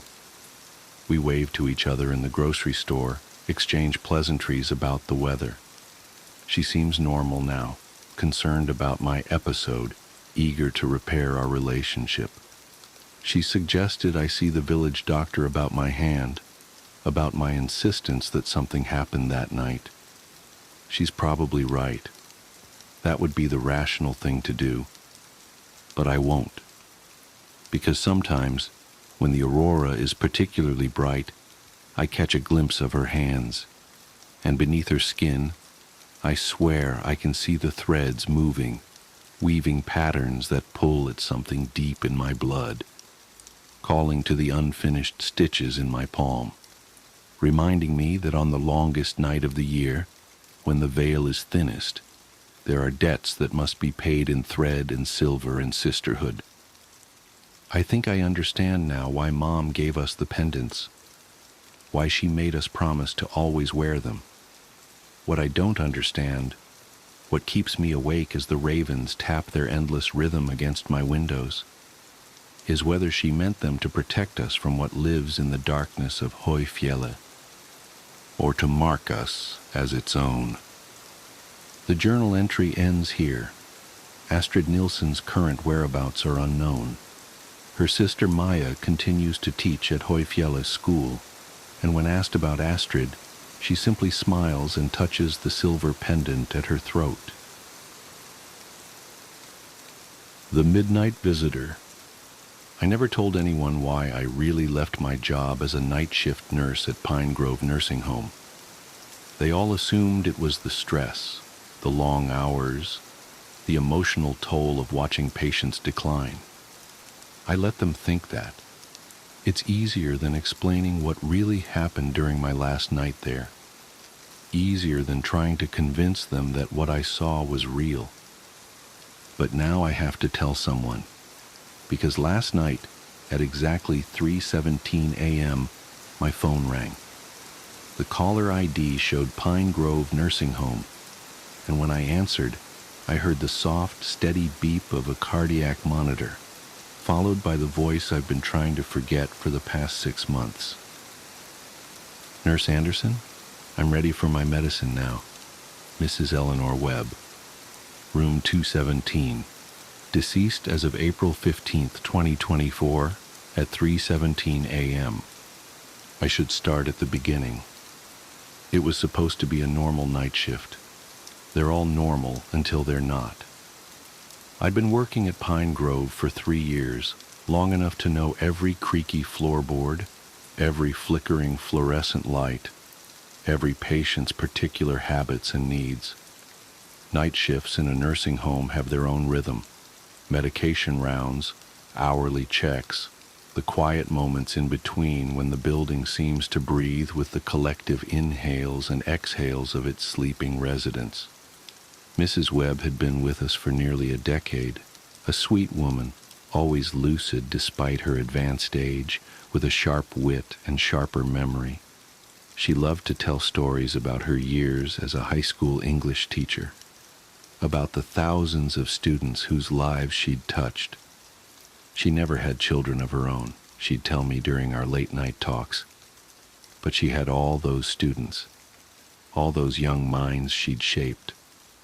That night, her last night, started like any other. I made my rounds at midnight, checking vitals, administering medications. Mrs. Webb was awake when I entered her room, sitting up in bed with her reading glasses perched on her nose, a weathered copy of The Turn of the Screw open on her lap. "Just getting to the good part," she said, smiling up at me. "Have you ever read it, dear?" I told her I hadn't. "Oh, you should. It's all about the things we see when we're alone in the dark. The things that might be real or might be in our minds. Sometimes there's not much difference between the two, is there?" I nodded politely, checked her vitals, all normal, and gave her her evening medications. Before I left, she called me back. "Nurse Anderson, would you mind bringing me my red cardigan? The one in the closet? It gets so cold in here sometimes." I opened her closet door. There was no red cardigan. "Mrs. Webb, I don't see..." But she was already asleep, the book fallen closed on her chest, her glasses slightly askew. I did my 1 a.m. rounds, my 2 a.m. rounds, everything normal. The building settled into its nighttime quiet, broken only by the occasional cough or creak of an adjusting bed. At 3:15 a.m., Mrs. Webb's call button lit up. I wasn't worried at first. She often woke in the night needing water or help to the bathroom. But when I entered her room, something felt wrong. The air was dense, heavy with an electrical charge like just before a storm. And it was cold. So cold, I could see my breath clouding in front of me. Mrs. Webb was sitting up in bed again, but something was different. Her posture was too straight, too rigid. Her hands were folded neatly in her lap, but her fingers were moving, not fidgeting, but writing invisible words on her thighs, over and over. "Mrs. Webb, did you need something?" She turned her head toward me, but her eyes weren't right. They were completely black, like empty holes in her face. "I need my cardigan," she said, but her voice wasn't right either. It echoed, as if multiple voices were speaking in almost perfect unison. "The red one. They're all waiting." "Who's waiting, Mrs. Webb?" Her fingers kept writing, faster now. I could hear her nails scratching against the fabric of her nightgown. "My students," she said. "All my students. The ones who never left." She smiled then, and her teeth were wrong too. Too many of them. Too sharp. "Would you like to meet them, Nurse Anderson? They're just there, in the closet, with my red cardigan." I looked at the closet door. It was open now, though I hadn't opened it. Inside was absolute darkness, a darkness that seemed to pulse and breathe. And something was coming out of that darkness. Many somethings. Young faces, twisted and wrong. Hands reaching, grasping. Mouths opening to reveal too many teeth, just like Mrs. Webb's. "My students," Mrs. Webb said, her voice now a chorus of dozens, hundreds of voices.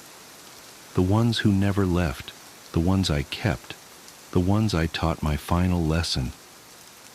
The shadows were taking shape now, forming into figures in old-fashioned school uniforms, their faces a horrible mixture of youth and ancient evil.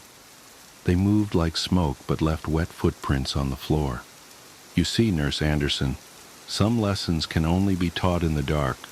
Some knowledge can only be passed on in death. And now—" Her head turned toward me, rotating too far, until she was looking at me over her own shoulder.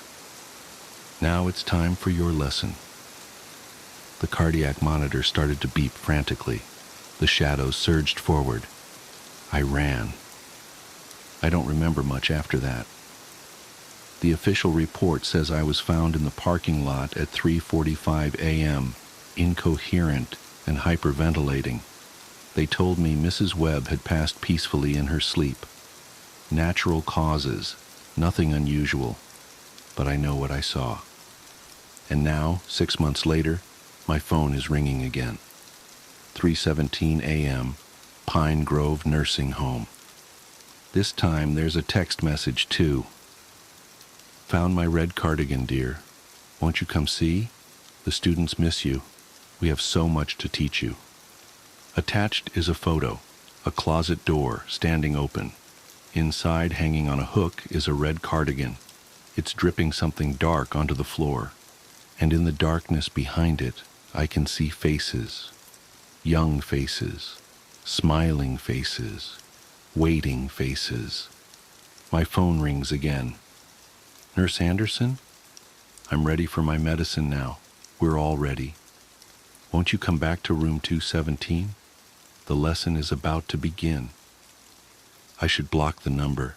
I should throw my phone away. I should run. But I can't stop staring at the photo, at the cardigan, at the faces in the dark, because I've just noticed something.